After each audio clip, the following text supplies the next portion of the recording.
Man, what it do, what it do. All powers to oppressed people, African power to an African people, and black power, man, you already know. It's your boy, Yang and Kruma. It's Friday. I'm hanging out. I don't have nothing to do. It's something like when I was coming up in the hood, man, when we was a little younger on Fridays. It just would be hood check. So what I'm doing, man, I'm sending shouts out there to all my black excellent lovers, to all my brothers and sisters who are about the progression of black people, man, who celebrate our blackness in all shapes, forms, and factions, who recognize and can appreciate the contributions, the very wonderful things we've given to civilization. This is what this is about, man. It's Friday, man. We're rolling up, rolling through the hood, looking for them homies, man. Who's trying to jump on here and represent this black thing? For real, real.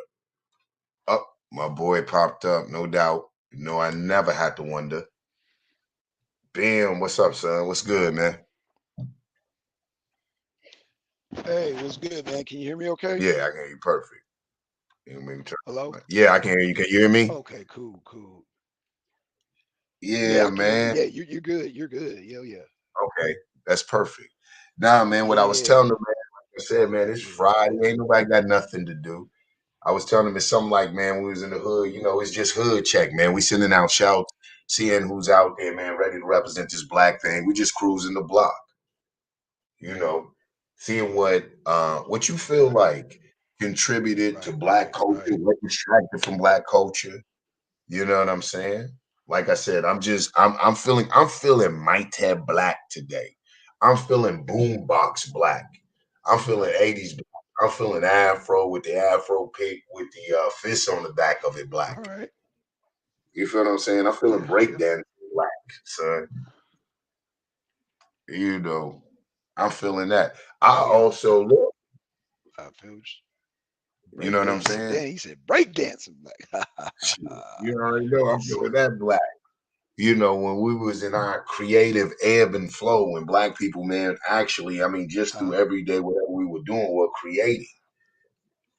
You know what I'm Yeah, saying? yeah, Speaking of absolutely. that, listen, I'm feeling so black. I'm feeling so black today. I'm opening up the platform even to my black Islamist.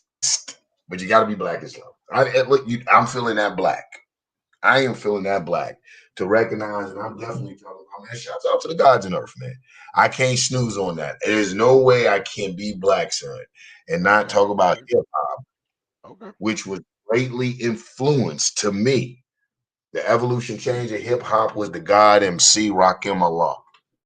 There's no way, and just in my whole conception of the thing, I can say black and not include him into the whole structure of blackism. Go ahead. I heard you take a breath. That usually indicates you want to holler at me. Right, right. How you feel on it? I mean, you agree? No, no, no, no. I mean, I think yeah, we haven't done a no, we haven't.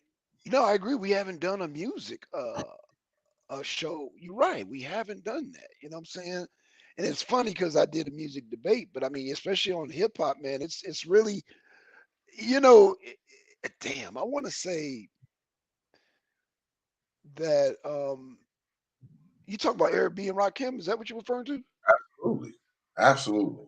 One of the coldest that ever did it. Okay, okay, yeah, yeah, oh yeah, yeah, absolutely, absolutely. I'm with you on that, brother. I'm with you on that. One of the Um, coldest. But you can't sleep on the what that's why I said I right there. I think someone had that debate one time. I had brought that up in that debate one time as far as the influence of Islam and culture. Peace to the goddess. The culture and the music being a very big aspect of that. You can't sleep on Eric being Rakim for bringing that. yeah, I remember one line in specific, and right, I'm gonna right. hit it. My man said, you know what I'm saying? And definitely, there again, peace to the gods and earths. My man said, I'm gonna let knowledge be born to a perfection. All praises due to Allah, and that's the blessing. Iconic, iconic fucking sentence in hip hop, man. Right, right. You know, so you had to shout them out on that move. Um, But you can't take away. I'm surprised you ain't shouting out the blackness of the Panthers. Big proponents of that atheism and agnostic thing amongst black people, because that's some revolutionary shit in itself. You couldn't believe in white Of course. Jesus when Oh, you of course, man. Of course. But see, that's what I was trying to get brother Asiatic to understand. Sometimes I think our perspective, and that's why it's always good as black people for us to travel, because I think I'm assuming he's either from New York or Pennsylvania somewhere, New Jersey. And why would you that's have really that? the huh? What gives you that assumption? Well, first of all, his accent is a dead Okay, giveaway. fair. His accent, then his mannerism. Yeah. He has a real strong Northern accent. Yeah, I would say the Brooklyn, yeah, Brooklyn, Hmm. Bed-Stuy, Bushwick type of accent. Yeah, he got that accent going, and he's got that whole mannerism thing going too. You know what I'm saying?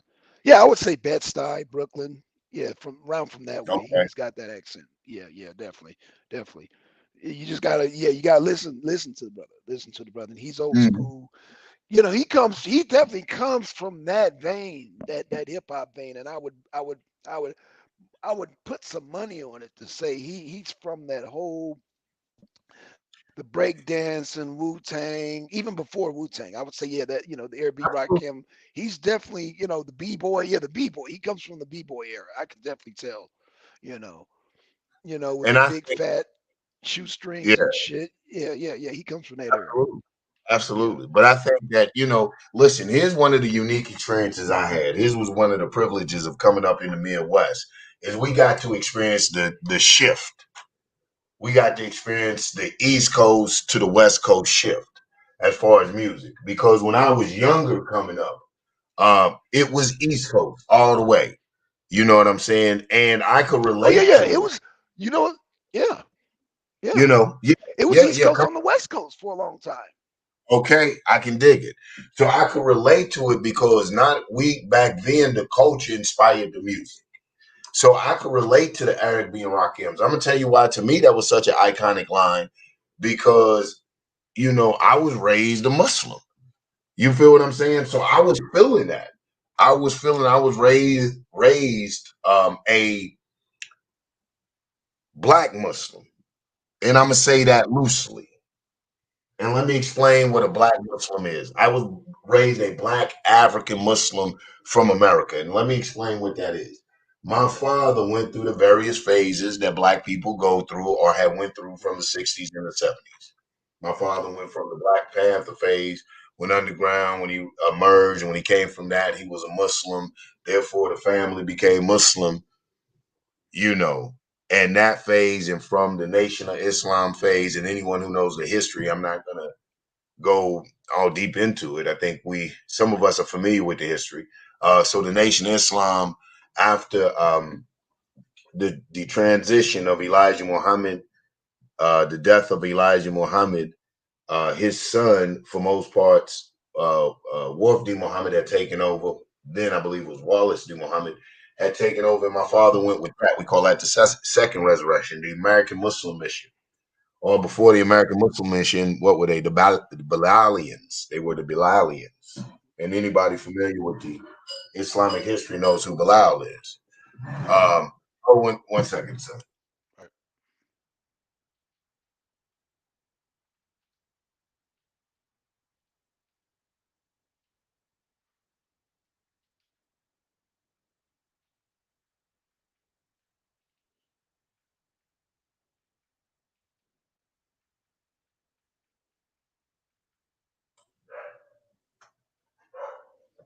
All right, brother. Pardon the body. So, Yeah.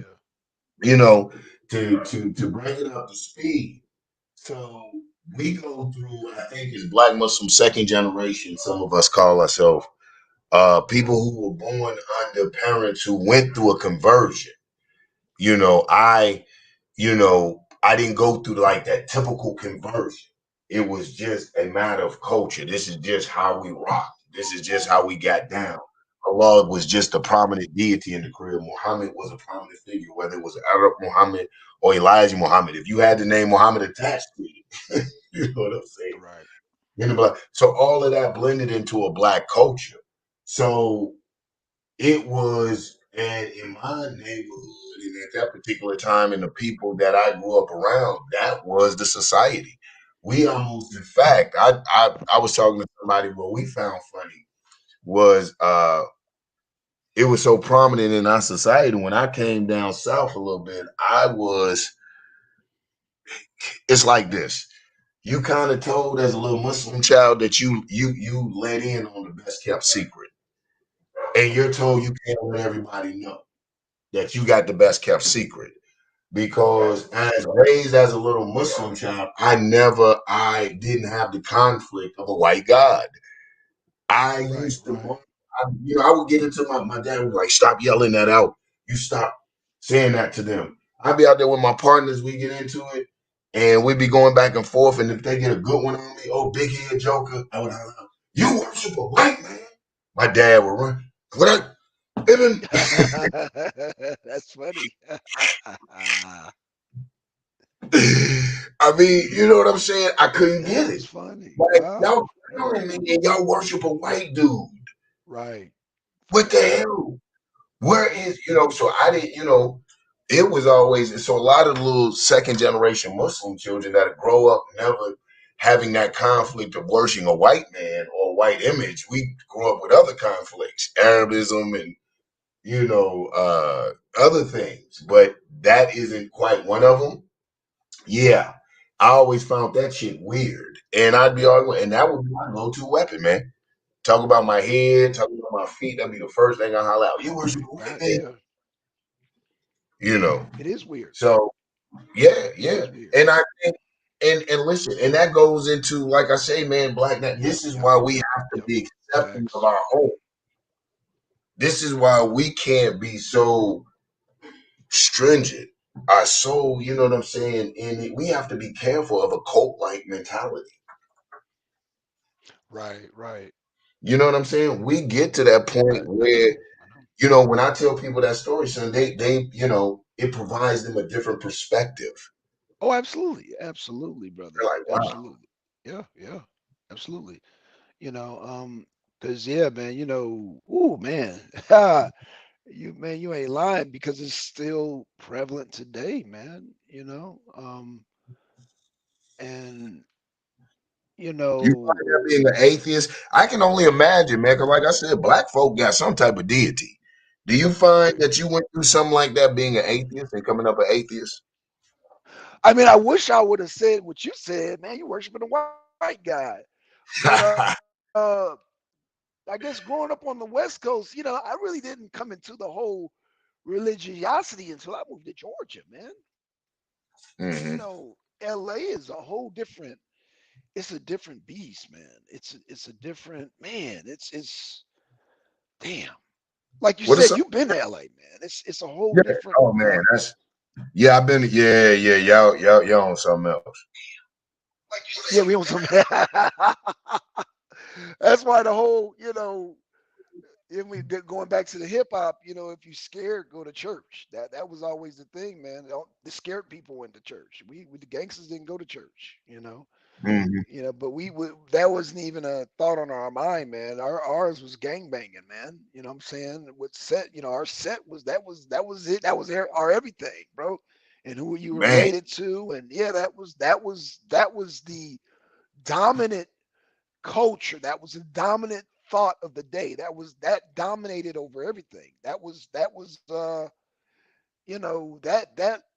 culture dominated. And it's weird because uh like I said, it wasn't until I came to Georgia, man, with the whole religiosity. You know what I'm saying? And then when I came to Georgia, I was happy to see somebody banging Crip or somebody banging Blood or somebody. I was just happy to see that because this whole, you know, Bible Belt thing was just foreign to me, and it's still foreign to me.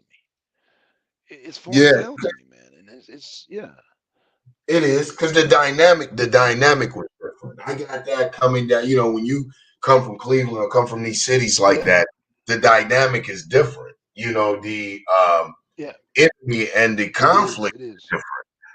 We look back when you talk about, like you said, going back to the banging and stuff, or what they call banging. We Yeah. call initially started out as social clubs. You know what I'm Right. saying? And Right. they were social clubs to defend themselves from the onslaught of racist attack from these other ethnic groups, predominantly white. Let's just say white groups that Talk resented about it. Talk about it, brother. Yeah. that resented this migration. The places that, because that's how all of us know we got relatives down south. That's how we got to the Yeah. Midwest and the West and up north. This migration. Yeah. And so when we went up there, when our parents had taken these jobs in these factories, you Yeah. know, and we had to get to these schools and we had to use certain facilities and get across town, shit. Facing, and True. like you said, we the new immigrants on the block. We're talking about places like New York and the Midwest, like in Cleveland, where you got the Germans and shit. You're talking about places where these other European enclaves have been there for generations since stepping off of Right. whatever boat brought their so-called ancestors here. So now you got Right. uh, this Negro migration. You know what I'm saying? You got this black migration coming up there, and you're Mm-hmm. already the bottom of the social ladder. They've been reading about you and hearing about you, but you've been largely down south. They seen a sprinkling or two of you. Now y'all want to come up in groves, and y'all in this urban setting. You're in the inner city, fighting for resources. Right. You know what I'm saying? And we see the Facts. movies Facts. that depict these things from their perspective, but a good movie that I like, man, that predicts all of this scrambling for resources, but shows it on what I call the lumping. Let me say this, man, because I'm gonna have a show on the lumping. I'm a big avid of the lumping, man. I'm a lumping. If you don't know what a lumping is right now, that's your homework. Go look it Yeah, up. we That's what I. definitely gonna have to do that. Yeah. Let me Mm-hmm. add the Mm-hmm. queen, man. Get the sister up on here. Peace, Nandy. What's good, brother Yanga? I Man, what's see you live. I had to come and support. I appreciate it. I appreciate it, man. That's what's happening. Man, we just sitting here building, man. It's Friday. Ain't nobody got nothing to do. I'm like, man, fuck with your boy. You know what I'm saying? Come pull up on me. It's whatever y'all want to talk about. Y'all want to get in here. We just rapping. Trying to get out of there. I got nothing to fail through. You know, that's always some interesting conversation. Going back and forth with my guy, Black Sun. We kicking it. Uh, Shouts out again to the goddess. I don't have my other little thing to get in the chat. I'll be in the chat in a hot second, though. No doubt. But anybody out there, man, you want to jump in? Shit, it's free. But I'm no, just listening right now. I'm gonna go on mute. If I hear something, I'll jump in. I really just came to support the show. that's what's up, man. Thank you for the Hey, support Nani. again. Let me shout out, man, Sister Nundy 3GP, my peoples. If you haven't gone over there and subscribed and liked it, you just missing out. You don't like good shit. If you ain't been over there, then you don't really like that good shit. So definitely go over there and check that out and subscribe, like, hit the bell, do all the hoop highs and everything that y'all do on YouTube for me. And we'll get this cracking. We're gonna provide some substance out here, man. But anyway, we ain't on that. Today's Friday, man. You know what I'm saying? If you blow, I hope you got that good gas. If you sip, I hope you sipping on that good sip. If you pray, put up a good prayer. If you just in positive energy, get it vibing, get it cracking. You know what I'm saying? For my B dogs out there, get it popping. However you do to feel good, to do what you do, not to fuck with black people today. Let's call this not fucking with black people Friday. Can we build today? I wish I had a large chat like Nundy. I'd be like, can I get them black fish in the chat? You know what I'm saying? Can we build today? Can we get a not fucking with black people Friday? You know what I'm saying? Let's find what's good with the hood. Let's talk about some of the good shit we did because we have so many suckers out there. I always heard about that. We don't do the work. We didn't do the works back then. We're not doing the works right now. And it's frustrating because we live in such a voyeuristic world, son. We become voyeurs. We Yep. check this out, my guy. Yep. Yep. We're so Yeah, voyeuristic. see, let's see you do it on camera. Where you see you can Yeah, do it on camera. We need to see you do it on camera. Yeah, man. we always got to When you see do it that for the shit. But community, let me see you do it. Yeah, we're gonna do it. I it's don't care if crazy. you exploiting But you know, someone. I I don't mean, care yeah, if someone at their lowest. You know what I'm saying? Like, who wants yeah, to be served aid? You catch me, you feed me. But you want to run and throw a camera, but black power, say black power. Smile for the camera, boy. yeah, Eat your cornbread, boy. yeah, Terrible, man. Fucking yeah. That's exploit. kind of crazy. It's shameful. Hmm. Man, I want to say something. You don't like black Jesus. You got to make you call on black Jesus. Shit is terrible, man. It's crazy. Like Fuck. Jesus. Yeah. You know. No, but that's real. So it's terrible. But it gets so bad that it extends to the point that we become so voyeuristic. We become so dehumanized, so detached from the reality of the human experience and human emotion that we will watch someone get beat down, a woman get beat down, man, and pull our phone out and film it before we stop it. Right. Yeah. I It's guarantee pretty you. sad. I start blocking people that start sending me those videos, especially if you got it live, you was filming it. Nigga, instant block. After Hmm. a phone call, Yeah. instant block. So I'm a yeah, what's up, brother Yankee? You a punk pussy, bitch ass, hard ass, sucker ass, brother, nigga. At that point, you've lost brotherhood status. You've seen that atrocity go down, man, and you didn't even blink an eye. Your first thought, your first reaction was to pull out a punk ass cell phone and begin to watch the victimization, the brutalization, the absolute terror and torture of a human being, and let alone, please, don't let it be a black woman. Can't stand it. Mm. We have to begin to reconnect. I'm glad Nundy fell through. Shouts Right. out to Nundy. One of the people that, even going back, man, when we were in the Panthers heavy like that under Dr. Malik Zulu Shabazz, when she was the minister of community program, she always made sure we maintained the connectedness to the people. Her community were Right. very, people related. You find these people have these programs and they're very good on paper. It looks good. The numbers seem like they add up. I like that saying, people lie, numbers don't lie. And they're absolutely right when you're operating with numbers, but people are not statistics. Isn't this the problem we have from the white man? Objectifying us. Right. Right. That's a very good point. That's a very good point, brother. You know, and sometimes I have to catch myself because sometimes I fall into that trap. But because I guess that's like the norm way of people validating. They're like, no, here's the, I remember, oh gosh, I remember doing a show back on the day. I think it was me and Unc, and I think maybe you were there. Yeah, where it was a book of facts, and I was like, that's cool and everything, but where are we in the book of facts? You know what I'm saying? But it's yeah. So it kind of just changed my whole paradigm of thinking about how are like this what they got this what they call it they do that the census every year Yeah. the Yeah. census what do they do that shit Yeah. I've never taken that shit. Mhm. Yeah, I've never taken the census, brother. Yeah, so I've heard mixed just things. yeah. I've heard mixed things on that. I've heard people come back and say, if you don't take the census, you're not counted. I've heard, and Yeah, I've I've heard always, that too. well, yeah, Hmm. I've always called them reformers. You're not counted. You can't get what you were going to get from the government. I think I've received, the government has given me Right, plenty. But, I'm always open for right. that. So, how we do, man. This is black nationalism. I'm always open for that side of the discussion. Pro census. You know what I'm saying? I'm always Right, open for right. that discussion Yeah, yeah, because pro black census. nationalism Yeah. is against potent Well, they say if you thinking. Yeah, well they say is I guess it's for resources, I guess. I don't know. I've heard resources. that. Yeah, I've that's heard right all kind of here. Resources, yeah, you know, resources allocated to like your school community. funding and Yeah, yeah, school yeah, funding and all that. absolutely. Yeah, so So they tell you if you don't um participate, you can't complain, son.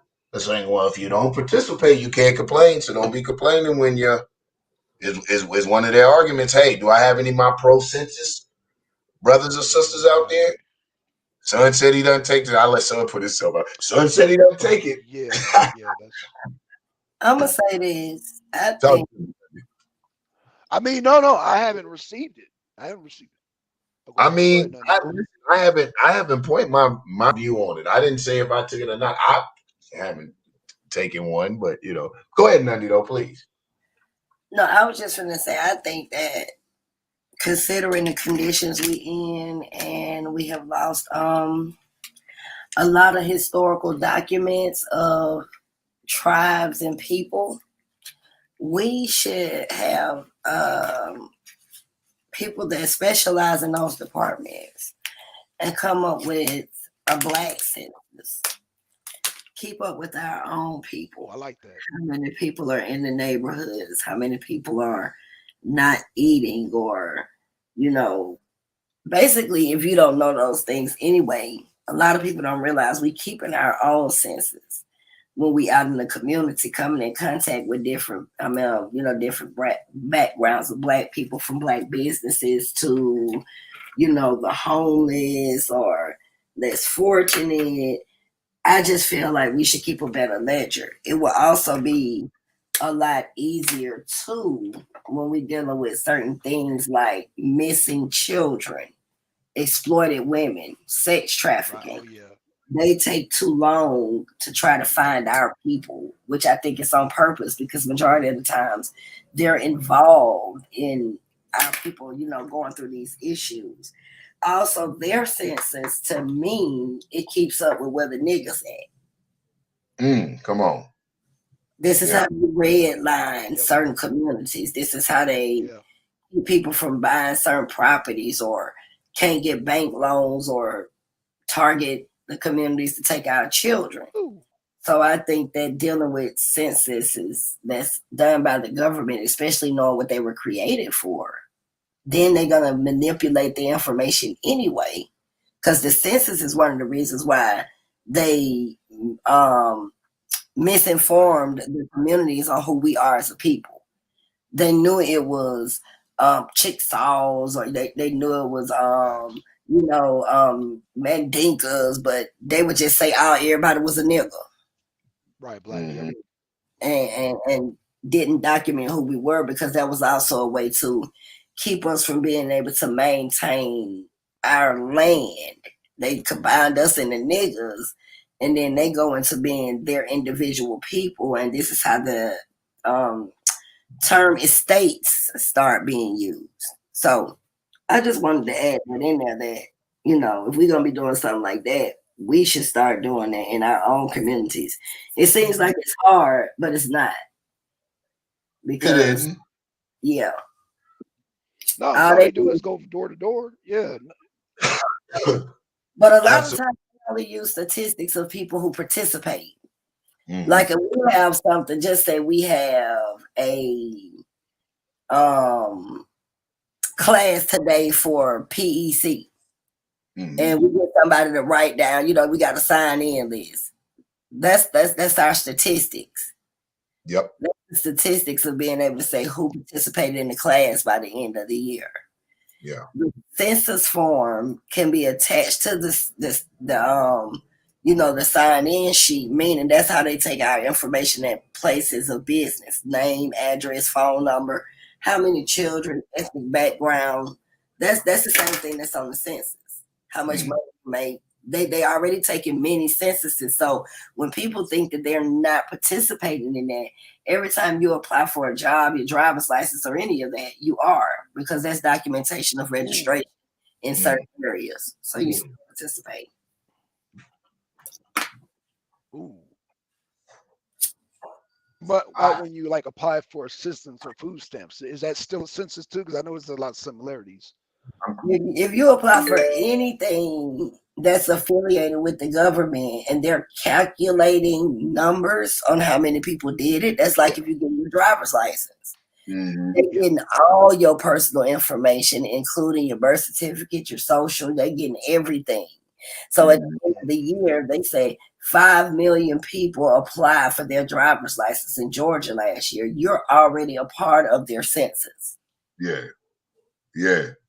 Oh, You know what though? I want to rewind it just a tad bit, man. I love what you were talking about when you're talking about how we should take our own census. And that's just really self-accountability, yeah. and it's something. Listen, leave it up to Nundy to come up with some type of little system. I remember when we came up with what she came up with the Panther Bucks and the concept of it. But it's just community responsibility, you guys. And and I'm talking to the people in the chat and stuff, man, because I'm all about taking this information and trying to make it pertinent. What you will get from this, what we are launching, and I was speaking to Nutty earlier, and I'm not going to be premature announcing the launchment of it, is the PEC. And other people that I want to like to participate and bring aboard. And that's what we hope to do, is take this information and begin to inspire and motivate to some type of action in the community. But I don't want to digress. Let me go back to the main thing. Being accountable. So you can start with, if you start with your groups, like she was saying, if you start with your groups and just start the census on your groups of what your group needs and on the participation of your groups. If you guys in your community are starting a garden club or a book club or whatever, it grows from there. But we have to take it. I like what the whole sense of what that gives is taking it to the next level, which I think we begin to fail to do as a people. Either we try to make revolution so technical or so complicated, because a lot of people get off on being your big wigs, brothers and sisters. A lot of these niggas want to be the HNIC. They want to talk. Let me tell you something, I don't mean to cut you off. No, This please. business, I realized that it's a lot of fakes that has infiltrated this area. And let me tell you why. This is a reason why I go so hard on cultural nationalists, because people use culture to fit in with our group.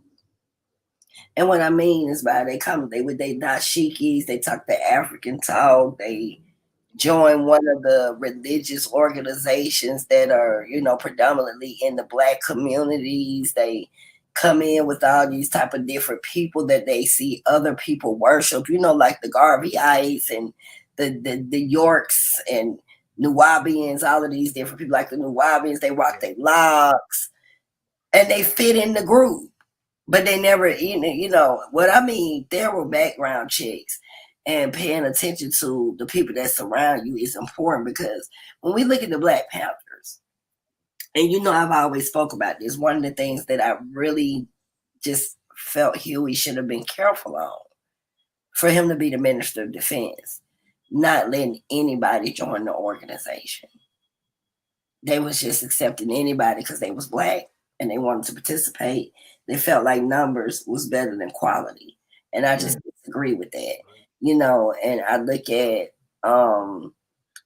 different organizations like now, that has been out here with a bunch of numbers, but when it was time to really support people, they wasn't there for that. So being careful of our surroundings. The Black Liberation Army has never ever been infiltrated. They still despise for that today, because they chose you. You didn't choose them. Most of the destructions I've seen in a lot of these organizations, and in anything that people trying to really build, as far as I'm concerned, it's always somebody inside or around the surroundings that causes the failure, and we can't move forward in that matter. So I just think that security methods should be a lot more tighter in whatever you dealing with. I don't give a fuck if you selling lemonade, because a nigga might spit in your shit and you don't even know he did it, and you sold it to a customer. Now you got all type of penalties and shit because of contaminants in somebody's drink. So just I just think that security, shut down, regroup, build your situation around secured methods, and it'll be less infiltration for us to be able to build a real Black community. It's, what, and that's one of the things we've been dealing with since national liberation struggle, since fighting for our freedom, is how to secure ourselves, how to inoculate ourselves from collaborators, traitors, saboteurs, agitators, and every other ill element. That's the worst motherfucker in the community.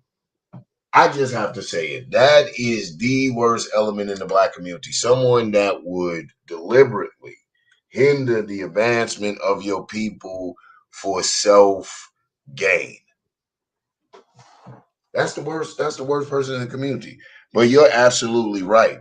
I would agree with you on that too with Huey. Like you said, the acceptance. And it's tough. I know he went through um, a little bit, and I equate Huey going through what the founder of the New Black Panther Party, Aaron Michaels, went through. When you talk about a rush of people joining, you had Huey Newey, excuse me, man. When you had Defense Minister Dr. Huey P. Newton, um, I forget what maneuver that was, Nandy, that they pulled that got the sensation. It was maybe the gun thing, the standoff with the pigs and the guns that made them grow almost overnight, so to speak. And I think they grew larger than their real organizational skills. Because we have to remember, these were cats, college age, 18, 19, early 20s. Which, you know what I'm saying? We're talking about these dudes was cracking bang side. Hit the link, man. Definitely. Um, so I think they grew uh, uh, substantially larger than their organizational skills could handle at that particular time. I think that was some of the problems. And then, as like any revolution, you begin to grow, you begin to do these things. And hold on for a minute.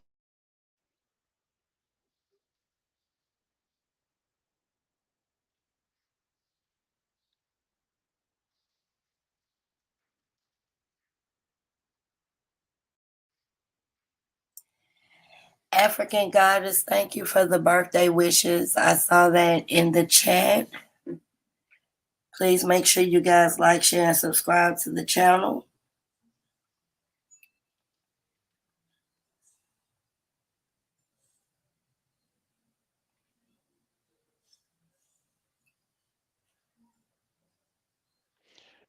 None. How's your day been going so far, man? Birthday, post birthday. It's been good. Good, good.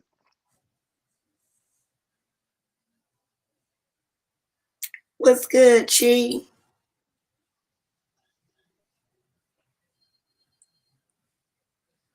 And Seduction Doll.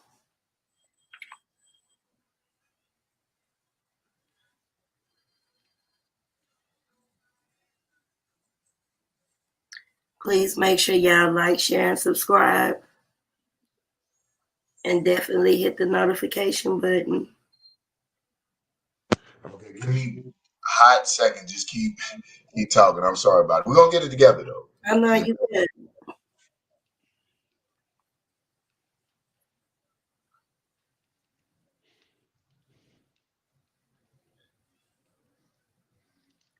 Also, shout out to Commissioner Solar Mind. Make sure you guys go and like, share, and subscribe to Solar Vision Debate League.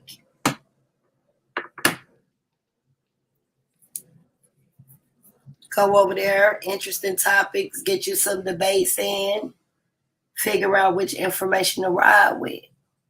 Debates is all about bringing solid information. When you bring solid information, you can't lose. Make absolutely sure you guys go over there and subscribe to Solar Vision Debate League.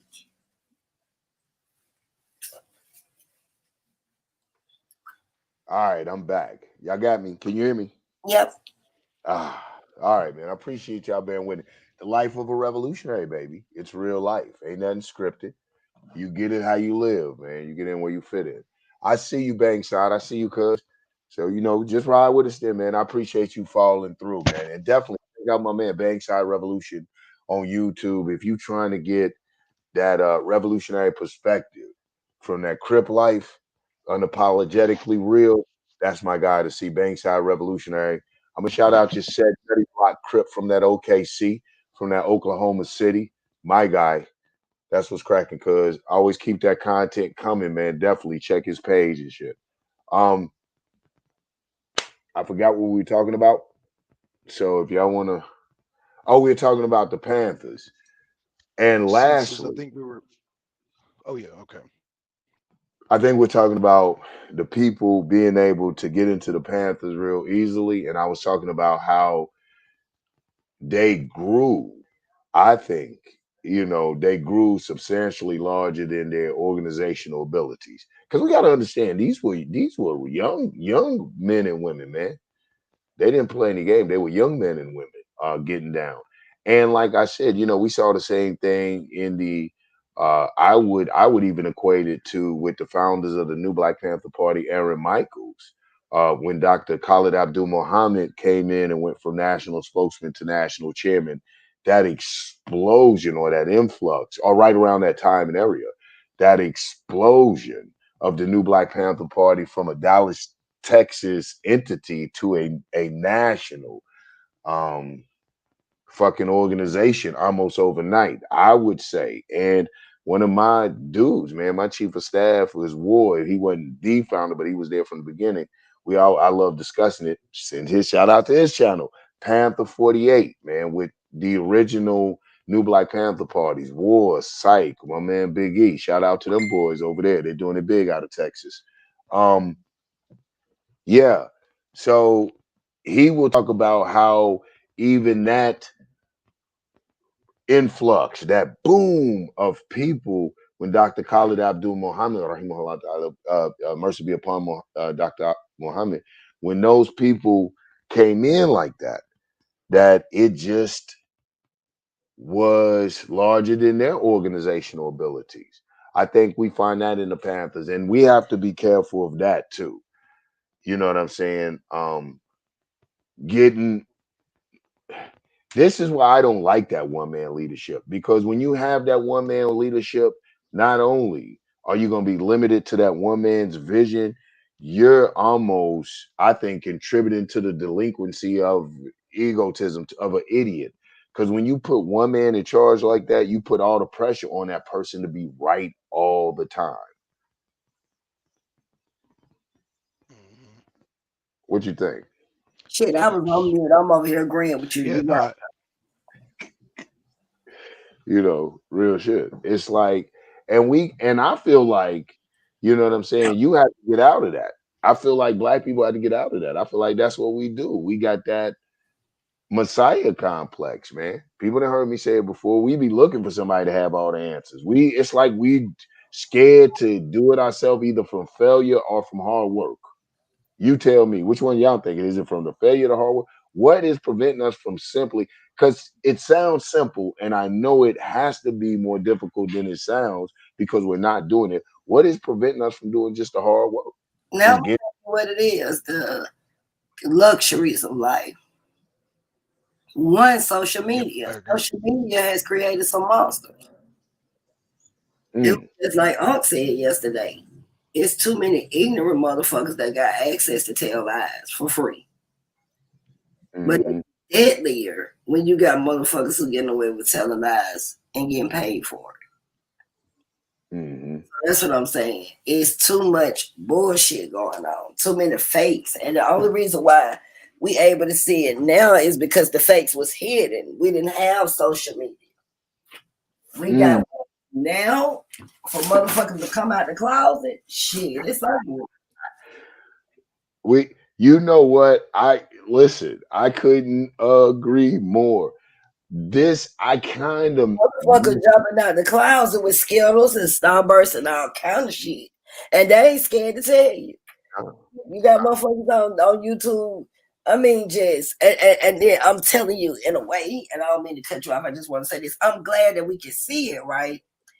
Cause when the crazy motherfuckers was hidden, mm-hmm, a lot of shit was getting done. Children was getting molested, all kind of shit, and we couldn't see it. mm-hmm, mm-hmm. Now it's good that these motherfuckers can get on here and show their ass because they let you know the type of individuals they are and what areas in our community needs to be targeted.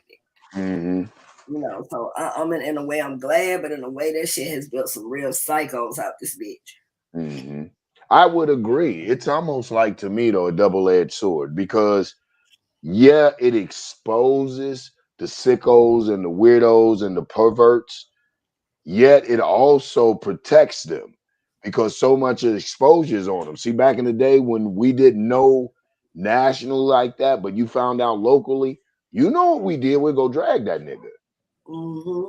See what I'm saying? Now you can't drag him because all eyes on him. You feel me? So yeah, you're right. It's good for the exposure, so you know not to have this weirdo around your peoples. However, the other side was when we found out, when those staunch revolutionaries in the community, those staunch brothers and sisters in the community who didn't play about that, found out, you know, shit, you might not have to worry about that incident anymore. Well, see, another thing with YouTube, it has also built arrogance and egos. Wow. What makes you say that? And I'm gonna tell you why. Because it's a lot of people who just ain't never been shit.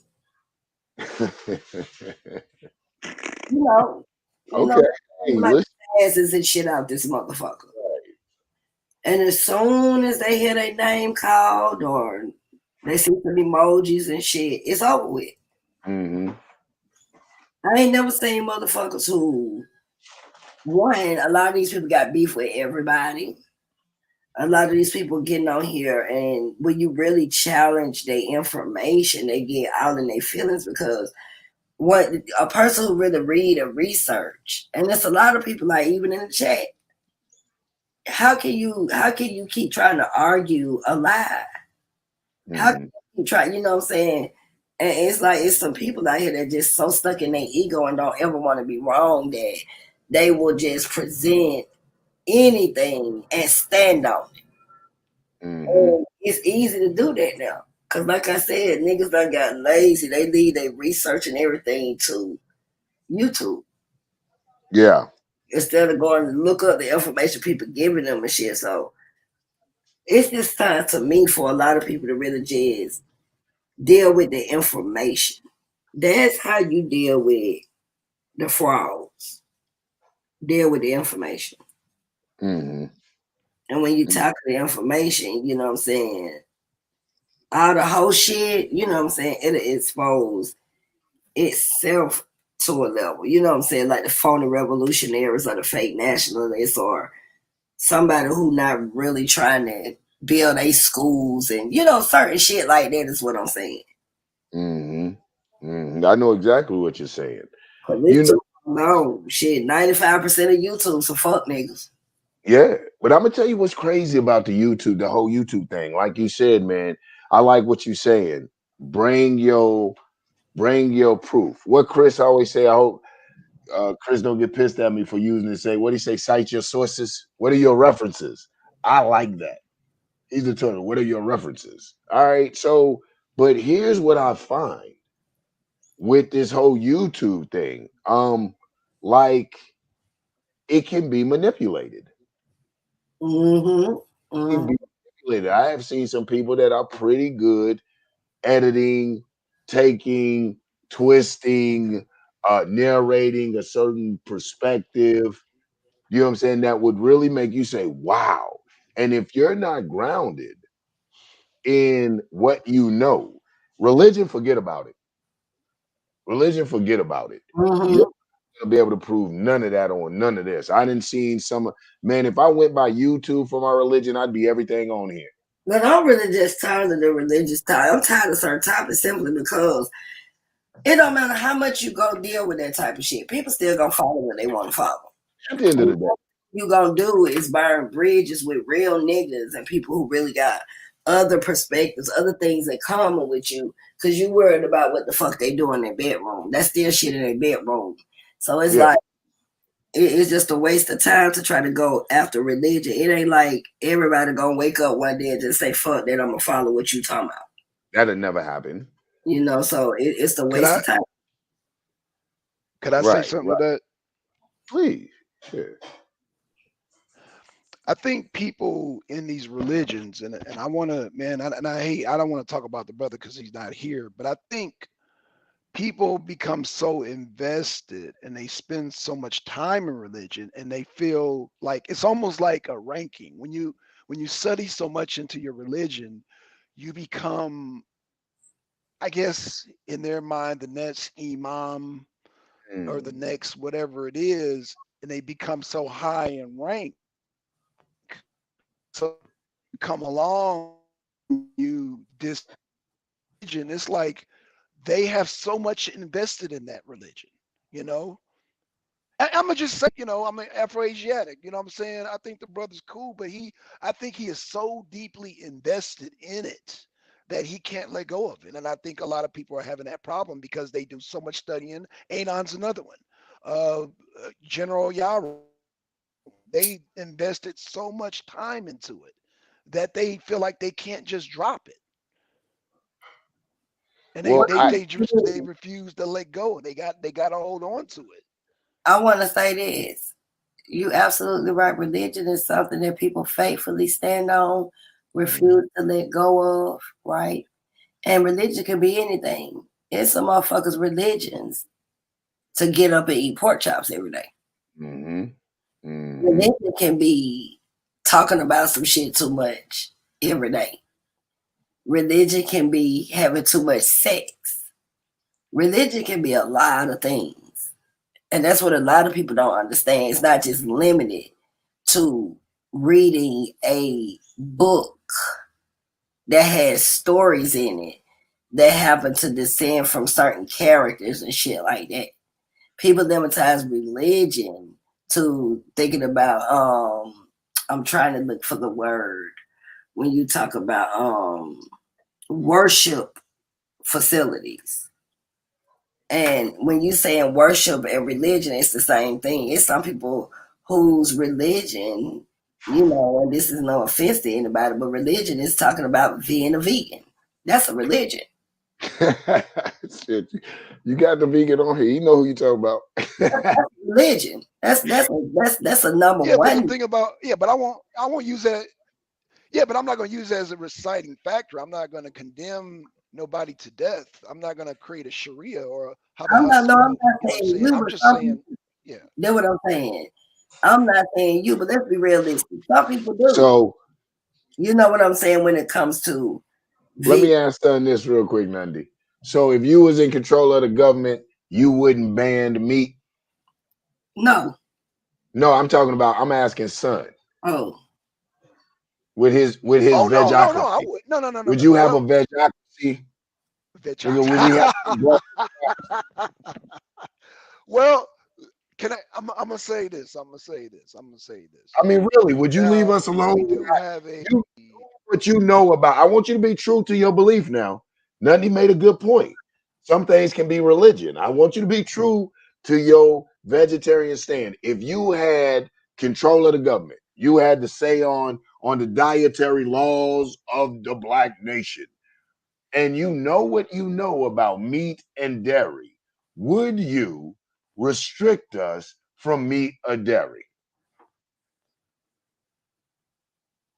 That's a yes. It's taking too long to answer. Negro, we don't want no vegocracy. No vegocracy. You can't make us eat that shit. Hey, you talking about? Well, your answer, brother. He went to mute. Come on, man. Get back on. You know sorry about that. Oh, damn. Hey, hold on a second. Damn. That shit is messed up. Can y'all hear me? Yeah. Hold on one second. My phone. Hold on. Everything can be religion. It depends who we give power to. You might change my whole eating pattern. I don't know if we can have that. Are you? The lady with his frequencies in his phone, and he ain't being true to his religion.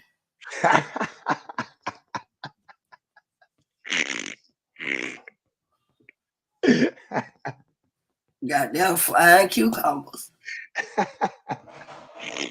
Let me go on.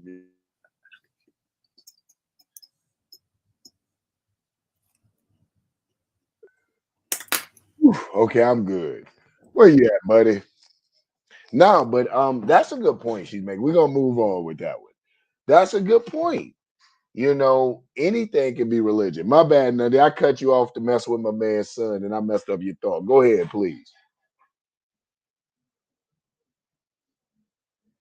Damn, I apologize. Oh man, he's having problems. Uh, uh. He's having technical difficulties. Ooh. So, yo, it's Friday. Y'all ain't got nothing to All do. right, here for a pimp. Y'all ain't got nothing to do. Pull up with your boy. Ride with your boy, man. Hang out with me. I got Nandy. Trying to get the money for the rent. There go my buddy. We got Son. He jumped back in the Okay. whip. Can y'all hear me now? Mm. Okay. Can y'all There hear you me now? go. Okay. Okay. I was saying, I'm sorry. No, somebody had called me and it messed up my whole Bluetooth. I'm sorry about that. So Okay. on the vegetocracy, here's what I would do. Okay. I would do just like the insurance companies. If you eating pork chops, you are high risk. You know, there's a health crisis, and I'm like, hey, you know, sometimes, you know, these insurance companies, if you have a pre-existing condition, they won't cover you. It's just that simple. So yeah, I'd be a little bit harder on some of the to take the load off the health crisis. Yeah, I would do that. But no, I'm not So gonna you be would be religious. But so you'd be a you would be a dictatorial state. You would deprive people health care or the right to health care based on their diet, or you eat this, so we're not gonna cover you. what I'm saying, Lenga, if What if you I pay eat taxes? pork So you chops, must be giving me no, tax listen, exemption. listen. Okay. Well, you know what? Hold on. First of all, insurance companies, they're private anyway, so they have the choice to turn you down if you have pre-condition. Like you, okay, let's just say you Yanga, you have a pre-existing heart condition. Okay, you You know know you done messed up, the don't insurance company can you? refuse. You know Okay, you done messed go up, ahead, don't brother. Go ahead, brother. you? You know you done messed up, don't Okay, you hey, know you messed up. okay, let's hear They it. are Let's hear it. Let's what hear it. entities are Let's they? hear it. What entities are they? Let's hear it. Right. You said private. Right. What system in what system encourages private entities? Capitalism. You know you messed up, don't you? You know you messed up, don't Hey, y'all got me. you? I We mean, talking well, about, okay. So man. let me. I thought we was talking about a system that looked out for the people. But go ahead, whatever system you want to talk about, we can talk about. Go ahead. No. Like, look. Okay, so when I'm asking Yang and Nundy, what I'm asking you guys is, let's just say we have a black nation, right? Uh-huh. And everybody's still eating the same stuff. They're eating things that's causing these conditions. And we're looking at it today. When you go down to Grady Hospital here in Atlanta, it ain't nothing but black folks. And a lot of Okay. those cases it don't be like oh, I got a broken It ain't nothing but black folks unless they arm, go to the hospital. oh, But my you know, finger got cut off. hold on. It No, ain't it's nothing but people black waiting folks in that line for wait. the high blood pressure. Wait 1 minute. I just want to Let say, They got let her hold on, son. Let her make up a call. We just going back and forth. You let me get mine in. Let her get us in real quick. it ain't nothing but You black. on the hot seat. You on the hot seat, bro. You gotta sit back and take it. Go ahead, Dundee. It ain't nothing but black folks that damn graded because that's all they can goddamn afford. But I'm take listening. your ass to Emory. Hold on, but take your ass to Emory No, and see how many of them crackers. Hold on, to see how many of them crackers over there dying from eating chitlins and shit, but getting the best health care. I didn't say nothing.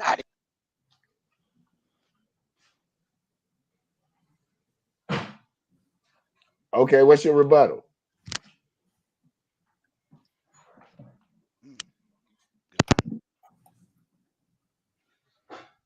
Well, again, no.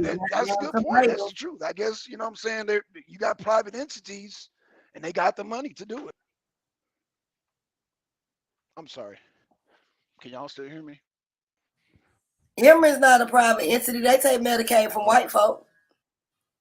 Hello. Oh shit, my damn phone.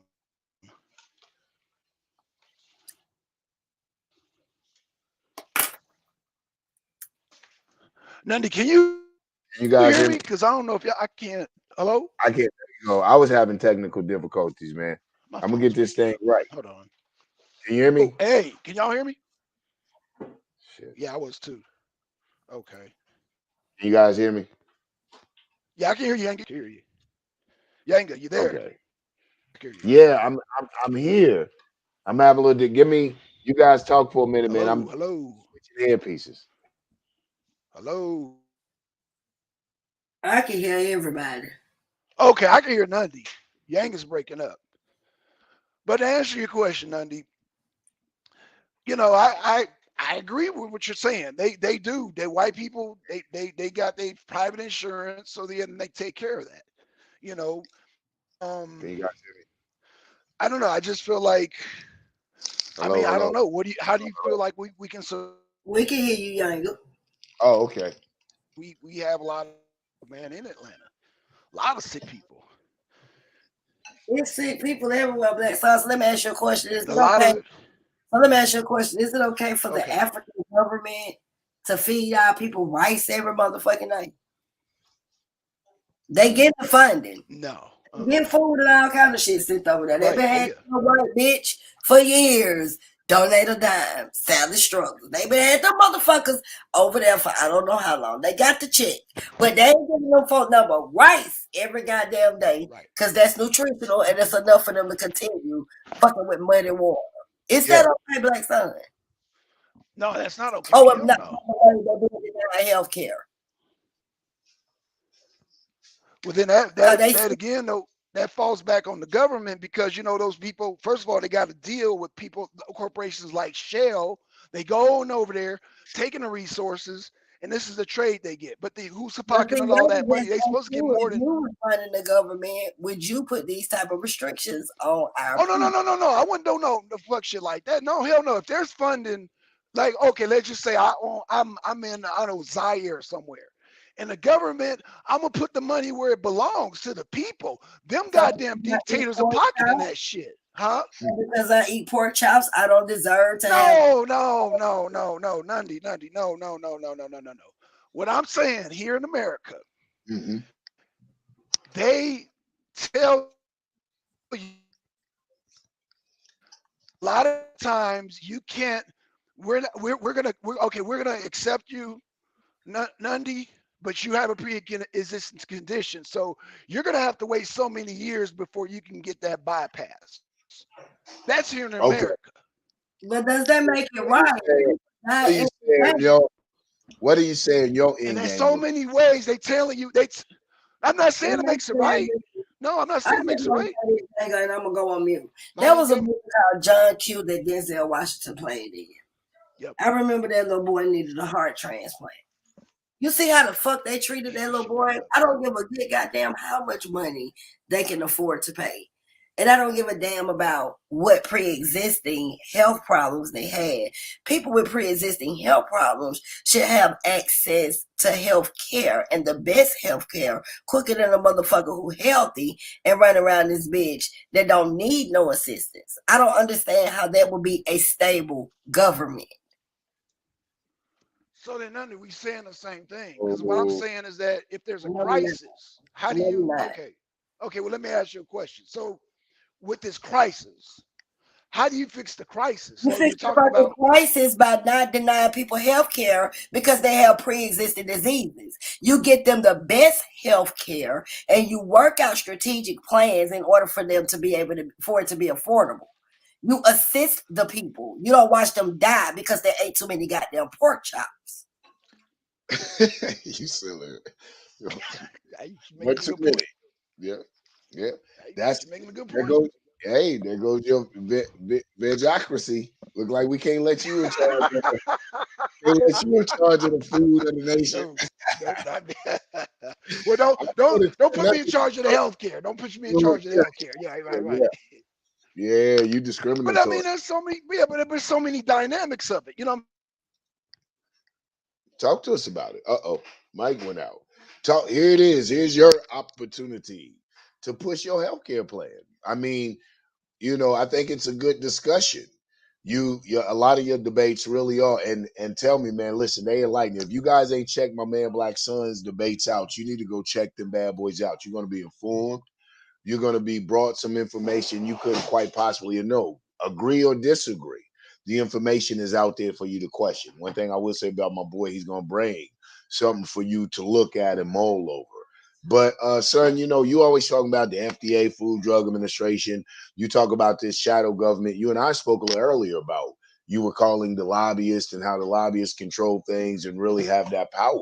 Well, here it is. Here's your opportunity to show us if you were put in that position of power over the health care and hell, even for we'll even give you FDA. We'll give it the SFDA, the Sons Food and Drug Administration. You're over that. Here it is, your opportunity to show us how, if we go to an herbivore lifestyle, that would be better for us. Not just, I know you touched on some financially, but with the financially with the Medicare system, with the conditions we in now. Like if we had a revolution and we put you in charge of that department, how would you make that transition?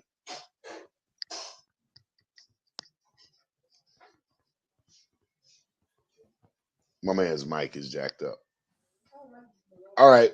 Well, we can rap about some other stuff, man. Let's talk. Like I said, man, it's Friday. Y'all ain't got nothing to do out there, man. We just rolling around the block. This is what we used to do in my hood on Fridays like this, man. We used to cruise the block, just see what's good in the hood. That's what I'm doing through the black YouTube streets. I ain't even dealing with these suckers, sideways ass niggas. Hello? What's up, man? There you go. Okay, sorry about that. Yeah, my phone acting up. No No, let's problem. get back to it. Let's get back to it. No, let's get Okay. back to it. Okay. Okay, so shot down the healthcare plan, right? I get that. Now, cool. Now, let's talk about some of this factory farming. The factory farming, a lot of people don't hunt their own food. Let's just keep it 100, okay? Yeah. Let's Yeah. talk about the factory farming, some of the viruses and diseases that are out here, like the COVID-18. That comes from factory farming. When they dump in shit, cow shit, pig shit, and all this shit in the local ravines and shit, and people getting sick from that shit, let's talk about that. Yeah, in my government, none of that shit ain't gonna fly. Let's keep it real. That factory farming is fucking up a lot of people, their respiratory systems. Let's get down to it. If you're not hunting your own food, then no. If you hunt your own meat, then cool. If you know how to hunt a deer, cool. But all this factory farming, goddamn fucking up our goddamn ozone, hell no. That shit got to go. Now, wait a minute. Hell no. Now, wait a minute. So you mean to tell me you would agree with us eating meat as long as we can hunt our own food? Right, because it won't fuck up the environment. Did a whole debate talking about our teeth structure and all of that, saying that even our digestive system wouldn't even be able to digest or process the meat. So which one is it, Black Son? No. You're misunderstanding me, Nani. In my country, you still have the freedom. Hell, if you want to eat an airplane, eat an airplane. What I'm saying is that no. We're not designed to eat an airplane, but if you no. There's really a guy who ate an airplane, is what I'm trying to tell you. You think I'm being funny. There's a guy, Michel Latito. And y'all look at him, the Guinness Book of World Record. This man ate an airplane. Is he designed to eat an airplane? No, he's not. So you guys are not designed to eat meat. You can hunt your own meat. What I'm saying is that the factory farming is affecting everybody. There's a tax on everybody who don't even eat meat. So no, I would eliminate all those meat taxes and all those subsidiarities that go to the meat, dairy, and egg industry. I would end all that shit. I would end all that shit because they're in bed with the pharmaceuticals and they're in bed with the FDA goddamn looks the other way with these goddamn vitamin companies because they know the meat that you eat does not have everything sufficient to goddamn sustain life. Yeah, I guess let me rephrase the question. I guess what I'm asking you is, if you take all of that out the way and we getting our own meat, we raising our own chickens naturally, we getting our own dairy products. I have no problem with that. I have no problem with that. From a cow, and we raise the cow naturally on whatever the cow's supposed to eat. Is it safe to be able to eat those things? again, Nundy, that's your choice. Is it safe? Hell no, it's not safe. But it's your choice. I wouldn't. That's what I'm saying. Why wouldn't Go you ahead. object to it? I guess that's what I'm trying to ask so I can understand. Why wouldn't you object to that if it's naturally or grass fed? Because that's what we should be looking at, grass fed meat, for us to be able to get eggs and milk and dairy, some of the same things as you say is not good for us. Okay, Nundy, what I'm saying is that you have your own land. You're raising your own cows. You're raising your own stuff. That is your property. That is your right as a human being to do that. Now, if I come over, I would say, Nundy, that ain't good for you. But you still have the choice. I'm not just like we don't have the bedroom police. I'm not the diet police. I just tell you, hey, that's not good for you. But it's just like you still have the choice. So if you know how to go out there and hunt Nundy and goddamn use crossbows, bow and arrows, shotguns, whatever you do, and skin your own meat, then I'm saying that doesn't affect the rest of these factory farmings are fucking up a lot of places like South Carolina, North Carolina, goddamn Michigan, goddamn Kentucky. A lot of these places because the pig feces is fucking up the local ecology. It's choking out the natural plants. It's choking out a lot of So basically, stuff. And they cutting down. you have a problem with GMO products. No, ma'am. No, ma'am. No, ma'am. No, ma'am. I would be a hypocrite if I told you that, Nunny, and I'm not gonna sit up here and lie to you. I eat GMO plants. Meaning, okay, no, I'm glad you said that. Listen, Nundy, listen. They've been doing that since slavery. We've been hold on, and I can prove this. See, so I they've can been prove doing this. this since slavery. It's right for us to eat it. No. What They I'm was trying saying. to kill us in slavery too. They was feeding us shit for us to die. It was Okay, but listen. It was called the goddamn the fucking the figs out of the goddamn tree. Nundy, that doesn't make any sense. Why would I poison my workers? Nundy, no, that doesn't make no sense. Why would I poison my workers? Why would I poison my workers? That's my labor. That's my labor, though, Nundy. That's my labor. Why would I poison my workers? Oh, I'm a back up. I can't believe. No, don't back up. No, don't back up. No, Nundy, why would I poison my workers? That don't make no sense. What do you mean? Why not? To keep them weak. They keep them weak. Then my production is messed up. My production. I don't even know what. Like when you say, I want to go back. Like I thought GMO was some new stuff. So you got to school me a little bit, son, because I'm coming up to this. No, so GMO you're saying that it's not a new thing. What was the GMO during slavery? Okay, GMOs in slavery. Okay, so there were certain plants that could not survive the winters here. So there are certain plants that do survive the winter. So what they do is they cross-pollinate. They cross in certain plants, took on and adapted. Come on, Nundy. That's a GMO. I know what it is. I'm just you said but I'm not against it because at the end of the plant, all plants have fiber. All plants are made out of water. So we as human beings, we can eat, we can consume plants. That's natural for us. We're herbivores. So GMO plants don't cause diseases and sometimes cause reactions and cause death sometimes. Wait a minute, I'm just asking a question. Does GMO processed foods, even the plants, cause death, some type of diseases, irregular reactions, some people are problems, hives, rashes, thrash, swelling of the tongue, GMO processed vegetables. And I'm asking you, say Nundy, I'm not disagreeing with you, Nundy. I'm not disagreeing with you. What I'm saying is that there are some people, yes, that have food allergies. This is true. Yes, Nundy is speaking 100% truth. However, what I'm saying is that, yeah, there's hit and miss with, certain nuts, certain vegetables. You're right. And some people are allergic to raspberries. Some are allergic to strawberries. But there are still thousands of species of plants that you can still eat. What I'm telling you, Nundy. What's wrong with us eat GMO processed meat? Meat, period, has sat fats. has trans fats. It has cholesterol that clogs your arteries. Even if Nundy, you take a cow and you feed it nothing but grass fed, it's still your digestive system is not designed for that, Nundy. Your stomach acids are at the best, at But I a just pH think of you a 4. whole lot of stuff where your stomach acids can't digest a lot of vegetables too, so it's balanced. No, man. No, Nundy, no. You have all human beings, Nundy. You have amylase in your saliva to break down starches. That's not true. Now, if you might say, okay, a potato, I get that. We cook the potato, whatnot. But what I'm saying is that at the end of the day, your stomach acids are only strong enough to break down plants and plants only, and that's why we have Let me ask a question, back, son. hypertension. That's why. So what you doing? Traveling, man? You coming in and out, brother. Nundy, where you at? Oh, me? No, I'm listening to Nundy. I'm listening to Nundy. Okay. Okay, let me ask you Is my shit fucked? Oh, is my shit? Okay, Nundy. where did you get this information that from the very beginning we should have only been vegan?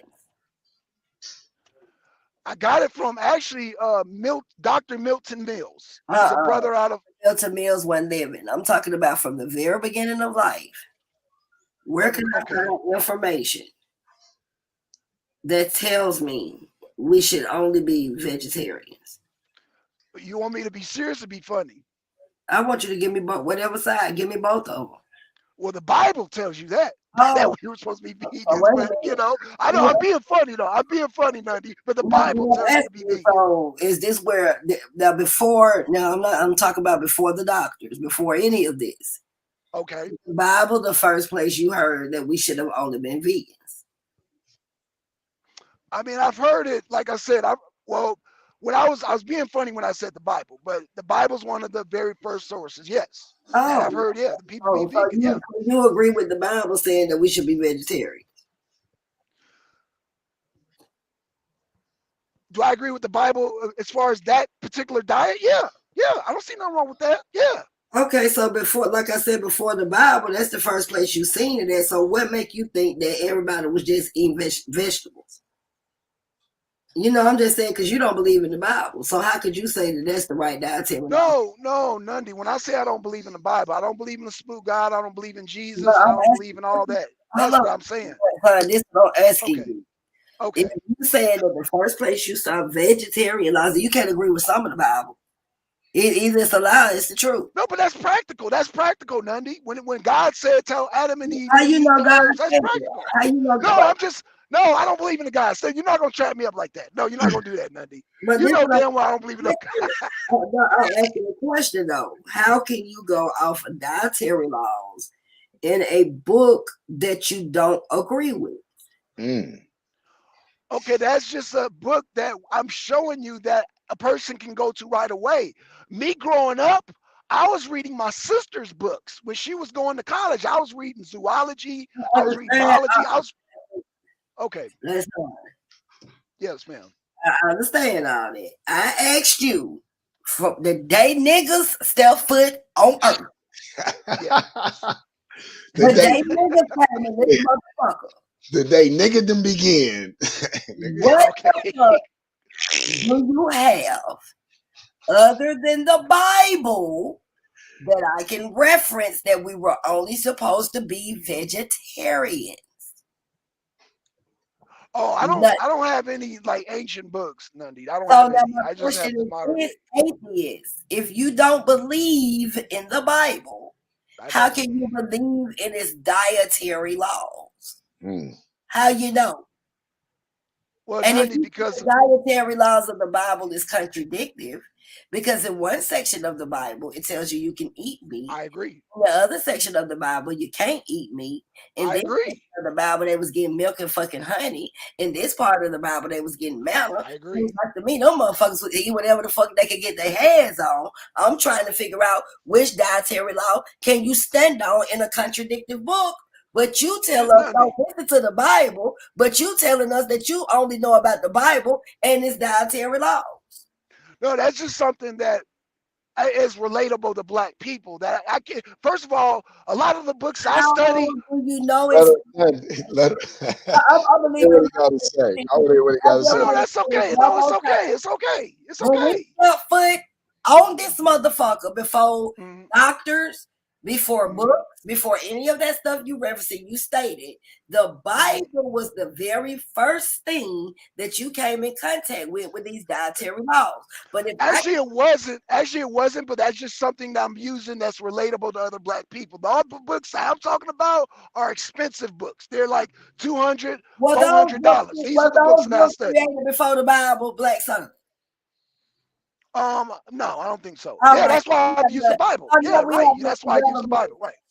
So now we have an irrelevant discussion because I was very specific about what I asked. I said when we first came in, and I agree with you. And I asked you, and you said the only thing you saw before any of these books was the Bible. And I'm asking you, if you are a person that's against the Bible, you are against scripture, how can you believe in its dietary laws when we see that there's contradictions in that alone, and you'll see its contradictions in the book? How can you believe in what the hell is saying eat? If that's the case, then you should be able to say we can eat fish. Can I answer that? Can I answer that? Yeah. Can I answer that? Yeah. I use the Bible because it was the oldest book that black people are relatable to. So I do understand that a lot of black people come from Christian backgrounds. So that's a book I could point them to. I can't point them to the books that I learned at a young age because those books are very expensive. But that's number one. And number two, how can you point them to a book that has 4 different sections of different dietary laws at different time frames in the book? Which one because I don't know black people to follow, and you just veganism when it's because I only agree me. Because I only agree with the first initial law. I don't agree with all. I don't agree with Noah. I don't agree with what Noah came with, and I don't agree with Moses came with. I agree with what. The first law in the Garden of Eden, they was eating meat too. God gave them animals and everything and said all this shit on the earth is for you to deal with or for you to eat. You want me? Let me pull up the scripture. Okay. Okay. Well, I didn't know that. You know you can tap at any time, sir. You know you just like, I'm good. Oh no, I'm listening, man. I'm not a Christian, so I'm not gonna defend that book. I'm not a Christian. And then look, when you go by the first dietary laws, hold up, and I'm gonna be brief with this. Man, come on, this Bible. Because I want to argue the modern argument. I want to get up to date. I want to get up to date. Argue modern when you've been telling people that this has been a dietary law since the beginning of time. So let me go back to dietary laws. But Nandi, you're using a Bible. I mean, that's going back. You use no. Actually, I'm using zoology. I'm using zoology. You said the presidents. That's what she was asking. Are you sure you want to use this Bible? Right, but what I want to I don't want to use the Bible. I want to get into modern day. That's what I want to do. She went into the to ancient history. Let her finish her point because no problem. She said, is there anything you want to use to substantiate the claim that human beings should be herbivores? Anything. Anything. Oh, I misunderstood. I'm sorry, the phone was breaking up. I want to use modern books. I want to use modern books, brother. Okay. Hold on, brother. She said a couple times. Now, how can you, as an atheist, use the Bible? I mean, she went through all the versions. Y'all went through the difference. She showed it. So now, brother. So my phone was breaking up, brother. What I'm saying is that I don't want to use the Bible. I want to use my modern day book. No, hold up, Black Son, because I don't care anything about your doctors, your new books, nothing. Since the beginning time of niggerdom. Hello. Okay. Hello. Yangy, oh Jesus Christ! Can y'all hear me? Oh yeah, we can see my thing moving. Can you hear me? Hello. Yeah, we can hear you. We can hear you. I can hear you. I can hear Nandi. You can't hear me, Black Son? Nandi, can you hear me? Nandi, can you hear me? Yes. You done beat that nigga deaf, ain't you? Come on back on here, bro. Yes, I can. Come on back on here, bro. You can't do it like that. You gotta let her finish her point. She tried to let you back up out of it. Boy, she tried to let you back. Come on, sir. Fix your equipment, bro. I can't lie. I can't do it, man. Now we can't be on her page and go hard. And we all Goodbye, baby. oh man. On the treetop. When the wind blows, the cradle will rock. Ooh, I ain't playing with these books. Brother Yanko, can you hear me? Man, why you did it? You done run my buddy. My buddy. Where my buddy at? Buddy. Come on back up here, buddy. I ain't messing with you that today. There go my guy, man. It's a cremation of the Yanko. Oh man. I motherfucker on, y'all. Appreciate the exclusive, man. Hello. I'm back. Yo, hey, this is not fair, man. I'm having technical difficulties, man. Let me get. Can I please? Can we please? Hold on. Can I please get home to my computer? It's the leg. Can I please get home to my computer? Because y'all don't have time to ride and think about how you gonna come back from this creep. Hey, listen, I couldn't help you anyway. My phone is not working. I don't know how to do all that share and all that type of stuff, man. This is straight off the top of the dome, baby. This is where it burns at. If you ain't coming off the top of your head, that's just ain't ass for. He got to get home so he can Google while we talking. No, I'm not gonna Google Nundy. No, I need some good. No, my phone is fucking up. I want to be able to goddamn review. Oh, that lettuce you got in that motherfucker. No, I don't need no lettuce. How you kill? Even worse. Contaminants and toxins. Listen. Oh no, it's not. No, Nundy. Okay, now we gonna cook. All those articles you shot Yanga was all funded by the meat, dairy, and egg industry. Yes, it was. Everything that talks bad about vegetables was funded by the big three.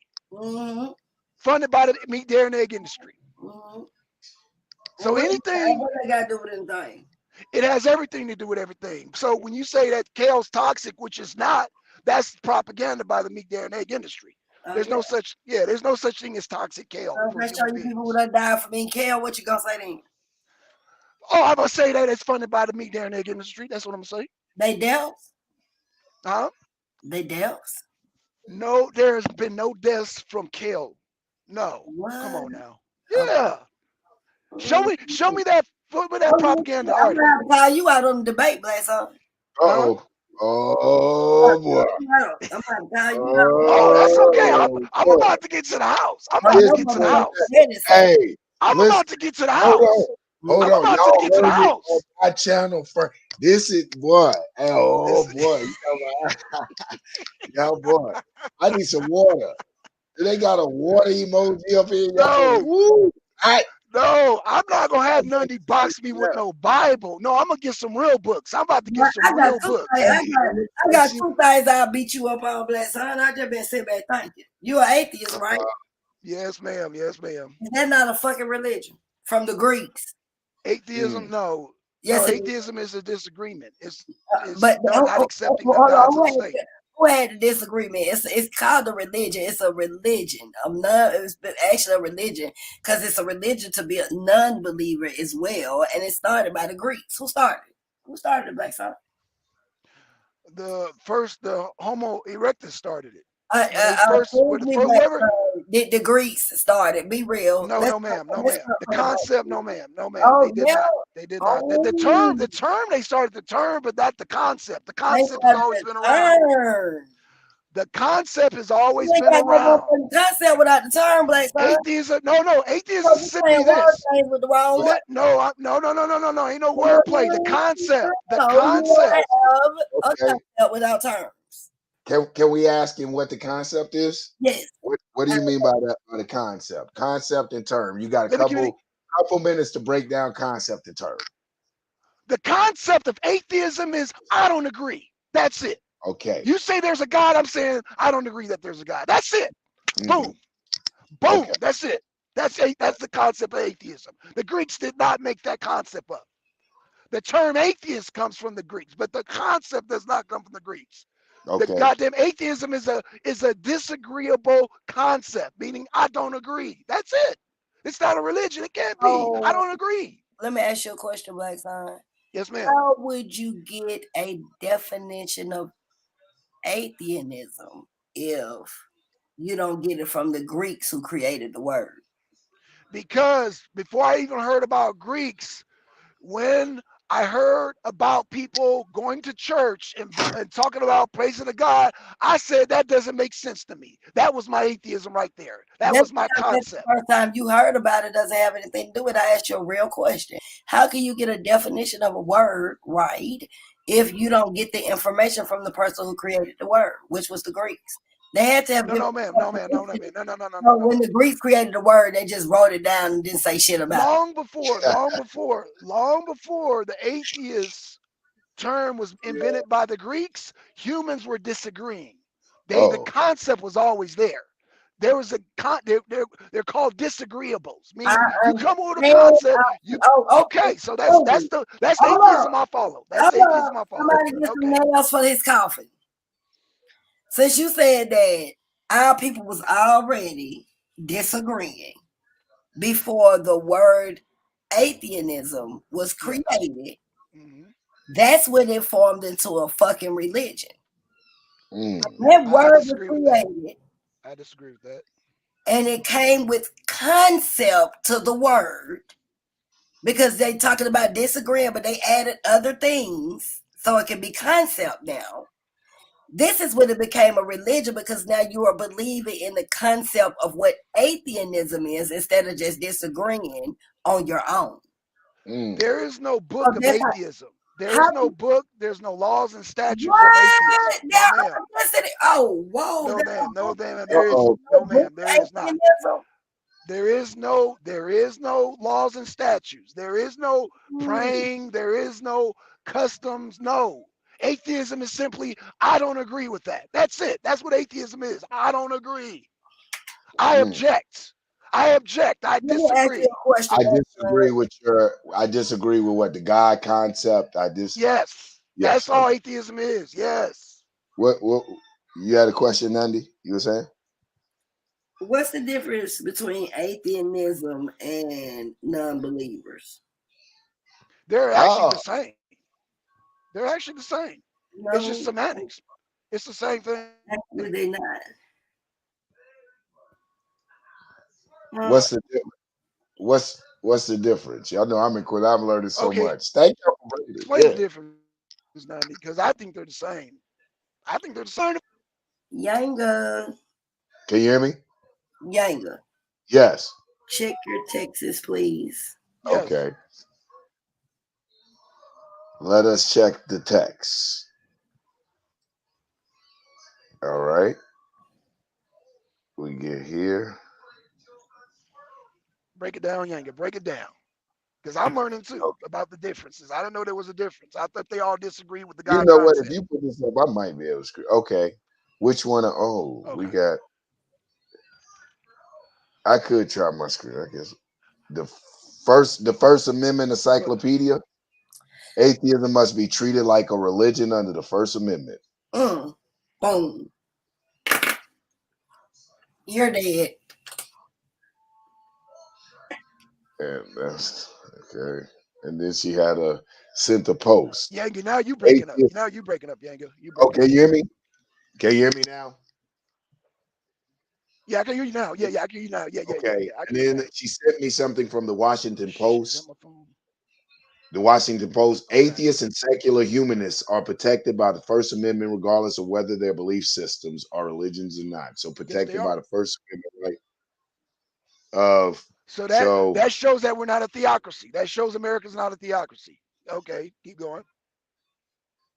Yeah, that was it too. Did you want me to read the articles? I can try to screen share. It ain't about a theocracy. It's like a religion, like I told you. Now, I can guarantee you there's no such religion as non-believers. Huh? It's not protected under the First Amendment. Because what can they protect under a non-believer under the First Amendment? Atheist. Your freedom to say I don't believe in that crap. Your freedom. The difference between a non-believer and an atheist has specific things that they don't believe in. A non-believer don't give a fuck about nothing. I guess I'm a non-believer then. I don't give a fuck about none of that shit. I know a non-believer, they ain't got shit to stand on. What they gonna base my non-belief on? Listen. No, but hold on. Let me say something. Okay, go ahead. Okay.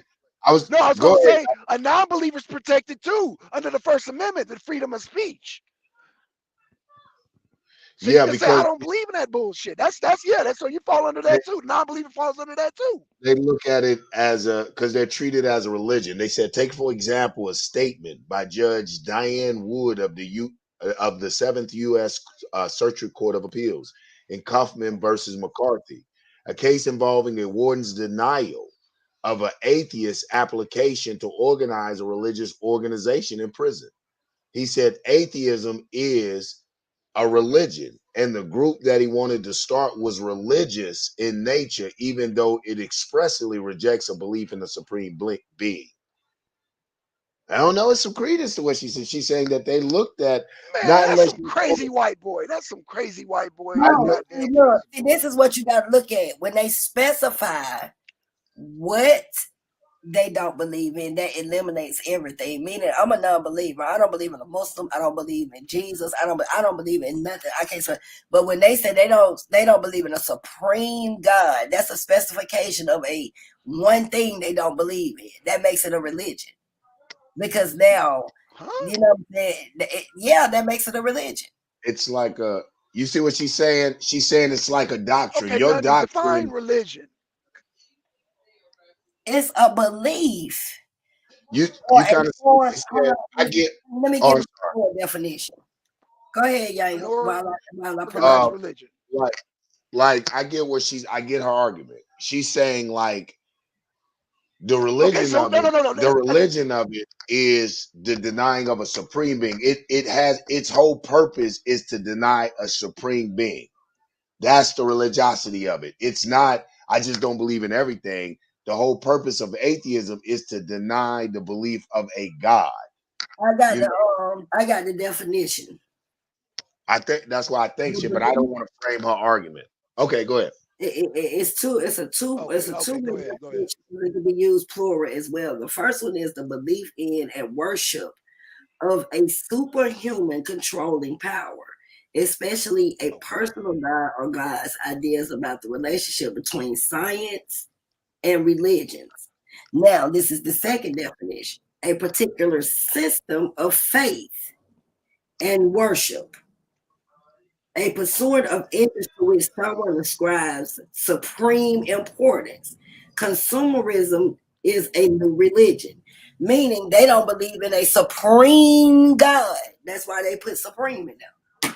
When they don't believe in a supreme God, they have formed a new religion. And I also have a list of atheist laws up under their religion that I'm about to send you.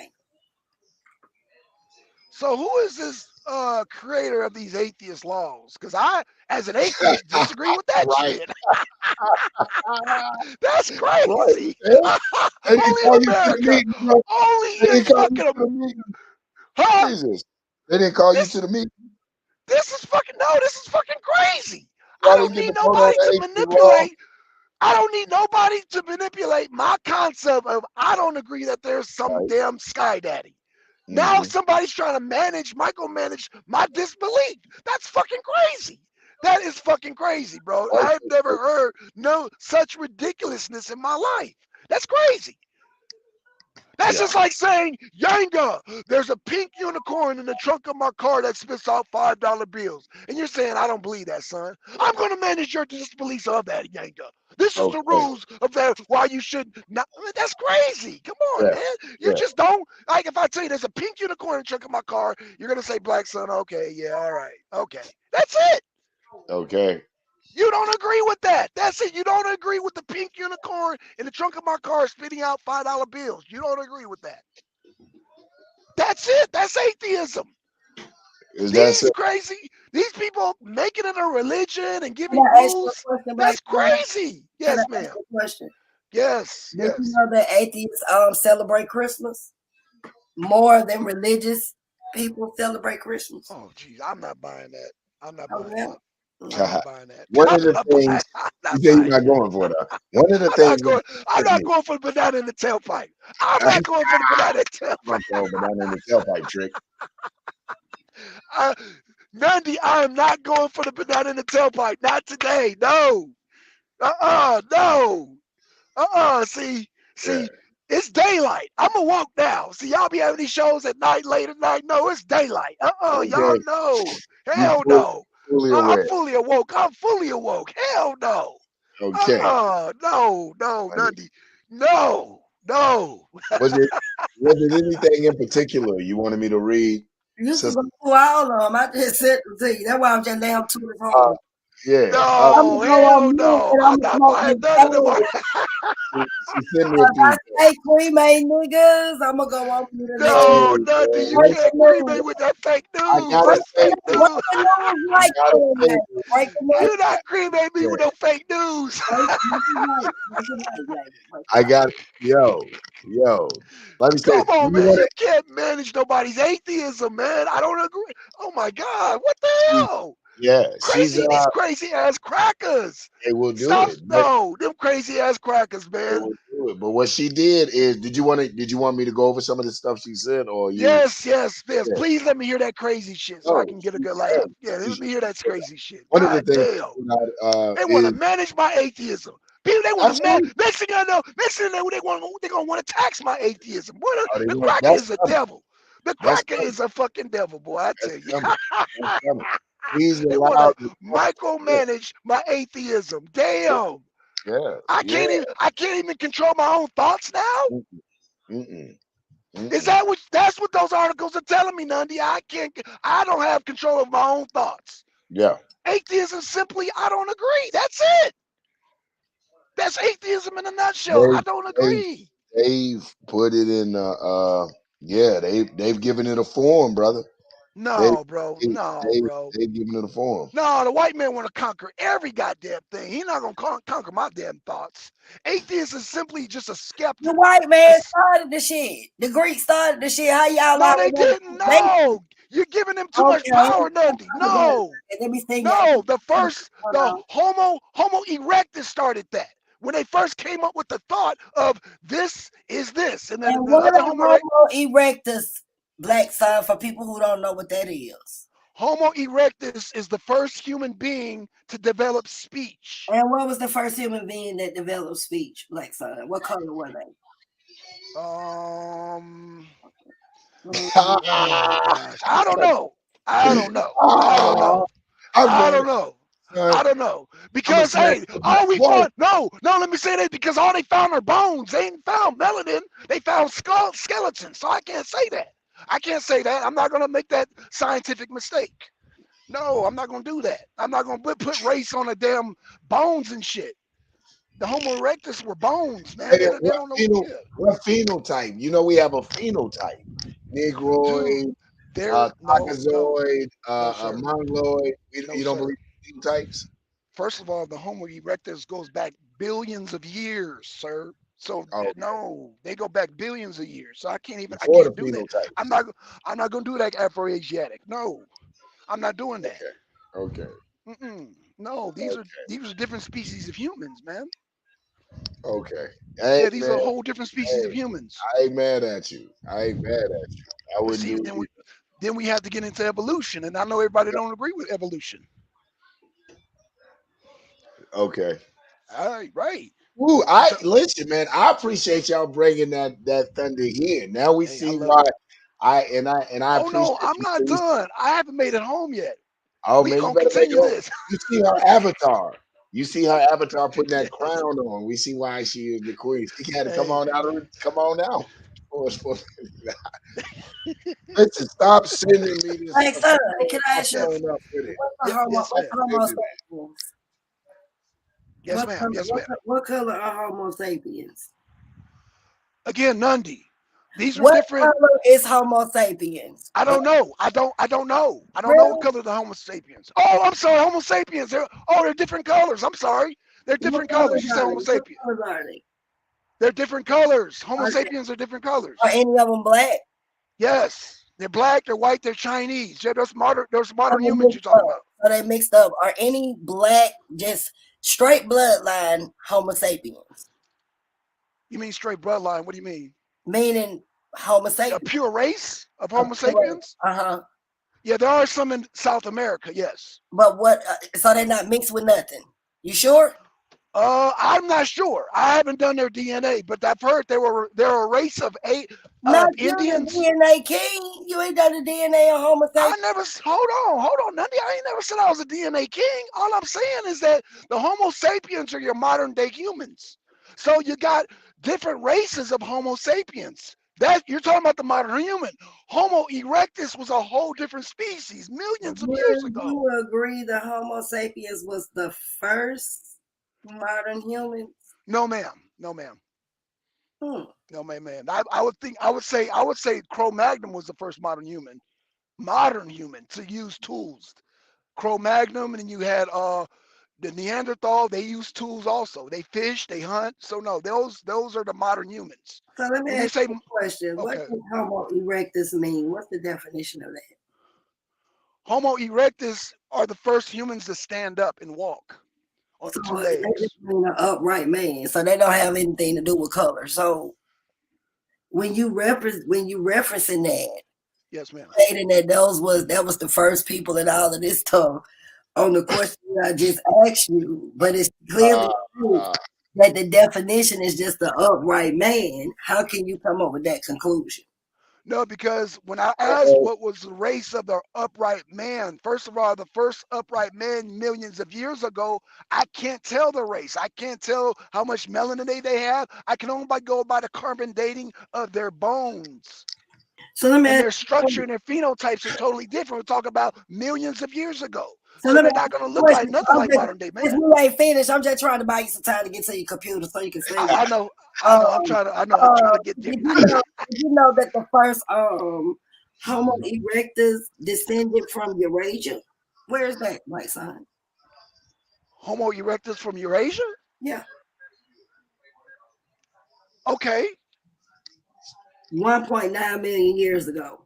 Okay, I'm not going to disagree with that. Okay. And where's Eurasia? Would that be Europe, South Asia, places like? I guess wouldn't that be like Arabia or some shit? With them goddamn Arabs with that. Them Arabs, yeah. But Nundy, hold on. I see what you're doing. Hold on, Nundy. We're talking about a time frame. You're talking about millions of years. I'm gonna wait till you get to your computer so you can help yourself.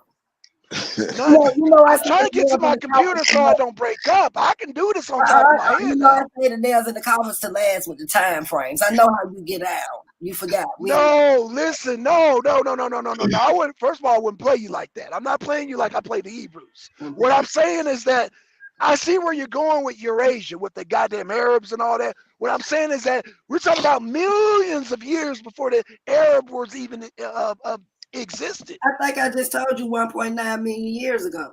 Okay, right. So yeah, I would. Yeah. What I'm saying is that, and it was in Palestinian Epcot, and that's over there in Europe, South Asia, and Southeast Asia, and them ain't my people. Okay.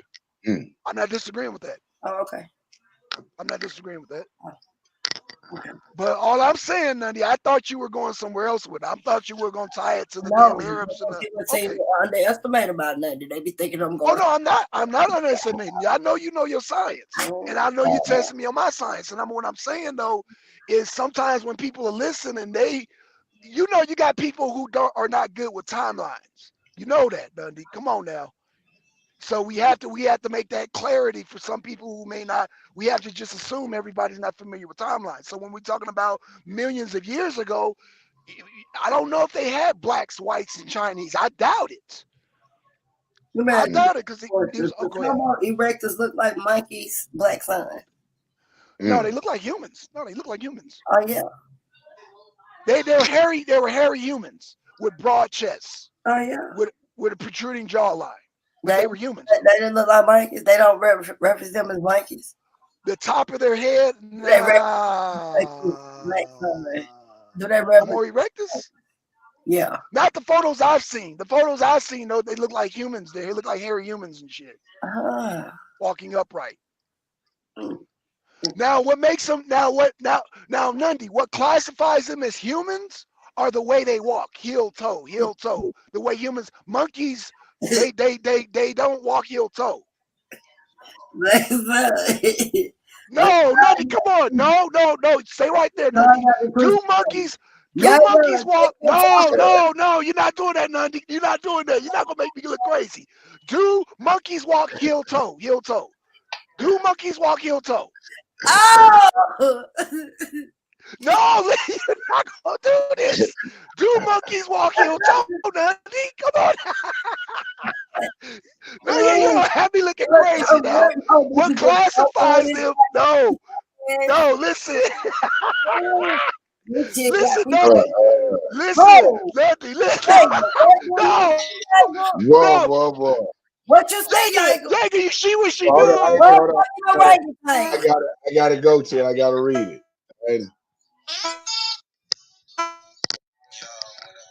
Right. Crazy. What are you?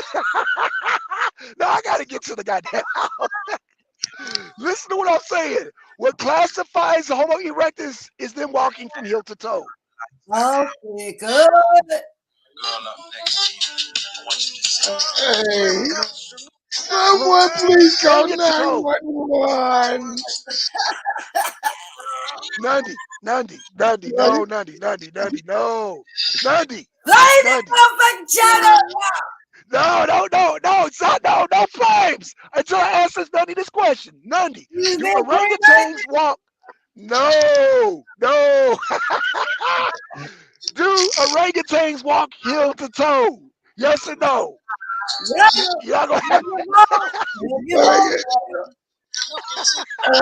All right. Well, let me twist this up, please. I'm having a memorial. I need y'all to be quiet. Moment of silence. Moment of silence. We're in trouble. We're in trouble. Oh, why? No. Wycliffe can sing it better than me. Please sing Wycliffe. Can y'all hear this? Y'all hear this? Oh shit. No, I'm good. God damn. No, man, Nundi did not answer my question. She did not answer my question, man. I answered it. I'm sorry, what was that again? Do orangutans walk from heel to toe? I need to go. I'm gonna roast the gas on your ass. No. You did. No, you did not answer the question, Nundi. You did. What classifies them as erectus, meaning they walk? Oh, come on. See, I'm getting, man. Bring this motherfucker up, y'all. Nundi did not. She did not answer the question. This nigga went through the cremation process. Listen, an orangutan don't walk upright. They don't. They don't walk from heel to toe. I'm almost home. I'm almost and I'm almost home. I'm almost home. What's wrong with them? Put a one in the goddamn chat if you don't want to. I'm loving it. No. I'm trying to told you. No. No, y'all see it here. Motherfucking wanted. Oh, what your scientific ass at? No. What's that? What a homo sapien is in this motherfucker.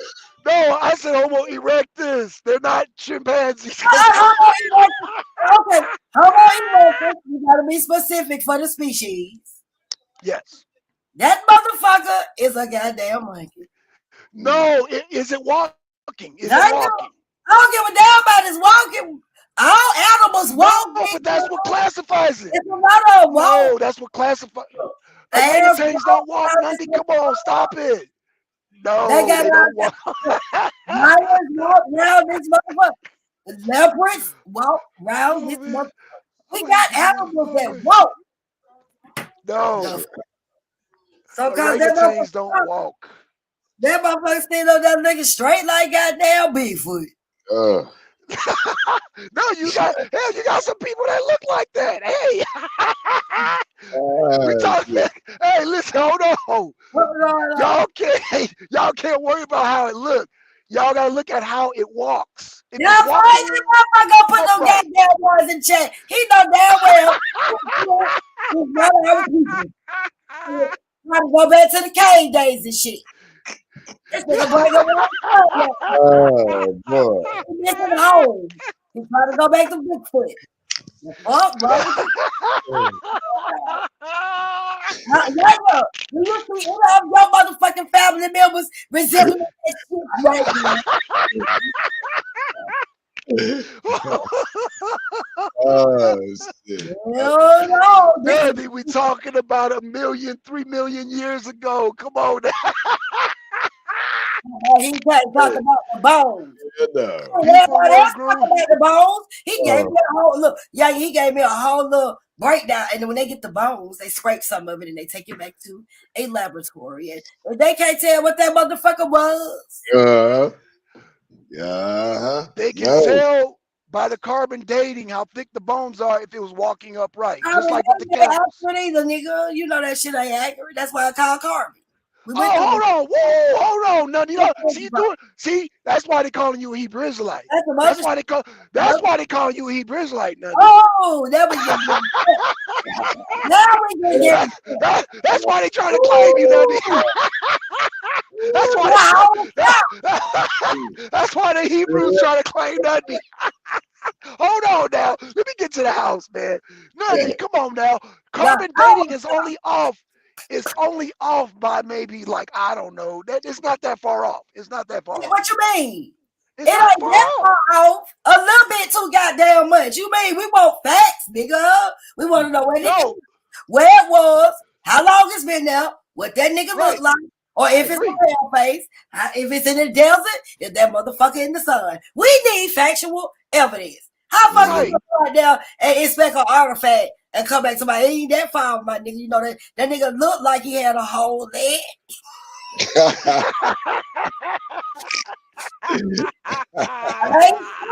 I mean, I don't. That nigga had a whole leg. I mean, he that far off. I mean, I'm almost in the house. I'm pulling up in the driveway right now. Boy, okay. I'm pull up in the driveway. Pull up in the driveway. Y'all stay right there. Nundy and goddamn Yaga, y'all stay right there. Y'all stay right there. I'm pulling up now. It's okay for them to say you only had a half a leg when you. No, hold on now. I'm heading upstairs. I'm going upstairs now. Oh yeah, let me get in the house. Hold on. Let me get in the house. Let me get in the house. Let me get in the house. I'm getting in the house. Let me shut my door. Oh yeah, I'm getting in the house now. I'm getting on the computer with no interruptions. We ain't doing this phone shit. Oh yeah, I'm getting to a computer now. Those and coffee niggas for the bill. I ain't gonna. Y'all not gonna beat me down on this goddamn Boost mobile phone. Oh no, computer. Not on the Boost Nova. Hell no, y'all gonna beat me on the Boost mobile. Hell no. No. Make history. I love it. I love it. Let me get on this computer. Okay, Yanga. I'm about to get on my computer. Oh no. Come on, Google. Oh no, ain't no Google. I'm bringing out the books. Let me turn this computer on. The carbon date with your inaccurate dates. Oh no. We're gonna fix the carbon dating too, Nunny. We're gonna fix that. Already wrote. We're gonna fix that. You can't fix it. I already wrote. No. A little bit off. It's a little bit off. Okay. Let me get this earphones on. Imagine you give a woman a little bit goddamn off. You cool with it? Bitch got down and took a whole leg off. After you thought everything was all together. Oh shit. Right. Okay. Right. A little bit off. Just in the wig come on. Don't make me hop after you. I'm gonna get you sucker. Oh, look. Oh, hell no. Oh, that's shit. good. Y'all hold it Okay, down, man. I detail. gotta pull up at the filling station and gas up. So Okay. y'all Okay. hold I it ain't down. never thought I would be doing a live lynching. Okay. Damn, why is this computer going so damn slow? Because though you tell them a lie. No. Wait See, a minute, y'all. We all y'all. oh, this computer going slow as hell. Make sure y'all share this shit quick though, cause it's finna go down. Oh shit! Come on, I'm finna, computer. Goddamn. I'm finna change my show. Y'all see young. I'm finna change to my boy with Croom. I'm gonna have me show on that Croom. Y'all on It's Croom show. I don't know, you motherfucker. Mm. Okay. Okay. Let me get in here. Okay, Yanga. All right. Where's the Okay, Drop another link. Yanga. Drop another link. Oh, and Yami's here too. Oh shit, Yami. Oh yeah, Ooh-wee. live. Oh shit, we got the Yes, Yami here. come Oh on. shit. Mm-mm. Che. Oh shit. So there, oh shit. Oh, it's live up in here. You and your Okay. goddamn theocracy. It's live up in here. This nigga. All right, Yanga, drop a link. Nutty, I drop a want link. to drop that motherfucker, stab him in the head with it, young. Drop the Drop a goddamn link, y'all. Drop the link. Yes, let's get it, black son. Okay. Right, Drop a link, Black we Son. can I stay see. on both of y'all. Yeah. Oh, even Angel in here. Goddamn, Angel up in here. Goddamn. Hey, Everybody up in here today. nigga. Talk about you. Okay. I got you. Okay. Okay. Y'all drop the link. I'm ready. Let's see. Highest battle. Okay, hold on. Where did Yanga go? Okay, Nutty, can you drop the link?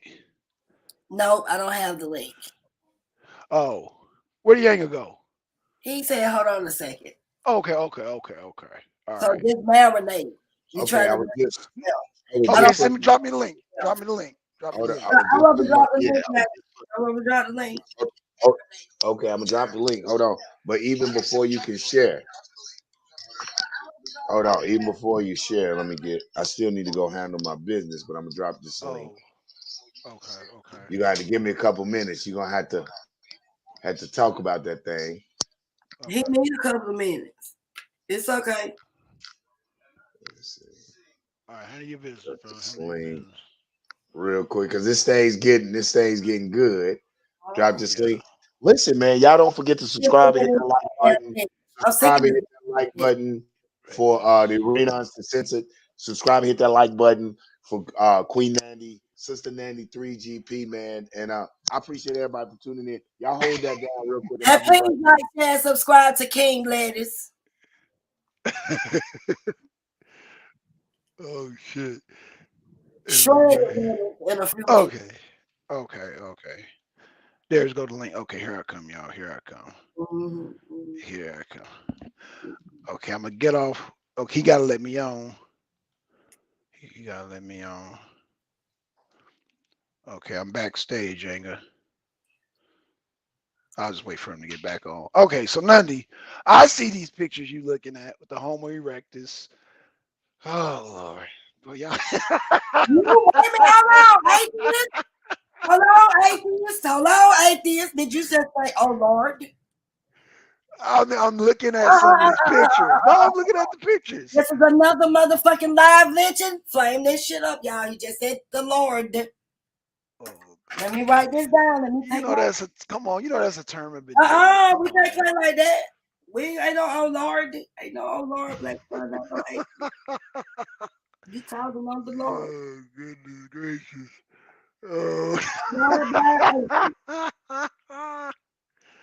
Oh man. Oh, these pictures. I thought you the first atheist.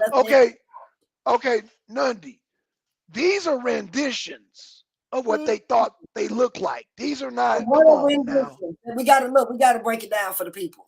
Okay, so a rendition is just guesswork. They're guessing how these species of humans. Guess. No, as far as their appearance. But hold on. But the dating does not negate the fact that these beings walked on two legs. They have the I carbon don't give a dating to damn what show. walk on 2 legs. The dating is important because that will identify what the fuck we really is. I ain't gonna do that. And if your No, but Nundy. carbon Okay, dating go is ahead. off, if your carbon dating is a little off, then it's inaccurate and it's not something that we can stand on as factual evidence to be able to say that any of the shit that is being talked about during those times even was in existence. But there's different ways of carbon dating. You know that, right, Oh, Nundy? let's talk about them. Okay, so carbon dating can also. Okay, go ahead. Okay, go ahead. Hey y'all in the chat. Boy, y'all gonna learn a science lesson today. Y'all gonna learn some science today. Shout out Seduction, y'all. Shout out to Che, Sankori, Patrice. Shout out to you, brother. Check out that ether video. Okay, 9 ether video. Okay. Shout out. Oh, brother Angel Snup in the house. Who else is here? Hey, y'all like and share. Yeah, share this with a friend. Cause y'all, we about to get scientific here. We about to get scientific. Me and Nundy about to battle with this science. We about to battle with this science here. We about to battle. So, brother 88 in the house. Everybody is practice power. Okay, y'all. I'm waiting for. Okay, check out the ether video. That ether video. Check out that 9 ether video. Bishop, you All need right, to I'm come back on in the. effect. Back in Okay. effect. All right. I'm waiting in the thing on my computer. I'm about to hang up the phone as soon as you let me in, brother. All right. All right. Yeah, let's do that. They do that. Okay. Okay, I'm here, y'all. Oh shit. I'm here. Okay, I'm here, y'all. I'm here. Okay. Let's do this. Okay. Hey, I'm mean business when I say let's do this. Let's do this. Okay, so I'm waiting for Nundy to come back because we're talking about. Okay, so me and Nundy are talking about rendition. So an artist, it's just like when they go down and do a police sketch. Brother Yankee was out the panel. I want you to repeat what a rendition is. Okay, so a rendition is just a person you giving they're guesstimating based on the diameters. They're giving an image. So it's just like when you go down to the police station, they're going to give a rendition of a suspect. Correct? They guesstimate. Yeah. Right. So they get kind of close, but you will agree with that, right, Nundy? I'm listening to you. Okay, so there's different forms of carbon dating too. Guesstimate. Okay, so they got these So people a saying like, rendition, you're basically saying like the police a rendition grabbed the wrong nigga picture. Yeah, you can say that. You can say that, okay, brother. Yeah, you can say that. So yeah, the image may not be perfect. However, they're still dating on the thickness of the bones, meaning chimpanzees, they have thick legs and thick arms because that's how they maneuver. These species of humans walked upright, so their calf legs are thicker. Their arms are actually skinnier. So that's why I'm saying this rendition, yeah, they got them looking like apes. I get it. This is funny. This is hilarious. However, that doesn't negate the fact that these beings walked on 2 legs from heel to toe. Heel to toe, that's what classifies it as a human. The walking. Not only the walking, but they had tools. I see one of them here with a spear. So you have them walking, you have them making spears. So this makes classify them as a human. Now, some people might say, well, chimpanzees use tools also. Okay, we get that, but the chimpanzee does not walk on 2 legs. Let me stop you in the head with some sign. What you mean they don't walk heel to toe, or they don't heel to toe? I'm sorry, yeah, they don't walk heel to toe. Humans are the only species classified to walk to heel to toe. That's what classifies you as a human being. Heel to toe, heel to toe. When you walk heel to toe, that's a human being. Primates don't walk heel to toe. Let me ask you a question. I just want to crack a little joke. Okay. Why was the movie The Planet of the Apes created? Oh, it was created because they wanted to deter. It actually came, the Planet of the Apes came out during the Black Panther movement, and they wanted to kind of, yeah. No? Not okay. But okay, well, what's your purpose of it? But why did it come out? What was the type of apes? What were they trying to reference, and what were they saying? The Planet of the Apes were referring to the Black Panther Party. That's what they were doing. They were referring to, if these niggas actually take over, this is what it would look like. That was their. Wow. Yeah. Oh yeah. Yeah. That's what we were taught on the West Coast. We were taught the Planet of the Apes was talking about the Black Panther. Okay. Yes, ma'am. This is what I was taught from mom and dad, and the Panthers all before them. That's what we were taught on the West Coast. That Planet of the Apes was talking about the Black Panthers. Mm-hmm. Wow, that's interesting. That was their way of saying, if y'all let these niggas take over, this is what's going to happen. So yeah, that was a response. Seduction said, "Stop the cab." Who are you speaking to, Seduction? This is. She may be talking to someone in the chat. That's interesting. That's a show in itself. All right, Nandi, where were you going? You know, I'm finna send it to you. She gonna see you these rendition of these monkeys. God damn. She gonna keep sending these monkeys, man, looking like goddamn chimpanzees. It's all, you know. I can share. I guess we can't sit. You're back at the computer. If you want to share, if y'all guys want to share. Yes, I would love to. I guess you know. Let me get some of these images. I'm good. That's what I said. I just sent it to you. Okay. But remember, everything that I share is a rendition. A rendition. What's up, Bishop? What's up, brother? Man, hey, Bishop, how you doing, brother? I'm good. How you doing, Black? I'm doing good, man. I'm wrestling with Nandi on the science, man. They got these people looking like chimpanzees, man. Oh my goodness. Oh my goodness. See, this is why science is so hard to teach, man, because they see pictures like this, boy. Black people like, oh hell no. But we got to concentrate on the heel toe. The heel toe. These things walk from heel toe. Their arms were swinging freely. These are classified as human beings. Nandi, do you disagree with that? I do. Okay, that's fine. And what I'll say, okay, so what would classify it not being a human? It did being a chimpanzee. Hold on a second. Because remember, okay, let me tell you this. Cheetah from Tarzan was bow-legged, right? And Tarzan had to hold Cheetah's hand for him to walk, right? So he needed some assistance. Most of your primates need assistance from their arms. Or if you hold their hands, they can kind of do like a baby. But no, they're not gonna walk from heel to toe on their own and just swing their arms. Mm-hmm. Mm-hmm. So initially the thing was saying that, so from that we can't determine what color they were. Based on you're subjecting yourself to renditions again. They got some with dark skin, they got some with olive skin. We don't know because we don't know what the temperatures. They say the temperatures were much hotter back then. They're saying that the temperatures were much hotter. I mean, there's different variations. You had more volcanoes back then, so you really can't. Well, back to the Planet of the Apes. I thought that movie was about us in general, like Black people and our, DNA in general. What y'all think? Fair enough, Patrice. Fair enough. I'm not going to argue that. Break it down, brother. Run it down. No, I don't know. I haven't seen it in years, but I just remember the gist of it.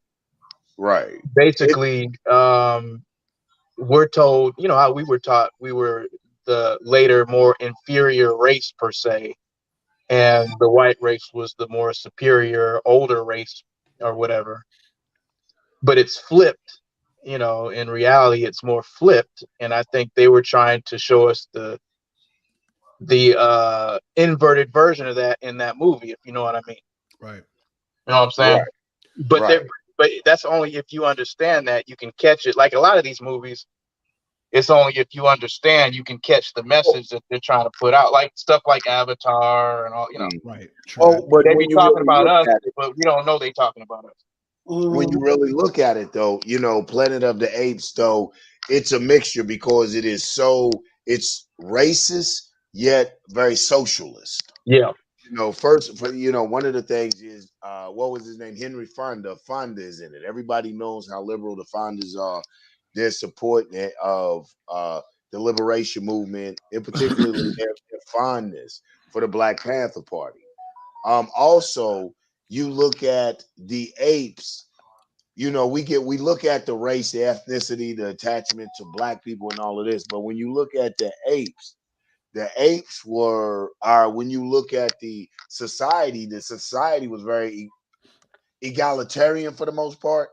It was classes, with the apes, the orangutans, and the chimpanzees. So you could see the reflection of classes, but for the most part, it was egalitarian, that they were all what they simians and shit. And then you see that it was after the destruction of a capitalist society for the most part. You see, I think in the main part is when he sees the Statue of Liberty. Mm. You know what I'm saying? And he's like, why? We did it. I can't believe, and come on, man. The Statue of Liberty, America, to see the imperialism. So I guess Planet of the Apes is what political point you go looking at it as. I could see the race picture in it, but to me, that was just too easy. I was like, what else is, what kind of society living in? So I did see the classism, a little bit of egalitarianism, and where I could see where a liberal would use apes, where I could see where socialists would use it as propaganda. You know what I'm saying? Yeah. Let me say this. Let me ask you. Let me tell you why I brought up the Planet of the Apes. Can you look at that last text I sent you? Yeah. And let's talk about that list of animals and also the animals that they reference as humans that walk from heel to toe. Okay. Let's see. Just a moment. Human gat adapted for efficient walking at the cost of efficient running. Is that what I'm looking at? Mm-hmm. Okay. Let me see. Humans. So I'm reading down. And this is Science News summary of the article. Humans, other great apes, and bears are among the few animals that step first on the heel when walking. Boom! She got it. She got you, son. What happened? I hope you had to read any further. You said that like humans, the defining trait of a human being from the rest of those animals was the heel to toe. And she said something from Science News that says that can I get that article, please? Yeah, I'll send it to you. Humans. Our name walk from heel to toe. Huh? Everything that name from bears to bears, apes. It says humans, other great apes, and bears are among the few animals that step first on the heel when walking and then roll onto the ball of the foot and toes. And he didn't hear the key words, humans of the great apes. Now a new study shows the advantage comparable with heel. Yeah. So it's talking about humans, other great apes, and bears are among the few animals to step on heels and toes. And it talks about that. Oh man, okay. Interesting, son. Okay, but let's look at the term erectus. So bears, yeah, you could train them to walk heel to toe, but that's not their normal walking. That's not their normal walking stance. So yeah, you can train. This news and they saying that's their normal. Never mind. I'm gonna wait you get. Well, no. Tell me, Aint. No. Come back. I want you to break it down because I'm trying to understand how we're classifying a bear to walk upright. They normally walk on four legs. So when you do the carbon dating, they will have all four legs being thick from the walking. So, okay, go ahead, brother. Here's the thing, though. If you're saying that humans walk from heel to toe, if you're saying that's the defining trait between a human and carbon, so it kind of lends credence to a point. Is Homo erectus that first thing of human? You're saying she's like with this monkey because she's showing you that bears, apes, other things walk. Bears and apes. Right, and bears, apes need assistance, meaning they can only walk on their legs for a short amount of time. Meaning their bones. When you do carbon dating on bears and all these other animals, their forelegs and their back legs are going to be even because all that weight is distributed. What I'm saying is Homo erectus walked on two legs at all times. So they have skinnier arms because their arms were used to hold spears. They're used for other things. They weren't used for walking. So the Homo erectus did not use his arms for assistance. So the bear doesn't always walk upright. It'll walk upright to scare another creature for temporarily. So yeah, animals can do it. Bears can do it, and chimpanzees can do it for a short amount of time. Started out your But argument saying that the only thing that walks heel to toe was humans. no, but okay, but let's look at the term Homo erectus. Erectus meaning I your don't care spine. nothing about the term. We're talking about factual information from science. Right, and I'm trying to break down what erectus means. Erectus means that your spine, your leg is supporting you upright. You're erect, meaning this species, okay, let's just call it a sentient being. Okay. Its normal function of walking is walking upright. It did not use any other body part for assistance. It's walking upright. Its spine is upright. That's why they call it erect. Erectus comes from the word erect. It is erect. So when it's walking straight. Its arms are free. Let me And ask so when you. they did the carbon dating, the arms are not thick like a bear. The bear, all four limbs are thick. But go ahead, Yang. I'm sorry. Okay, so question. So that's the first point. You will concede that it is not the deciding factor of being a human is not from heel to toe. You have to concede that point. Okay, I was in the car. Fair enough. I was in the car, so I will concede to that. So, Okay. but I will finish it ask and say okay, go ahead. Okay. So I asked this. So you're saying that the Homo erectus, the ability to walk upright without assistance, Yes. is now a deciding factor in it, and that's genetically. So you wouldn't okay, so you say that's it because now I'm thinking about, and I don't want to get silly, but people with spina bifida or anything that uses assistance couldn't walk on their own two legs. You're just saying Correct. Yes, correct. But what if I had a walker?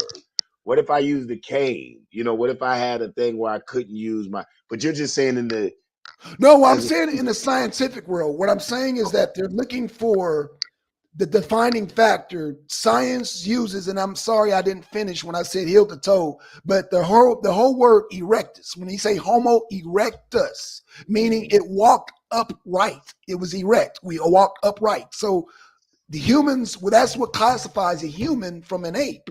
Apes need some type of assistance. The bear needs some type of assistance. And when you do the carbon dating on the bear and the chimps, their arms, their muscles, their bones in their arms are thick because they've been using it for assistance.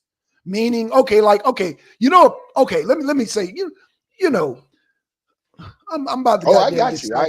I'm about to get South Central here in a minute. In a minute. Okay, Pookie gets shot by Ray Ray, right?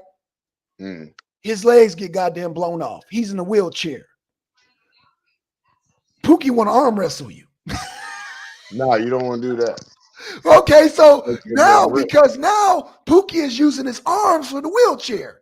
He getting goddamn arms. He getting yoked up because now he ain't got no legs. So when I'm saying any type of assistance is going to gain muscle and it's going to gain muscle density. You follow me so far? I got you. We're with you. Okay, so Homo erectus had skinny arms. They did not use their arms for assistance. So what I'm saying is that because of this classified them as human beings. Okay. Wow. The bears. Yeah.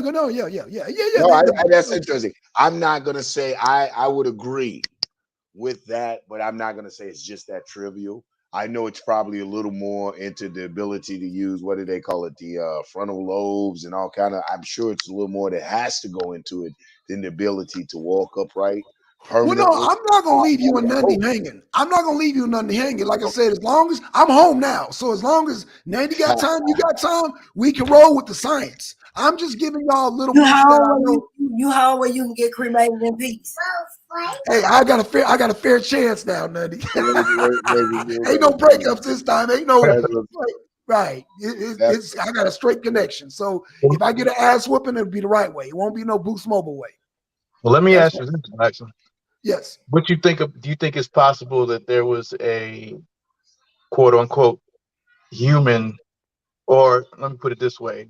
Okay. What if do you think it's possible that there were some that were walking upright, but they're still not humans? Ooh, Great question. that is a good question. Now, Patrice, I think that's what Nandy's alluding to. okay, so now you're asking me the difference between do I believe something existed and what is on record? Scientific. Well, do you think it's possible? Yeah, or both. You could say both on record and what you think.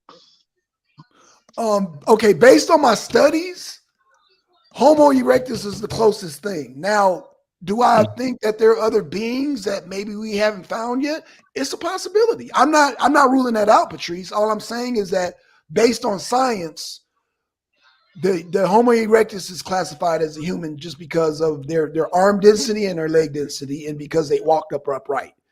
No primate does that. Okay. So if you were to actually see one in modern day, it would be walking upright just like you and me. It would be walking. Mm-hmm. His arms would be swinging. It would be. I mean, question, Black Son. Did Bigfoot walk upright? Yes, ma'am. Yes. Okay.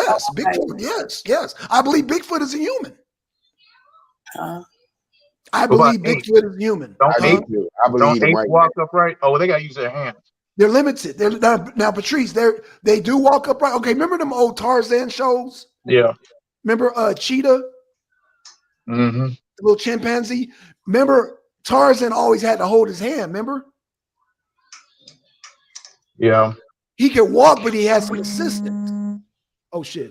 Meaning, okay, remember Cheetah was bow-legged, remember? So he wasn't even walking really heel to toe. He was kind of walking heel to toe, but he needed a lot of sense. He was wobbling. Yeah, but that was because he was bow-legged. That didn't have anything to do with that. No, but all chimpanzees are bow-legged, though. All of them are bow-legged. No? You know, but like he said, I think that's just a natural part of evolution to reach and grab fruit from the tree. Does that constitute humanity? Does that say because I can walk on 2 feet for longer periods of time or permanently, does that make me a human? Aren't I just a different species of primate? Well, you can make that argument, Yanga. You can make that argument. However, the scientists, they're looking at, like I said, they're looking at the distinction between, okay, let's just take Homo erectus out of it. They're saying that there's only 2 chromosomes that separate us from the primates. You know what I'm saying? And one of those is that they can't walk upright for a long period of time like we do. Mm-hmm. That's one of the traits that that separates us. So they're saying that this Homo erectus, wait a minute, these things were walking. And then not only was it walking, he was walking with a spear in his hand. So his arms were free. It didn't need no assistance. Its spine was strong enough to support itself just with 2 legs. So then they classified it as a human. Okay. I get what you're saying. How they looked, I don't know. I mean, I see these renditions got them looking like chimpanzees. Okay, I'm laughing with y'all. And these renditions are funny. They're funny, but you cannot. You said that it was a human with hair all over his body. Is that not what you described? I did say that. But again, these are renditions. I wanna say hair because we still have hair. Some men, just because of our testosterone, got hair on our arms, we got hair on our backs. So we do have traces of hair that you know, I mean our beards. I mean, you got modern cases of people, what's the condition? Wolfism? Is it not animals that have hair all over them? Yes, ma'am, yes. That walk heel to toe? For long periods of time without assistance? That walk heel to toe. Because you don't have to assist a damn monkey. No, you got to assist. The monkey assists himself with his arms. That's why the arms are so strong. Nundy?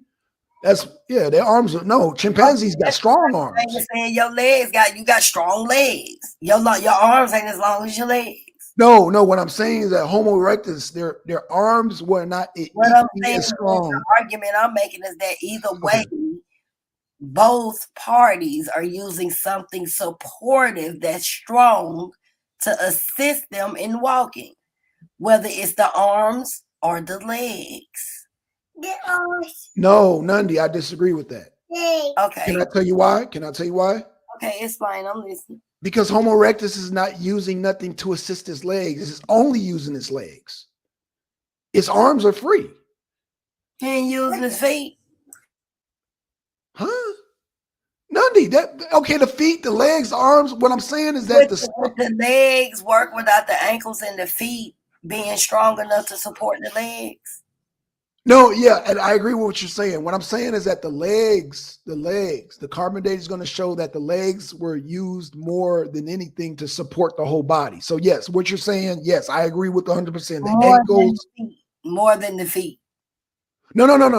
When I say the legs, I mean I'm including everything: the ankles, the feet, the heel, the toe, the calves, the quads, your glutes. All that is supporting your whole body. That is what they're saying is classifying as a human. The minute you got to use your arms, that is the primate. That's what I'm saying. The Homo erectus was not using his arms. His arms were free. You follow me, Nundy? Hello? Oh, shit. Hello? About here, I'm sitting there smashing. Okay. Patrice, you got any questions, man? Well, I had put that link in the chat just because that was something that I saw that was interesting last night on Black Magic 363, I think it is. Mm-hmm. The nine ether beings, where they're breaking down how the concept is our DNA goes back a lot farther than what they're saying as far as the whole evolution theory, and then it's a cosmic origin. And it's something that when was that chat you that I had just put up, what Jesse had? Yeah, that's it. That's the link to it. Let me put that up again there, man. Yeah, I'm about to click. I'm clicking on it now. In fact, I'm subscribing to this Black Man. Okay. Run it down. It was pretty deep, I need to go back and look at it again. Okay. But it resonates. I mean, I'm not versed in that type of knowledge or whatever, but some things I just kind of file that kind of resonate, especially since, I kind of study things like the Dogon tribe and a lot of mythologies and stuff like that. And a lot of it lines up with some of the concepts of those tribes, that as far as how things began, how we got here, blah, blah, blah. It lines up with a lot of what they think and what they've been thinking for thousands of years. And then you got Egypt and so on and so forth. So, it's just something that I didn't know if you guys had any knowledge of those type of concepts. You know what? I'd like for you to share with a bit, man. I've always found the Dogon people fascinating. You know what I'm saying? The very the different concepts and stuff of their origin. I don't know. Are you one of those people that believe that they are descendants of the Egyptians? Well, that's what they say. I don't know for sure. Okay, share it with us. I could believe it, but I don't know. I can't say I know for sure. Like I say, I'm just kind of dabbling into it. I'm not, like an expert or But they say they are. They say they come from that, and they say a lot of what they believe comes from the Egyptian sciences, and that they actually descend from. Time out. Sankara, time out. Yeah. Because I'm one of those people that believe information is power. And on this channel, we are the people's people. So you got to go all the way back, brother. You got to introduce our people to the Dogon. Won't you tell us a little bit who the Dogon are, what part of Africa, and a little bit about them? Set the stage a little bit, and then bring us into it. Because the Dogon are fascinating. Absolutely. Yeah, they're in. I think they're in East Africa. I can't remember exactly where they're from, but basically, the gist of what they believe is that they descend from what people would call, extraterrestrial beings, and that the original inhabitants of the earth, that's who they were, and we descend directly from them, like they are our creator some kind of way. And when they talk about ancestors, those are sort of what they look at as reincarnations. When people say the gods, these are the gods. Like when people talk about Anunnaki and all that kind of Anunnaki, stuff. yeah, Anunnaki, yep. Right, same type of concept. Mm-hmm. So they look at those as the beings that became what we call our ancestors, and supposedly they reincarnate as the beings we are, having sort of a human experience on Earth type of thing. But I don't have the book in front of me, but I can get it sometime and bring it.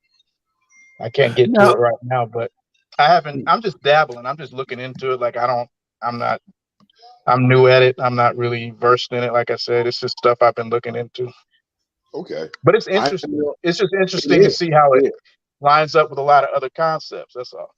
Well, I thought what I found fascinating from just I was like you, I ran across them in studies of another study. You know how that is. Yep. And I found fascinating that within their mask, a lot of their writings were galaxies and stars that they are just now discovering. Maybe within the past, 10 to 20 years, and these people have had them. You gone, son? Where you headed? Went to the gym. All right, bro. I love you, boy. Where we find out where they had all of this stuff, written down way before contemporary science. And I think that's fascinating. So, they are mysterious. Exactly. Yeah, they are mysterious people, man. Very fascinating subject. African people in itself, our brothers and sisters from the continent in themselves.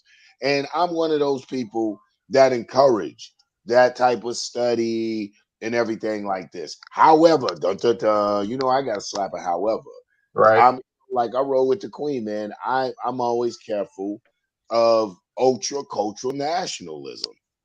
I think that can be an ultra cultural nationalism is this. And like I said, no knock on our brothers and sisters from the continent, but are once again not embracing the reality that is a us and trying to find our identity in antiquity, in ancient cultural practices, ways, and rituals. And yes, they do serve as good moral lessons or moral ethical compasses, or maybe ties back to some cultural understanding that will help make sense out of this chaos. I don't really I think if we're not careful, then like I said, like religion and every other thing, it's just a way to escape our very real realities. I know brothers who won't marry black women from America. Give me a brother, give me a sister from the continent, brother. I mean, Yeah. I was in a meeting and we had this one brother, and we was in a meeting, and the sister was from Africa, a mother, an older woman. She's talking about Africa and what was going on in Africa. And you had this, I call them African bootlicking niggas, the kente cough dancers. You know what I'm saying? He get up there, this Negro from up the street, from Cleveland. Been knowing this nigga all my life. I don't know where he got the African accent from. He get up there, yes, my sister. I'm like, nigga, we was in the same gang together. I know you're not in here trying Oh, and I gave you the wrong. I meant to say West Africa. My bad. They're from West Africa, Mali. Okay. Yeah. So I said all that to say, he get in there, and long story short, he says to the sister, he says, he's going through this African thing. Then he says, my wife is African, and she asked him, he looked around. She said, in a room full of all these beautiful African women, you couldn't find an African woman from here. Ooh. You know what I'm saying? And I thought that was heavy. And I'm not knocking the brother for his choices. I'm not questioning his sincerity or his love for his wife. I would never be so audacious as to think I know what the hell goes on between him and his woman. But I would say, as a general, sentiment, as a general kind of state of affairs for Black people, yeah, we have to be careful that we're not running to these ancient traditions and practices to stay away from the very real shit that we face today. Yeah, you always got to be careful of that. I agree. Yeah. Which is why I Yeah. don't deal with religion. Yeah. Yeah.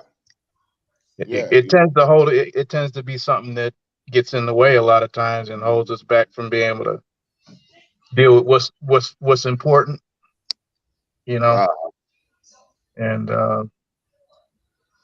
I know y'all were talking about earlier.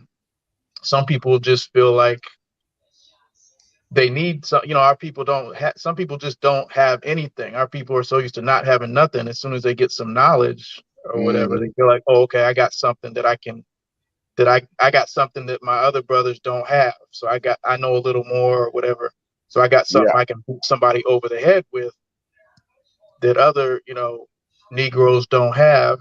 And so therefore I'm a little better. And I feel a little better about myself because I know something you don't know. Mm-hmm. And that's how people tend to use religion. Unfortunately, it seems like that's how they do it. Unfortunately, It becomes an ego thing. yeah. That's that. I think Blue said post traumatic. What is it? Post traumatic slave disorder. He said PTTDS. Oh, that's peace to some family. I'm looking at something else. But yeah, absolutely. Like I said, I don't want to say affectionately, but I've dubbed it or named it escapism. And like you said, and here's the danger of that too. When people see how desperate you are for something, they will put a price on it. I don't know if anybody's ever tried to dress their culture or get items to adorn their homes with African culture. The prices are ridiculous. You know what Yep. I'm saying? So I mean, you also become a market when you show your desperation. What do they tell you? Don't when you're going to buy something, don't show them how bad you really want it. When you show them your desperation, people begin to market and targeted you to dump crap on you in Mhm. any way, shape, form, and fashion. And one of the biggest ways to do it is through culture, having you appropriate their culture, because that puts them in control of your economic, social, and cultural understandings and actions. You know what I'm saying? Like when when Sola and I were talking about the whole Islamic experience from a political, social, cultural understanding, we were talking about how we had economically empowered other people through, if you want to really, what we thought at that particular time, embrace the whole experience of Islam. And I will say at that particular time, I had a lot of the Arab nationalism, our cultural, Arab culturalism, uh, holding it sacred as a religious practice. And what it did, it allowed the economic exploitation, because now, to further my understanding in this way, I had to go to their stores to get the books, like Sola and I had agreed, to really feel, I guess, closer maybe in my dress. I don't know what that whole phase was about, but I bought clothes from them. In my dietary practices, I would go to uh, their places to get the meat. Man, I was so fanatical. You talk about fanatic, son. I was so fanatical, son. I did halal meat. I'm one of the people. When you go to these halal meat in the Islamic place to go get halal meat, I was one of the brothers in that Bismillah with the whole killing the cows and the goats and everything. So I was that engrossed in the community, Right. and it really took. I mean, it's so subtle. The way that it sneaks up on you is so subtle, because I will say it began to modify and change things in my life. It began to put things in a perspective. That was the beauty of it. where there was chaos, where there was things that I didn't understand, where there was things in the world I couldn't embrace. Islam and the Quran put it in a perspective because it told me it didn't exist. Shit. It's telling me this very real police officer killing me is not real. And if he does kill me, it's because I have sinned against Allah. It's not because he's a wicked, corrupt motherfucker. Or if it is because he's wicked and corrupt, He was being used by God. yes, he was used by God, and I should accept, Right. accept what. So it was apologetic, it was defeatist, it was practiced from a black perspective. Now I'm gonna say when the Arabs got it, it was something different. They conquered a portion of the world with it. But like black people, like we always do when we get religion, we're very apologetic with it. We talk that radical shit. We'll kill one another for it, but we won't overthrow a democracy. They will come after you and I for being heretics, for being I know in Islam they call it the kafir, the disbeliever. I don't know what the Yahud, I don't know what these Jews, these black Hebrews call it, but they will come after us for disagreeing and never attack the government. Not advocating that they do that. I'm just making a point for those listening out there. So That's true. And that's my point of it. It is really when it comes to tackling, and I'll use their language, when it comes to tackling the Goliath, the real enemy, then it's always submission, it's always acquiesced. If you do this, God will do this. But when it comes to you and I, they will, if not verbally berate us, degrade us, belittle us, they will almost, in a lot of instances, these fanatics physically try to get you to comply. My only challenge is take the same energy and use it for your people and not against your people. I have not found in most religious black nationalist movements that much vigor and energy used to propel us as the masses forward. And it's the same thing in cultural nationalist movements. I'll say it. Most of the cultural nationalists, these Africanists, these ultra Afro-centered brothers and sisters only attack black people. Yeah. And I think a lot of that's by design, unfortunately. Absolutely.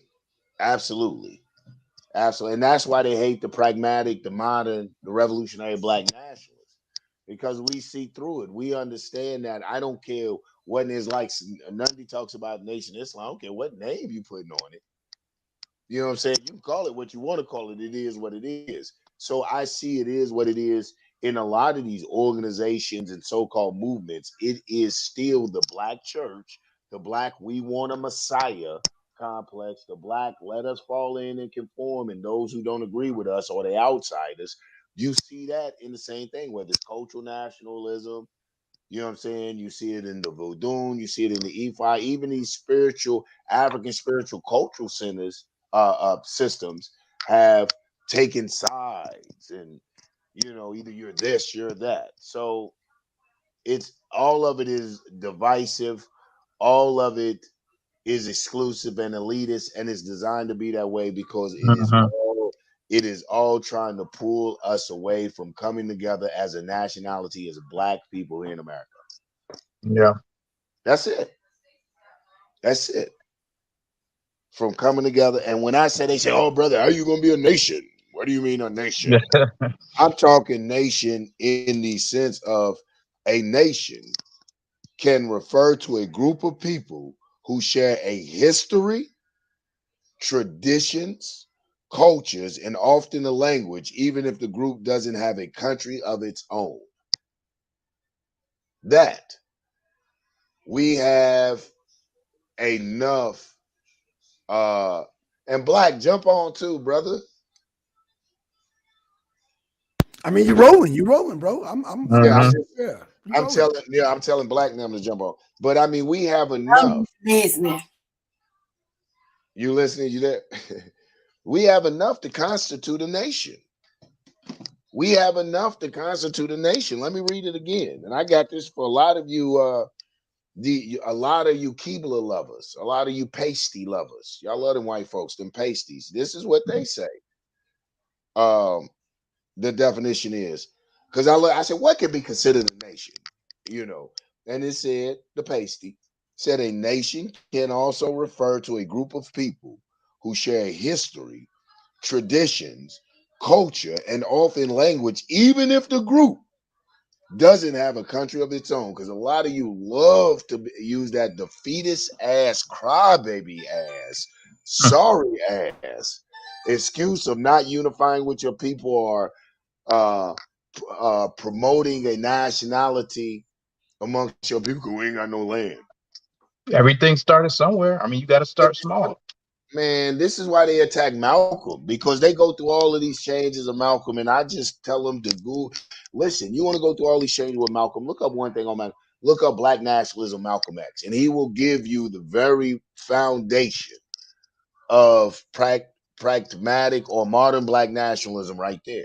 He will give you that. You will see, but it's going to be hard for the haters to grasp. It's going to be hard for the know-it-all and the assholes to grasp. It's going to be hard of those 2022 time warp, contemporary ass comfort of an internet, push the button and all the information is right there in front of me ass Negroes to get how revolutionary what Mm-hmm. Malcolm is saying in the time frame that he's saying it in, coming from the context that he was coming from. He was leaving what was predominantly the thought of Black nationalism at the day, strong classical Black nationalism, which had morphed into religious Black nationalism. It wasn't him. It was no, just Elijah Muhammad or Malcolm. It's Noble Drew Ali, Father Divine, Daddy Grace. Religious nationalism was the order of the day. And Malcolm, we say why we celebrate the brother is because he was one of the first to dare. You know, all of us now beating these, even my boy Ankh, who I had on my show, the God Killer, all us coming at these Bibles now as Black nationalists. We owe a lot of that. Now, he did not that Malcolm came that hard, but he freed us up to do what we have to do. He took big leaps and bounds. He was charting uncharted territory. He didn't know if what he was throwing out there was solid. You know what I'm saying? You think you type of Negroes didn't exist in the day of Malcolm? You think you Negroes who don't challenge what we're putting out here, the Nemnies, the Black Sons, I'm sure my man Patrice Bishop is putting out here, the Solas and shit. You think that Malcolm didn't run across you collaborating ass, handkerchief head ass, bootlicking, buck dancing, Uncle Tom, aiming the sandy, shucking and jiving, oh, you're the Mosey ass niggas?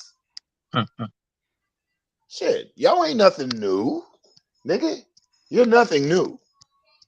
So Malcolm, coming to being as bad as he was, came on out there with a whole new theory, despite you handkerchief head ass Negro, or should I say the descendants of handkerchief head ass Negroes. You know, so I said all that to say, look that up, and Malcolm will tell you, begin to bring you into the understanding of pragmatic Black nationalism, a basic understanding. They said, what is Black nationalism? And I'm not saying verbatim, but basically he said, wherever we are, we should control our shit. He That's said, it. wherever you find Black people, we should control the politics, the economics, the schools, the learning, the everything. So Black nationalism says wherever we are, whether that's here, until we get a state of our own, a place our own, find out what the end game is. But the immediate short-term goal is control of our immediate destiny, wherever we live. Yeah, we've done it What's before. about that? Right. So many times, haven't we, brother? Yeah. But And we see did what it in a short amount of time, right after slavery. Reconstruction, that wasn't too far after slavery. We were able to build basically from nothing. We didn't have to enslave people. We didn't have to exploit people. We were able to build whole cities, and without, like I say, exploiting people like the way the Europeans done. It took them a whole lot longer to build what they have through yeah. slavery and everything else with something we built in a much shorter time from nothing. So Yes. we can do it. So for people to be like, we can't do it and this and that, and you just need to get on.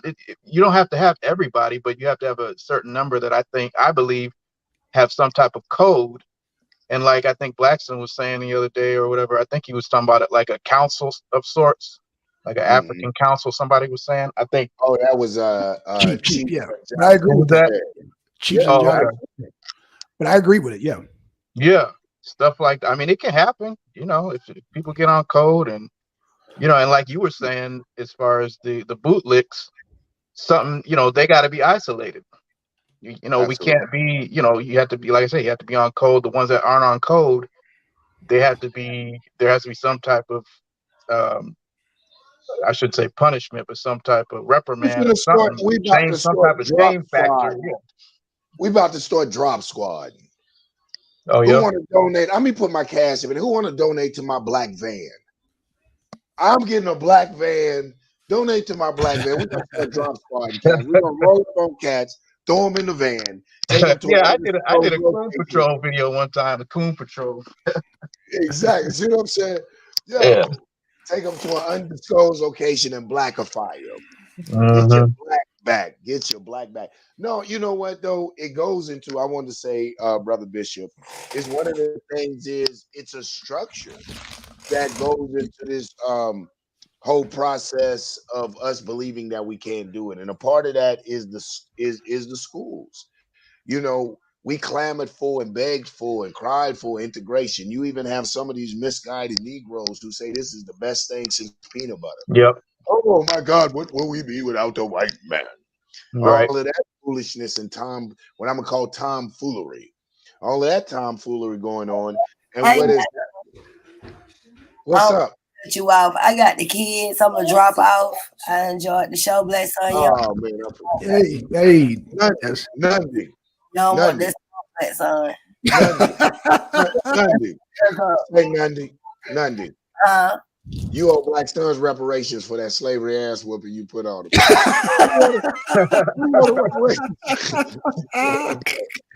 Hey, that was fun. I'm gonna give him a rendition. Okay. Damn. I'm gonna go grab some lunch and stuff. I'll see you guys later. Thanks for inviting All right. Thank you for following through. All right. Real talk. Check out Sister Nundy 3GP on her channel, man. I appreciate the Queen following through, spending some time. I know she'll be holding it down. So that's much love and big shout out. Yeah, no, man. So we talk about school, we talk about this whole integrationist thing. And I think the longer we've been integration, the farther we get in history, the more acclimate, with the more homogenized we become, and the more they rewrite the history. So therefore, when we talk about like Malcolm, like some of our brothers our age get it, but to my children and stuff, when we talk about Malcolm, it doesn't have the same impact, the same sting, the same feel because of the lifestyle that integration has, and I'm not even going to say afforded us, integration has trapped us in. You know what I'm saying? And so with this overconsumption, with everything looking like that it isn't as difficult for Black people to achieve, with the rewriting of history from the real horrors that we came from and the real struggles we had to overcome just to get to this point. My son got PlayStation and Jordans, and he eats good. He got fruit roll-ups and all that. He just went to the gym to shoot hoop. And so where is the connectedness to Black struggle? Why continue something that I don't see? And this is what I think the name of the illusion of inclusion is, because you really don't see, we haven't went anywhere. You're a fat ass gerbil, son. You're on a gerbil wheel and they're just feeding you these fucking pellets and you getting fat running on this wheel, calling it progress. Yeah, I think that. Oh, go ahead. My bad. No, that's it, brother. Yeah. Oh, I was just gonna say, I think that's a good point. I think if people saw something happening or somebody moving in the right direction, I think people would jump on. I think that's part, like you said, that's part of the problem is there's no example for people to see something being built, and so people don't even try. But I think the desire is there. The desire is there because, like, when you see stuff like when Black Panther came out, right? And when you see the actual visualization or image of something like a Wakanda or something like that, you see our people, they get excited in droves. it's still there that they want to get on board with something like that, because whenever they see something like that, when they see black images of black empowerment, they just, they're excited about it. They're into it. So I think that as soon as they see something like that, they jump on. But I think a lot of people just sitting around waiting. You know what I mean? I think that they're waiting on it. What's up, Cool Star? My baby brother then popped in, man. Peace, What's good, peace. What's up, Yanga? man? What's Black going on? Sun panel.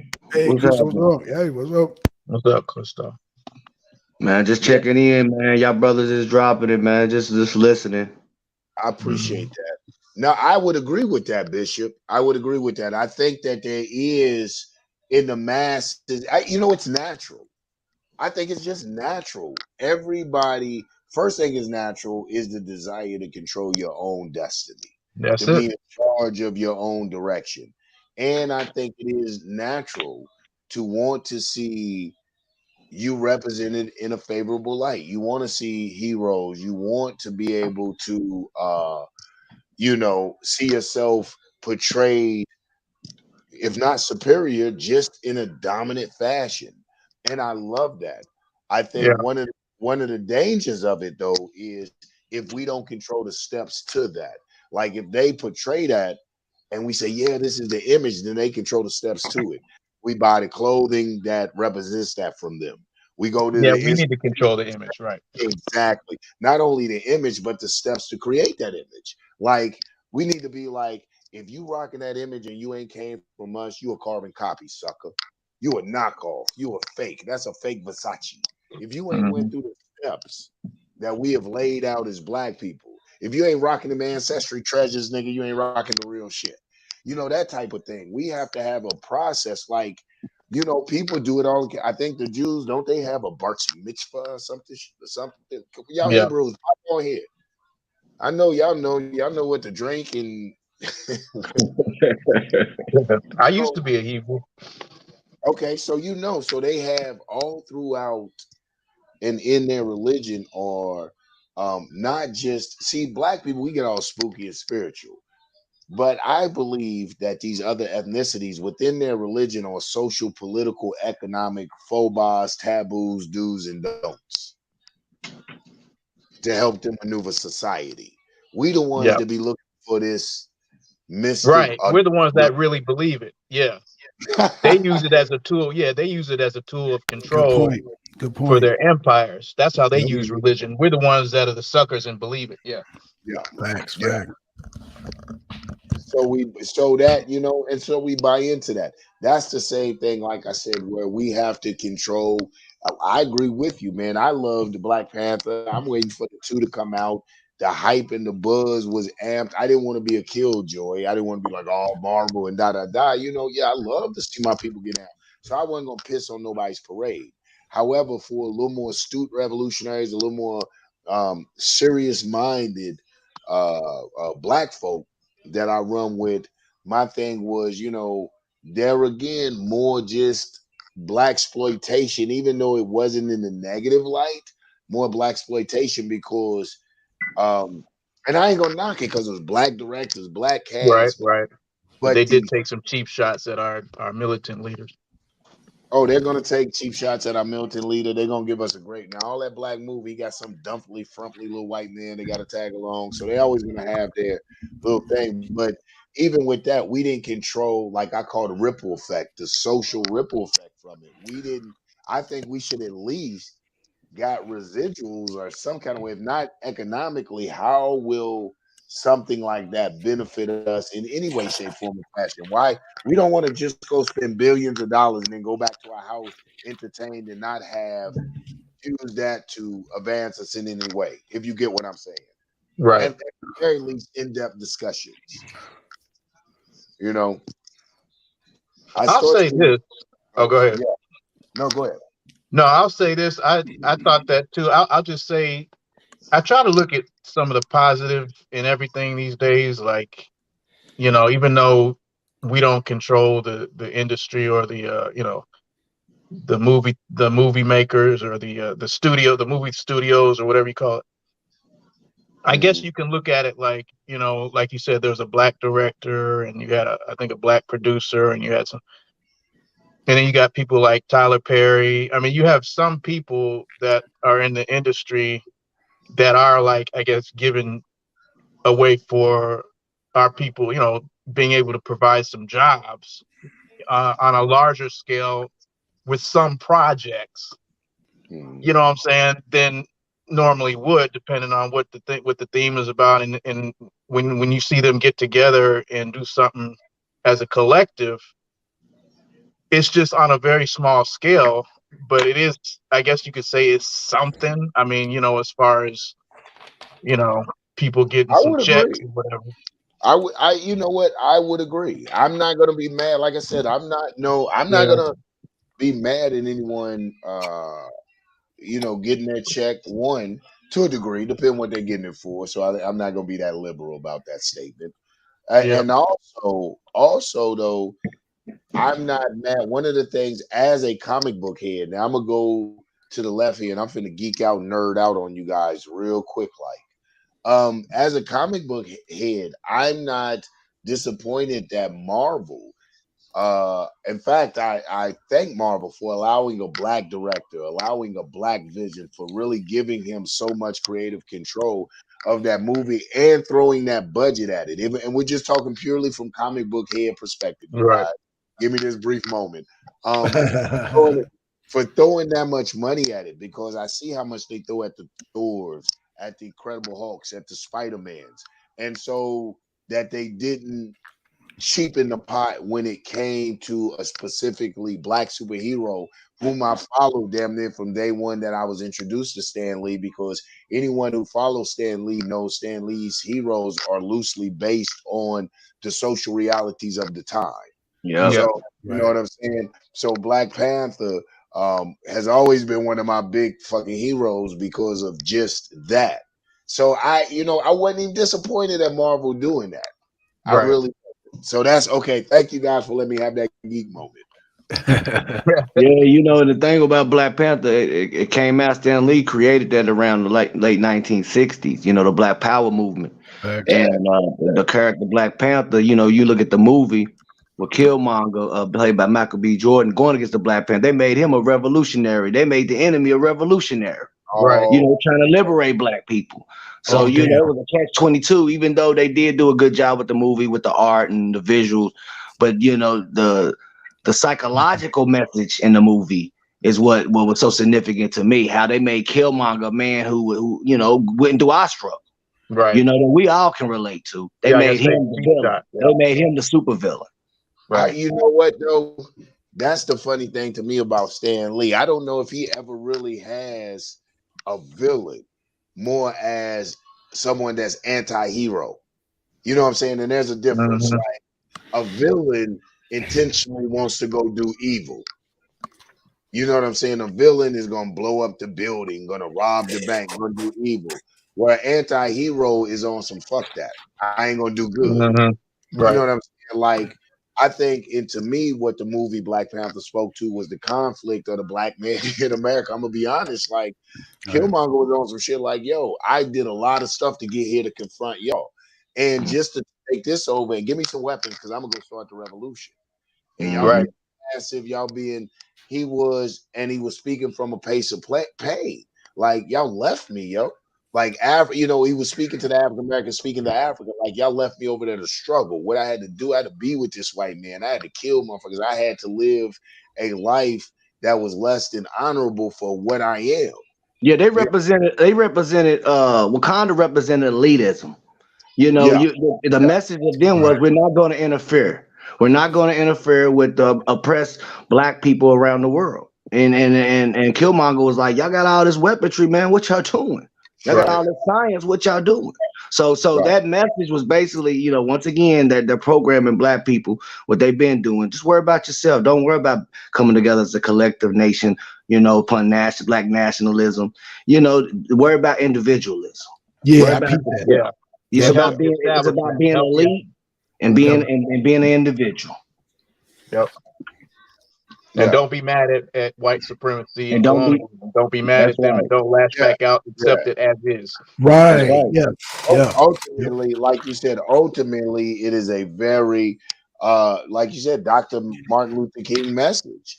You know, Mhm. okay, we're not going to do the radical thing. We're not going to give you guns and shit like that. We're not going to do the radical thing. We're not going to liberate all black people. But you saw what kind of did. We'll give you a little bit. Mm-hmm. You know what I'm But you saying? know We're what? not. Yeah. Mm-hmm. Oh, my bad. Yeah, I was gonna say with Ryan Coogler and some of the writers, even though they tried to do the programming, because we had the writers that we had in there, they wrote it in such a way where it, to me, it for the most part backfired. Yeah. Most people still look at Killmonger as the hero, They as have far as empathy people, for him. Empathy because and they wrote it compassion in a for way where it him. resonated different for us than it would a white Yeah. viewer. Absolutely. Absolutely. That's why I said most black people I talked to didn't really see him as a villain, more as an anti-hero or a non-conventionalist like Yeah. us. Most people I talk to, they say he was the one that was right. He was us all the way down to the fact where like he was like, "Nah, don't even heal me later Yeah. for it." You know what I'm saying? He Yeah, said, I "For was rooting for him. I was rooting for him, man. yeah, yeah.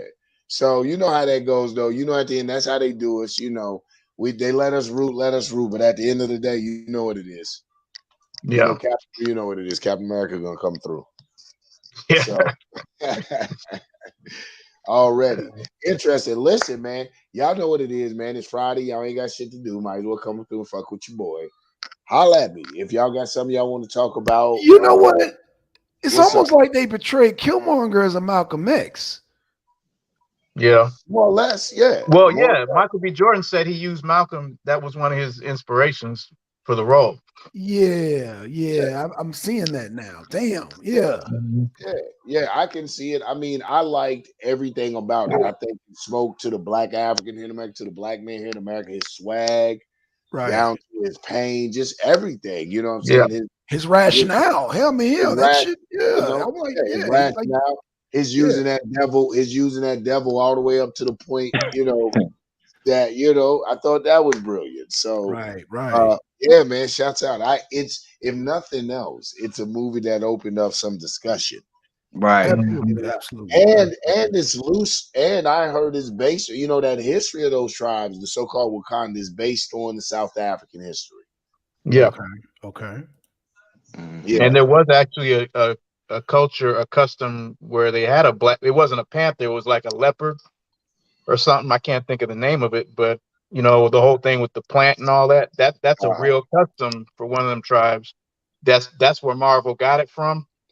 Because Black Panther, he was called something leopard at first before they changed his name to Black Panther. That's right. in Yep. the 60s. But it was based on something real that they got from Africa.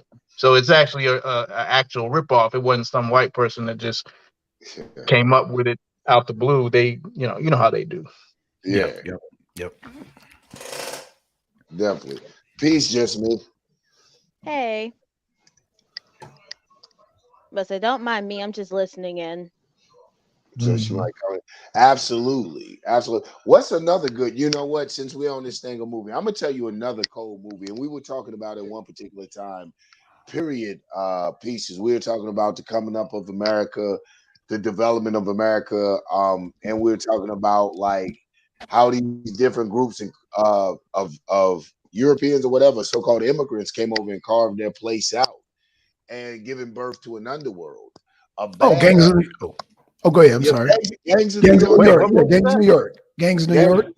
Yeah, but I was talking. Go ahead. Go ahead, Young. Yeah. You just when I blurted out when you described it, I said that's Gangs of New York. Okay. Yeah, Gangs of New York. But I was actually building from the Gangs of New York, going towards that Hoodlums with Larry Fishburne. I know that might be a lot real old for a lot of y'all, but that Harlem Renaissance era, right?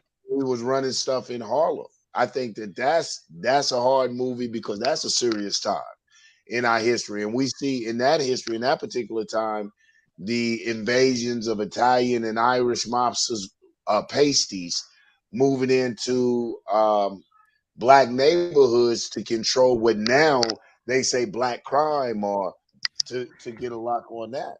But it was that era that put a lot of these politicians in the power. Right. You know, but that's a cold movie. You know, yeah. We I were think Eddie talking Murphy showed a little bit of that with Harlem Nights, the comic right. version of it. You know, Mm-hmm. Okay, let's throw a movie up here. Let's start some shit. What about this Color Purple? I hate Color Alice, Purple. Alice Walker. Yeah, Uh, that's a movie that man that hates on the black man. Every black man in that Right. movie, man, is a dog ass nigga, man. I mean, damn. Why? Tell me why, Cousteau. Why do you say every black man in America hates that Color Purple? I wouldn't say every black man, but I'm not a fan of it.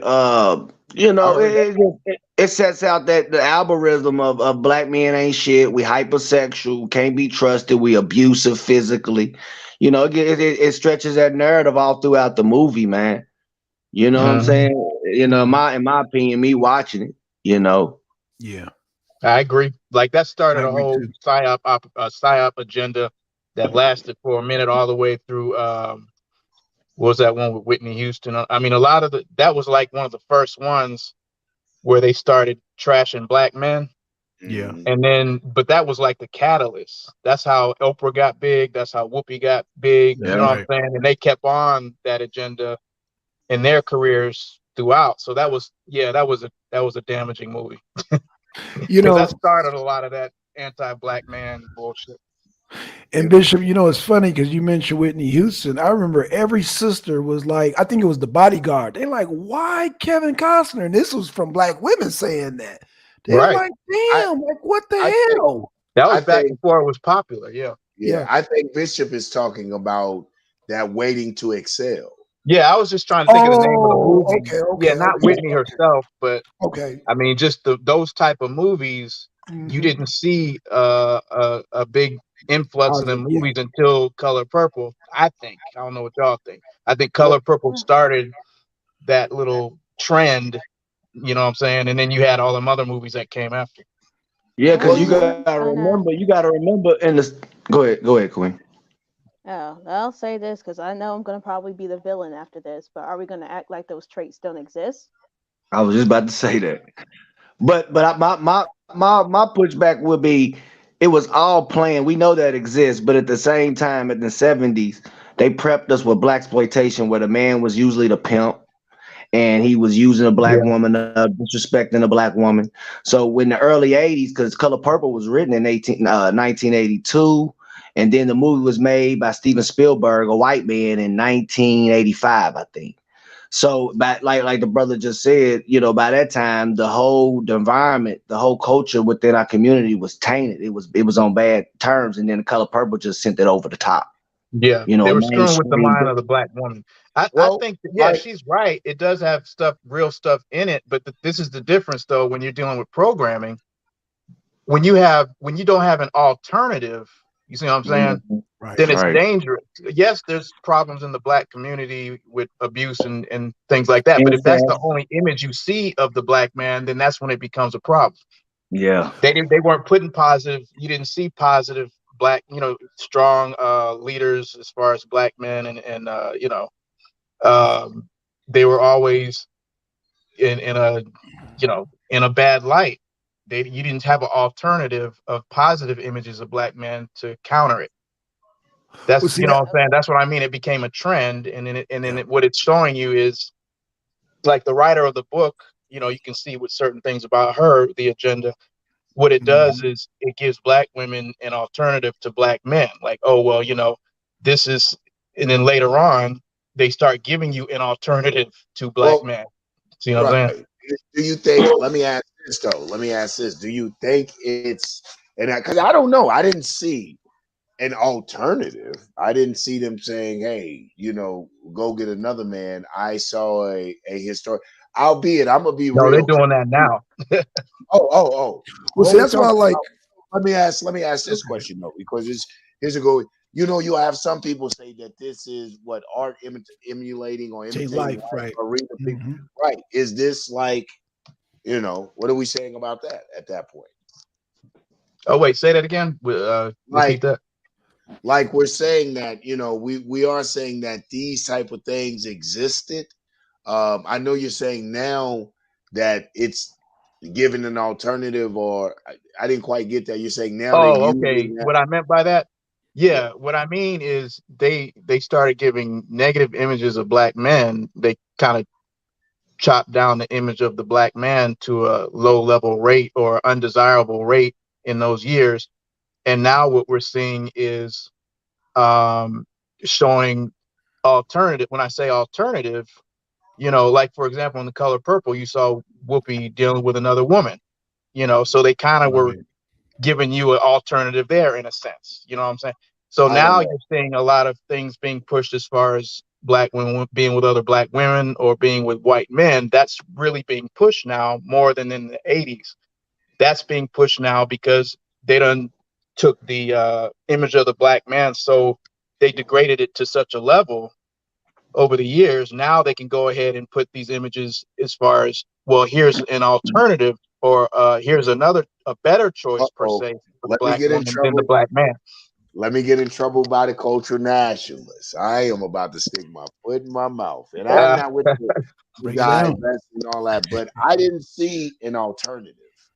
I didn't see them giving. I think that is a little bit of. I think that's a little sexist, or a Yeah. chauvinist to say that was an alternative. I saw the story as an experience. This was a woman's experience. mhm. A black woman's experience. Albeit, I believe that some of it was hype exacerbated, especially. And I'm gonna be honest, I'm a man. It's in there hard to watch this shit. But I think it's a woman experience. I'm familiar with some of Alice Walker's work. The Temple of My Familiar, Possessing the Secrets of Joy. And I think when you read her work, even though she is a lesbian, I think when you read her work, I don't know if I really saw it as an alternative or pushing a lesbian agenda, more as because like in Temple of My Familiar, she goes all the way back to the continent, talks about female circumcision, clitoral mutilation.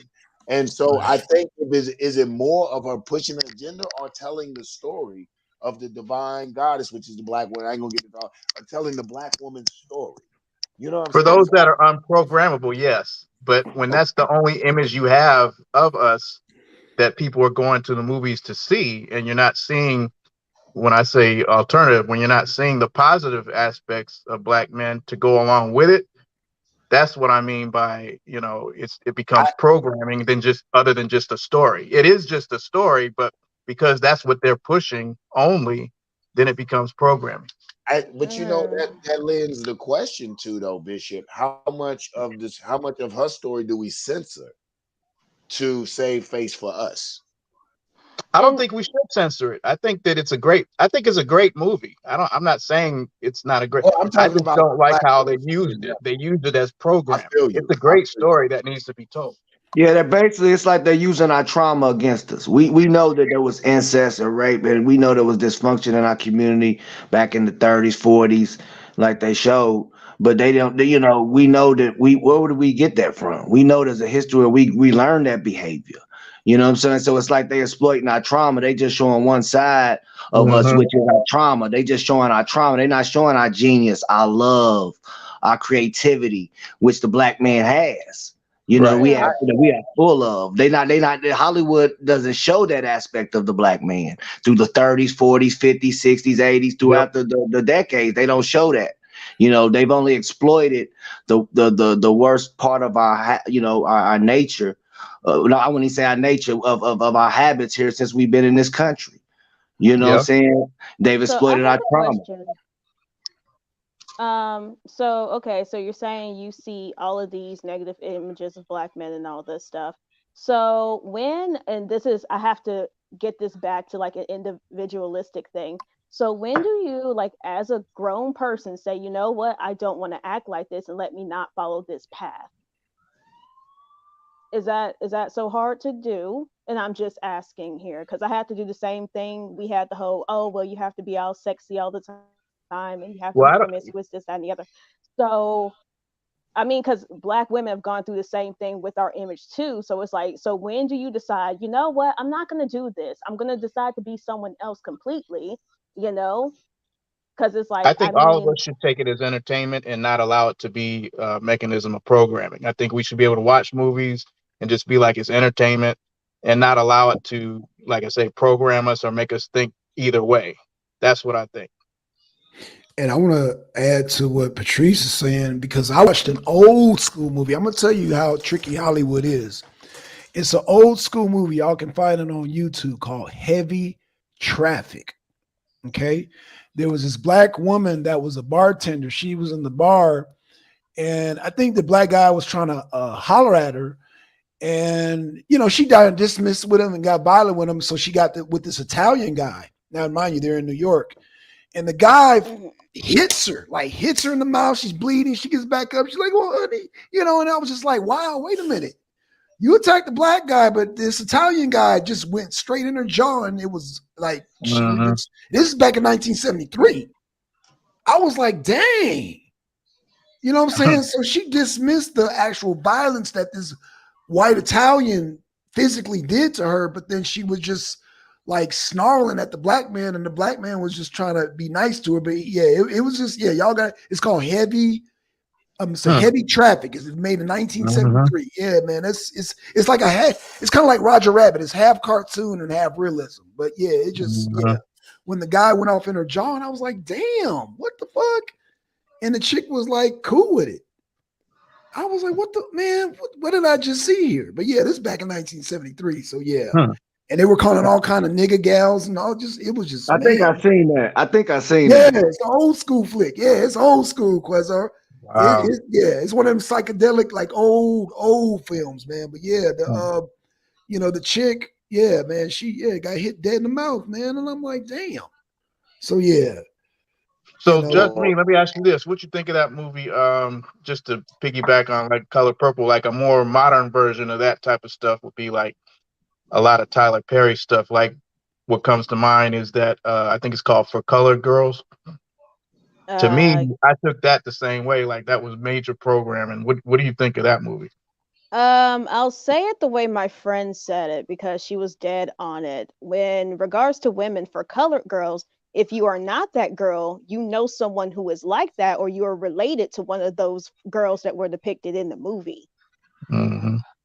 So I feel like when it comes to these things like The Color Purple or For Colored Girls and all this stuff, you guys see it as, well, it makes black men look bad. And then when we see it, it's like, do you know how common this is actually among black women though?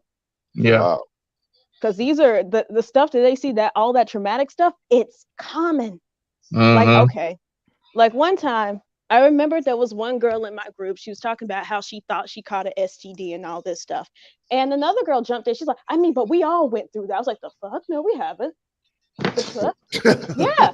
And these are all black women. They're like, that's normal. Or, oh, well, I've been, what are you talking about? I've gotten kidnapped before. I've been raped before. You don't understand how common that is for black women. So it kind of makes me a little bit mad when you guys are like, that's programming. You don't know what you do to people, do you? And when I say you, I don't mean you specifically, but no, black men are not that great if you're looking at them. So I can't sit there and say, like, when it comes to, like, it makes the black men look bad. I'm not going to say that. I haven't met girls like that. I feel that. Like, well, you might as well say all men, period, because the white man ain't nobody rape women more than the white man. Ain't nobody, all them Arabs raping Africans in the Sudan. Don't nobody rape more than the black man is the least man on the earth that does the raping. You want another funny thing though? I was about to say, the funny thing is, when I'm talking to all these women and they're telling me their rape stories is by a black man, it's not by a white man. Now, I'm not saying white men don't rape, because if you look at statistics, even from a couple of years ago, they take up like probably 80% of rape. So I'm not saying they don't do it, but among black women, because I mean, well, where I live, white men kind of ignore black women. But black women here, when they talk about rape and things of that nature, it's not by any other race other than their own. Well, they have the stories about, I was raped at 5 years old and all this stuff by my uncle, and she's black, so I guess her uncle's going to be black too. But go ahead. Yeah, let me ask this question. I know we were talking with Nundy earlier, and we were talking about census, and I like that. As you were talking about groups you deal with is how you take census. And I would ask the same question about the rape. When you're talking to these women who says rape is a common factor in their life, are they black women? And therefore, we're looking at by proximity. Do you do the same measurement as talking to white? Like, do you to That's 5 right. white women? Do you talk to 10 white women? Are you doing the measurement same? Because I would be curious to know, it's because I'm sure pedophilia, rape, some of the same things happen in their community. Unfortunately, black women deal with black people. So yeah, the culprits in a lot of these horrendous, these terrible crimes are going to be black people, but are the same, what is it, data or whatever? Are we talking, or are our sisters talking to white women like that and getting the same statistics, or are there really a different statistics in white and black rapes and terrible crimes? Okay, so I'll look because I already looked at some of the census because of course like someone had a debate and I just wanted to look at the census for myself. The latest one I could find was probably from about, I would say maybe 2000, probably 18 or 19, I think. I couldn't even find one for 220. But they were talking about overall in that year, it's been about, I would say probably like, I think I'll put it at about maybe like 20,000 rapes overall. And black men had 4,400 and something. White men had like over 11,000, so they took up the majority according to the census. However, when I speak to black women, they talk about black men doing that. When I speak to white women tell me more so about abuse, and they'll tell me about like rape scenarios, but thank God it didn't happen type thing. I get like from white women, I get the, oh, I was dating my boyfriend and then he locked me in his house and I had to break out of his house and all this shit after I tried to break up with him. That's the shit I get from white women. Because they live by a code. They live by a code. And it goes back to what Yanga and the brothers was saying about programming. Y'all have been encouraged to speak out on that instead of keeping it in house and That's a good following the point. code. The white Don't woman you knows she's not gonna bite the hand that feeds her. She's not gonna bite the hand that feeds her. The white man is the breadwinner.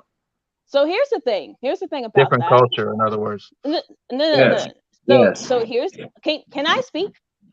So here's the thing about that, because the girl I was talking to, she's probably about a couple of years younger than me. The guy that she was dating, he was just a boyfriend. He wasn't paying for shit. Okay. So the stuff that she was telling me, she's showing me the bruises up and down her legs and all this stuff, because again, we work in an industry where women are targeted because they're so-called prettier and all this stuff. So no, she's telling me all the stuff she's doing. She's telling me the whole story. This isn't an on code thing. Because when women get around other women, they're not going to sit there and defend an abusive guy 9 times out of 10 unless they think the guy loves them or some crap. That's literally the only time you see that. Otherwise, the white girls are going to tell just like the black girls will. Well, let me say this. The reason why I was saying that and the brother was saying as far as code, they may not tell you. See what I'm saying? Like yeah, you're right, but I don't know that they would always talk to you in the same way they would talk to a white girl.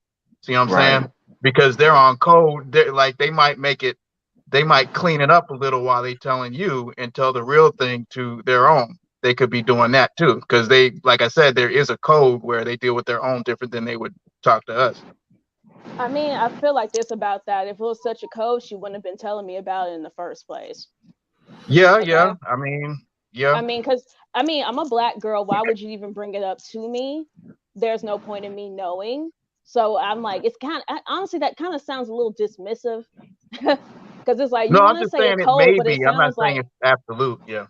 I got you, but I'm just saying it sounds kind of like denial on this side. Because yes, I do know all men do this crap, but from what I hear from black girls, because I mean, I do talk a lot of the times, I'm surrounded a lot of times by black people because I'm in the South.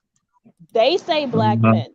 I haven't heard one say actually a white man. Not saying that white men haven't done it, but I haven't ran into a black girl that's had that happen to her. Right. I do not know.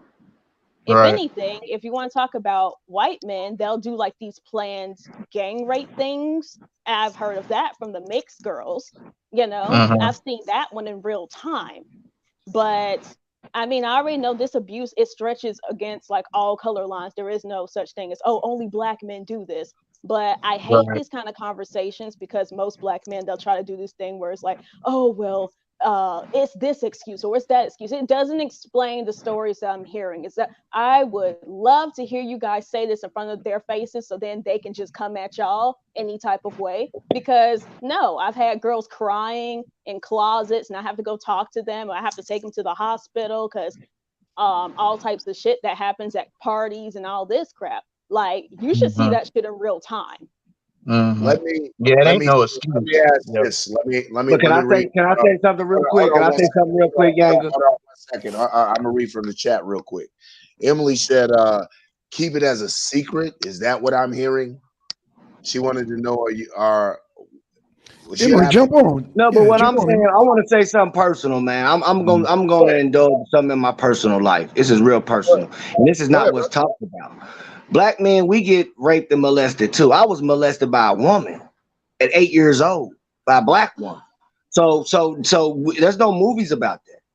There's no narrative about that. So I feel the sister's pain, and it's wrong, and it's egregious and terrible that black men will rape any black woman. But there's black women that take advantage of young men and molest young boys in our community. It's a problem on both sides. So it's a thing where we need help. Just me sounded exacerbated. I would love to hear her response. She was like, "Oh my God, not another one of these." So I'll say we it need this way. we need healing. We not the problem. We not each other's problem. Hold on, Kustal. Let's see what Just Me is saying. Because and we gotta thank Just Me for being she's the only sister up here giving us this insight. You know how his brother at times. So go on, Just Me. Go ahead, sister. Oh, okay. So I've noticed that men tend to do this a lot. And I'll say this because I understand that there have been some men that have been raped by women. Okay, I understand that. And I'll be honest, it's kind of sad to say that you're one of the rarer cases that I hear, because most of them, when they talk about being raped, they're getting raped by another man. So yeah, you're actually one of the rare ones that I've heard personally. It's And not I'm rare, not saying, hold It's on. I'm not done. I am not saying that your stuff is invalid. I never said that y'all don't go through anything. I'm just saying, just from the woman's perspective, though, it did sound dismissive a couple of minutes ago. Okay. And if you want these movies about women raping y'all and everything, I mean, make them instead of all the gang banging movies that I see constantly. What? That is all that I'll say about that, but keep going. What? Let me say two quick things, unless y'all, if I can. Now, I have to be honest, as just being a black man, and probably we can all speak for this. I don't know, but as far as all of the black women I've known my whole life that primarily, deal with black men or around us in the community or whatever, all of them have an abuse story. I don't know one black woman, I've never talked to one that didn't have some type of abuse story. So definitely it's a problem. Right. Now, the second thing, though, I'll say, when it comes to the whole comparison discussion, as far as how often it happens with black men and how often it happens with white men, I think that has to do with who the women are around. I think if you're around primarily black people, of course, you're going to have more experiences with black men. If it's a black woman that's around brothers mostly, then yeah, you're going to have obviously more black men so-called be abusive than white men. You ain't around white men like that. Now, the divestors that are around mostly white men, they might have a different story or whatever, but I think that's the main reason. And I think sometimes, I'm not saying you're doing it, but I think some women, they'll use that as well with the comparison argument that black men are in some way more prone to do these things, when really it's about the numbers. Like if you're around more black men, and of course you're going to have more experiences with black men versus just it being a problem for black men. I think, you know what? Absolutely. To me, though, that's the problem. It's not a problem having these discussions. I think these discussions are needed and they're very real. These are things that happen in our community. It goes back to that, like you said, divestment. And people have heard me say that I have my personal opinion about it, but I am a freedom lover. I believe people have the right to live their life as, the yada, yada, yada, as long as it isn't harming other, da, da, da, da. But I'll say this, the difference between us discussing it, this very real issue, and those people are they use it as justification for their own desires, decisions, self-hatred, whatever reason they try to use issues in our community that affects every freaking community as reasons to go outside our community. If you're going outside the community, go. Fucking go. Nobody's going to stick around, but don't come back and try to say, well, this is why we're doing it. That's why we're doing it. This because there's no community you can go to that you're not going to find this type of shit happening. Now, I agree with what's been said. Some of it is just culturally different. Them Arab women, and you may disagree with me, just me. I don't know because I'm not a woman, but I would venture to say that, like you said, due to cultural difference, some women will take and suffer under certain abuses Exactly. more than other women and won't acknowledge it. I think some of those Arab women who suffer some of the worst atrocities that can be placed on women will suffer under Yep. that, and whether out of fear, cultural misunderstanding, misguided loyalty, whatever, will not come out against those barbarians. So I do have to say there's some credence, in my opinion, to that. So will um, a white Yeah, to woman support you on that, really, Yanga, you really can't tell. let me say this real quick, Kusal, and will a white woman come out and accuse this white guy of really doing that? Not so much out of loyalty to the white man, but out of what she perceives to be her chastity or her virtue. I don't know. I hope that isn't offensive saying that. I'm just throwing it out there for discussion.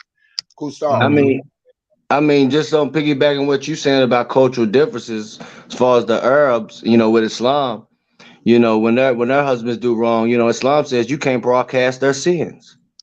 So Yeah. you can't go out here to the social gathering or the mosque and say my husband, he rapes me, he abuses me, he does this.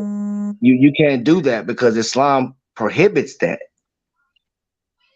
right, Yeah, right. and the woman to be punished under Islam. That's true. Yeah. Absolutely. And Yep. so you have one of the freest women in the world who is not going to be sequestered, who is not going to be suppressed, who is not going to be silenced, thinking that we're the ones silencing her. Listen, black women, y'all raised us. We know better as hell than tell y'all to shut the fuck up.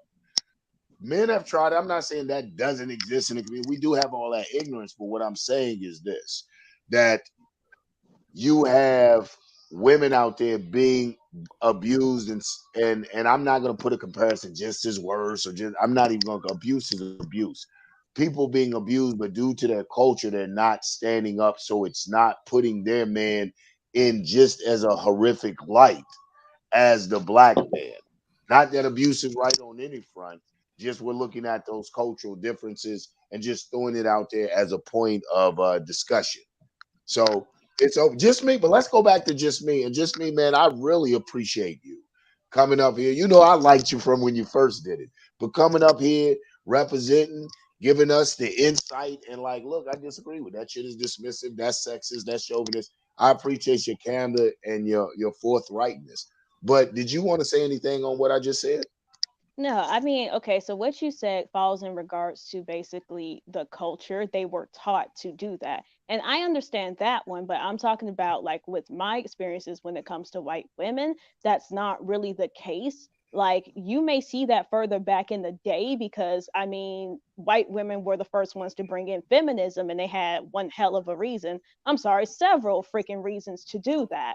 So them coming out and saying all these stories, or you'll see the stuff that they make, because I mean there are bad movies about their men too, about them getting kicked out and they have to go back to the church or the family and all this stuff because they have nowhere else to go because the man had all the money and crap. There are situations like that, and there are movies like that that exist as well. I think my thing about it is like, I'm sorry. I'm trying to get like a lot of my emotion out of this because I am actually more pissed off than I thought I was. But in regards to this entire thing, it's just it really does like bother me when Black men see themselves when they see these movies and they're just like, it makes us look bad. And it's like, but this stuff happens though, you know? And I mean, my mind just kind of gets stuck there because it's like, I don't know how men view this where they don't see this stuff happening in their own community. And then they'll look at a movie and be like, it was just made to make us look bad. And I'm just like, I know at least 5 to 10 women who have gone through all of this stuff in the movie, and they were all Black by Black men. So can I ask you something? Just me. Can I ask you something? Can I ask you something? Do you think white men treat white women better? No, I feel like it looks different, but to some extent, it's like the same, basically.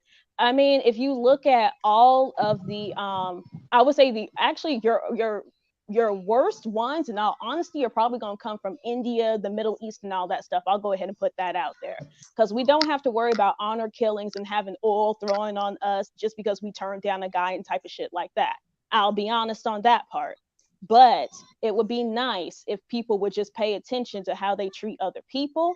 And you know what? It's because I probably just went through something, so this anger is just now coming up. So forgive me because I'm a lot more pissed off than I thought I was. I'm sorry, Ganga. You good? Hey, listen, if you need to take a breather, then we can take a breather. We can visit another topic. If you know this is me, man. You're welcome to get as pissed as you like. You're not calling anyone out of the name. It's a serious issue. How do you not get pissed? And also, to jump in and give you a breather, just me. Something Bishop said, which I totally agree. I think it is, as long as we don't begin to use it as the standard of our culture, who we are as a people. Just me asked the question, which is the right question. How do we watch these movies and see them and say, oh, this doesn't exist in our community? I don't think any of us are saying that. I think what ends up happening, like with any movie, it's sensational. So you're right. Yes, this happens in our community, but it doesn't happen in an hour and a half span. You know what I'm saying? I don't sit on the front porch and watch.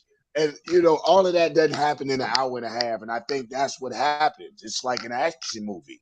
You sit there like, oh, that's unreal. That's unreal. You're like, nigga, it's an action movie, dude. That's the whole purpose of it. It's sensational. So I do think that it's very real. I just think for time's sake and everything is just compressed. It's like the Malcolm X movie. I talk to people who talk to me about Malcolm X based on the movie. Exactly. Is this dude for real? You're like, when Brother Baines murdered Malcolm, I'd be like, okay, I see where this conversation's going. So it's very real like that. But man, it's a drama. That's my favorite movie. What's that, Malcolm? Yeah, not the most historical, accurate movie, but my favorite movie. I didn't mean to cut you off. Go ahead. No, I think it's dope. We were talking about movies. Listen, that's a good segue. Thank you, Bishop. I think it's a dope movie. I think it goes back to like The Color Purple, though. It is not, like you said, historically accurate. It is not right and exact, so to speak. So the problem with it is, especially with the lack of study and everything, is people are coming back. Listen, I seen a Facebook post. It was hilarious. And it said, my man, he said, I don't have the heart to tell my man that he don't have a tattoo of Malcolm on his leg. And the dude had a tattoo of Denzel Washington. I've seen that. Damn. It's that type of shit we're dealing with. You know what I'm saying? And though it's humorous, and these are the future. That's the future. So that's what we're dealing with here. Super crazy. Listen, fam, I'm going to. You know what? I'm gonna stay on these another 15 minutes. Let's take it to. I might as well do it even 4 hours, man, because I'm having such a great time with you guys. I want to add one thing with the black, our relationship, the black man and black woman. Our stuff, like you said, Yang, it gets sensationalized. We get rewarded to go against each other. The rappers in the 90s, our culture, disrespecting the black woman in our music on the airwaves.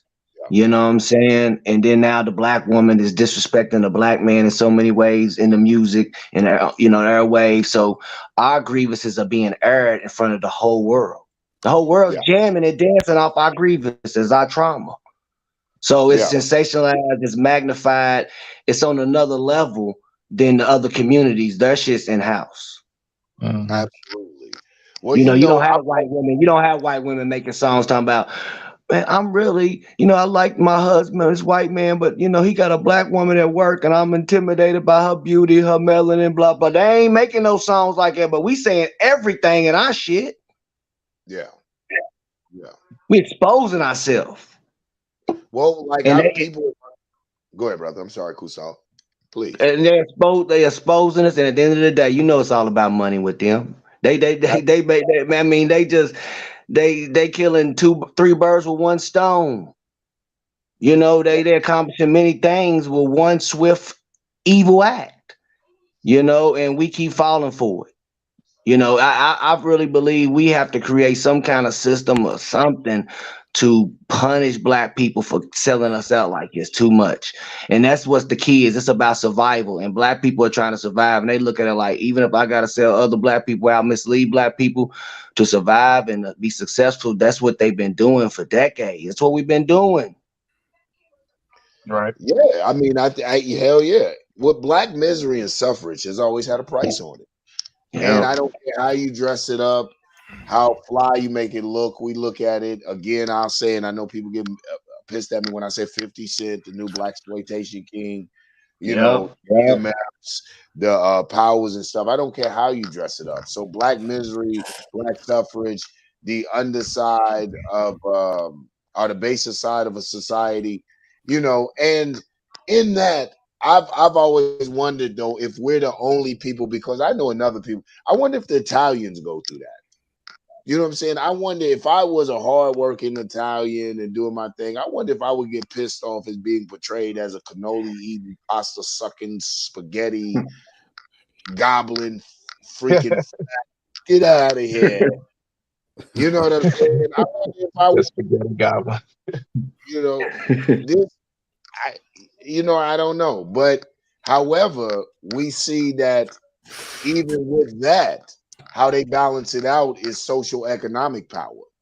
You can't have a negative image. You can't be betrayed in a negative light and be exploited in every aspect and facet of existence.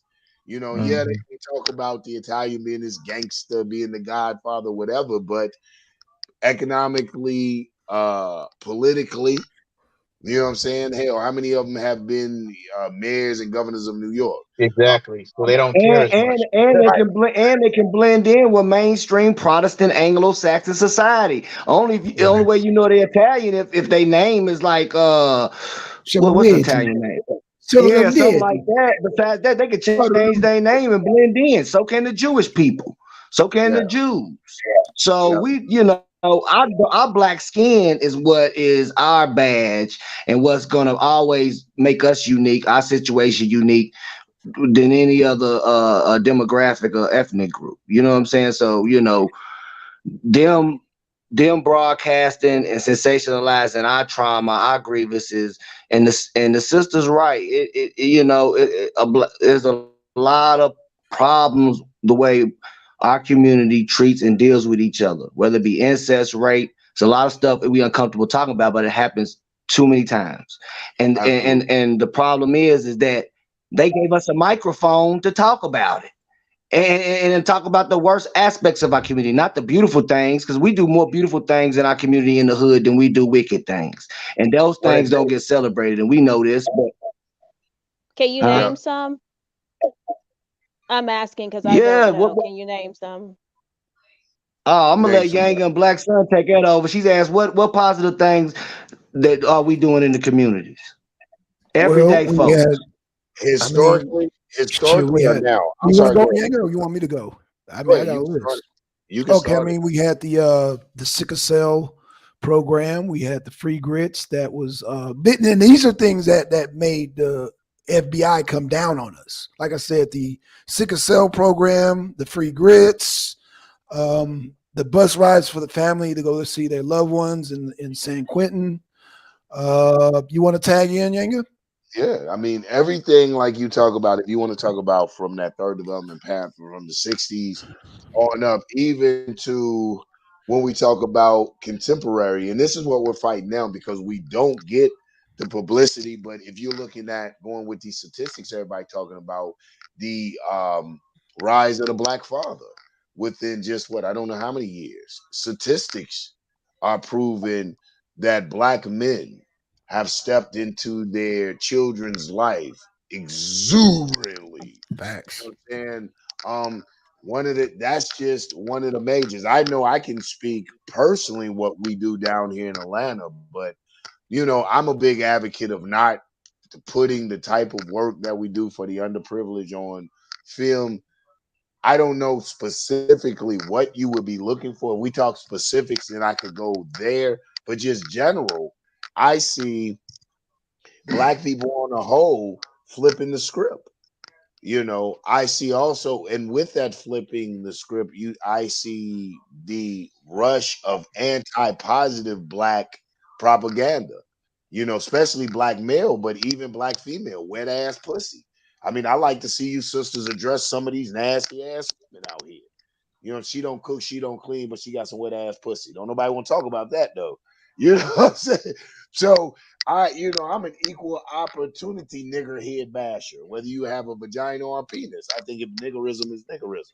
So with the promotion and the propagation of positive black images, morals, and ethics in the black community, you're gonna have a push to have something to counter that, from niggerism with the BMF and the power to what's their name, Megan the Stallion and the other chicks and all of these other women. But You know, yeah, Yanga, exactly. can I Yeah. say something to that though? And this is why I Wait a feel minute, like. wait a minute. I want to hear. Yeah, go ahead, Oh, say okay, it. yeah. Go, no. Let me, No, yeah, no, no, just no. I me. want to hear. No, brother. No, brother. I want to hear what you had to say, and then just me did the like. Oh, there they go with that again. I can't wait to hear that one. Let me hear what you saying, no black son. Okay.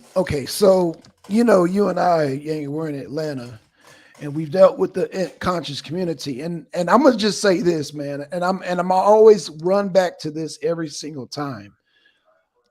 We can't compare Atlanta to the rest of the country, man, because Atlanta got some of the most positive. First of all, we got the most prominent black mecca.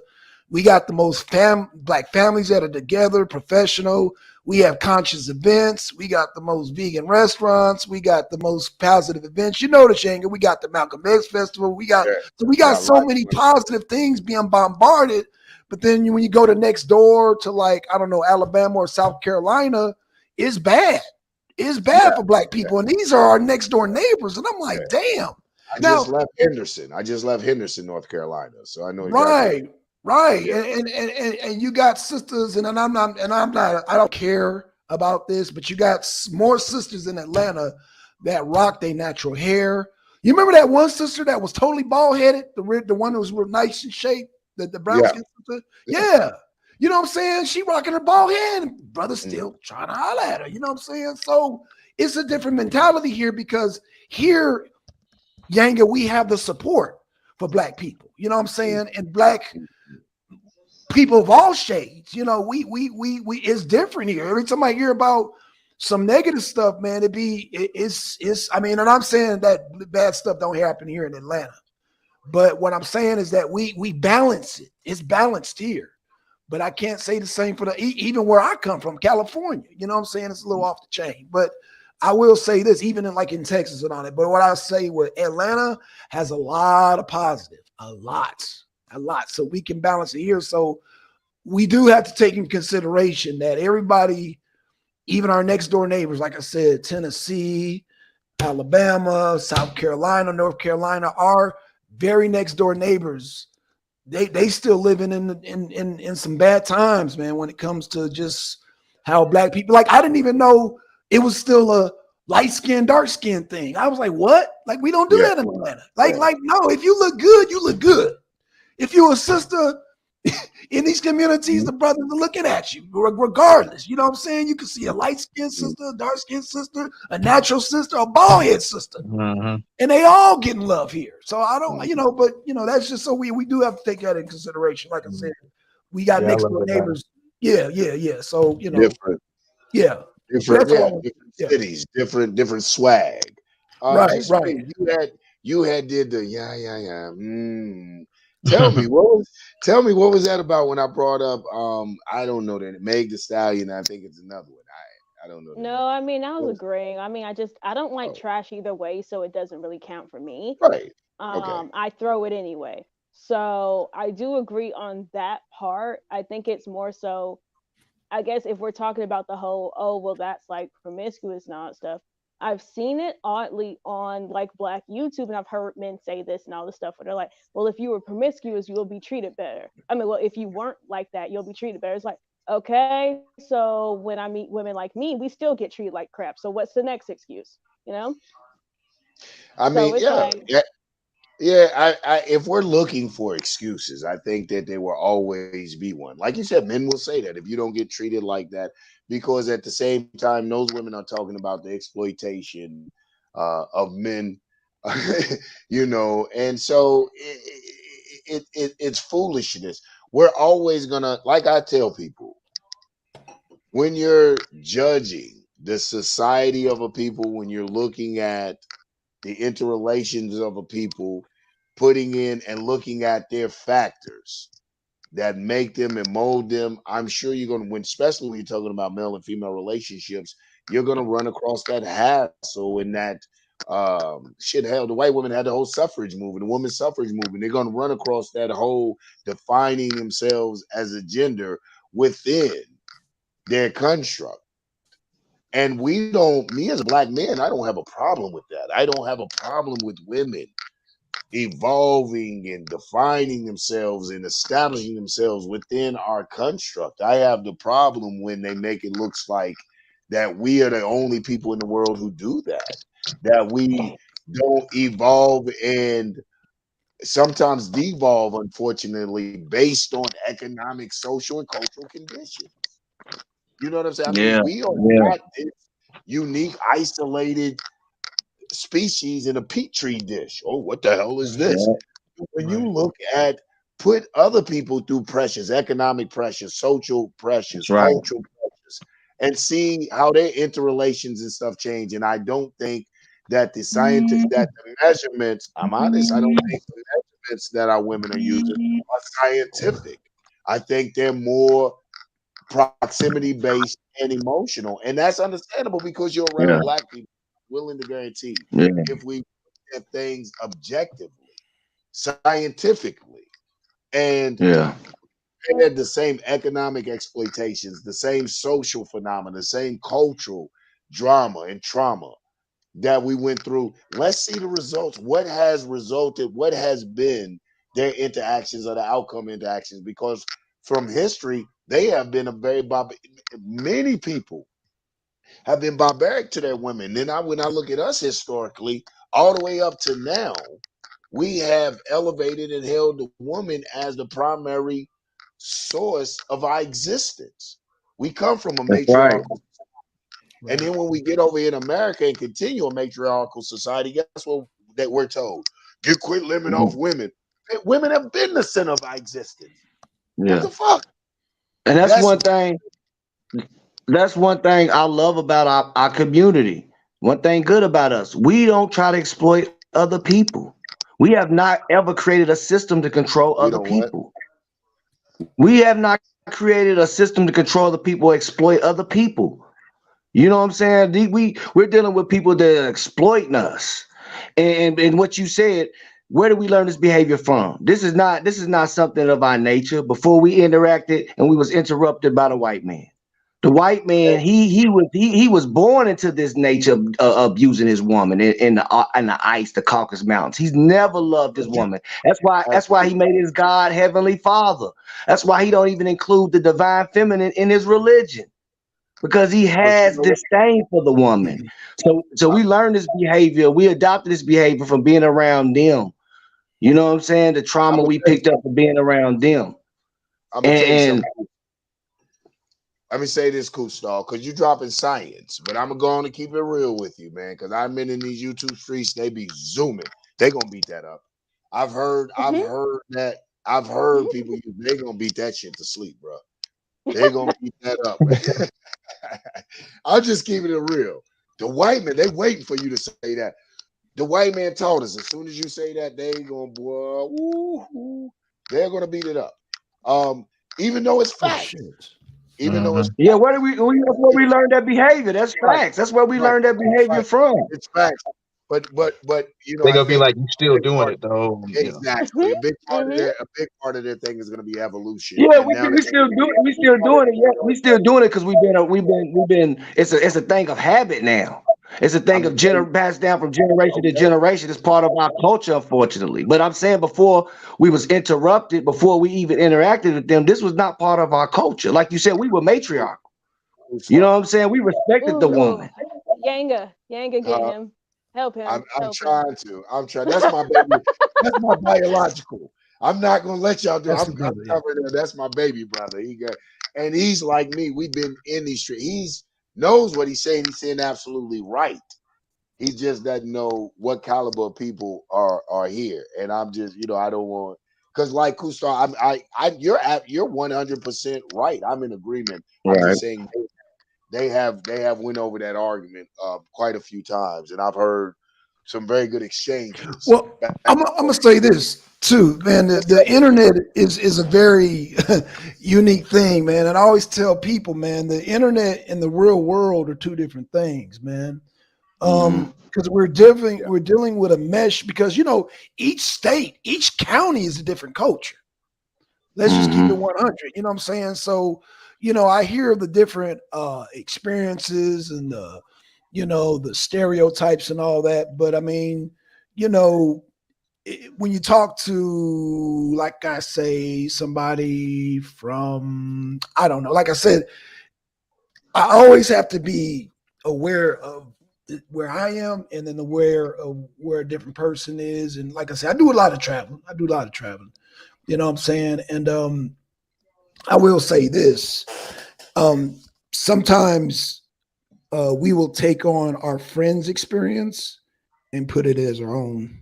So we do have to kind of be careful with that because sometimes when a person tells you their experience, your interpretation, like until you experience it yourself, they're only going to give you the bad of the bad, worst of the worst. But when you experience it yourself, you can kind of look at yourself, look at the person who's wronged you, and you look at the big picture and say, okay, well, you know what? Yeah.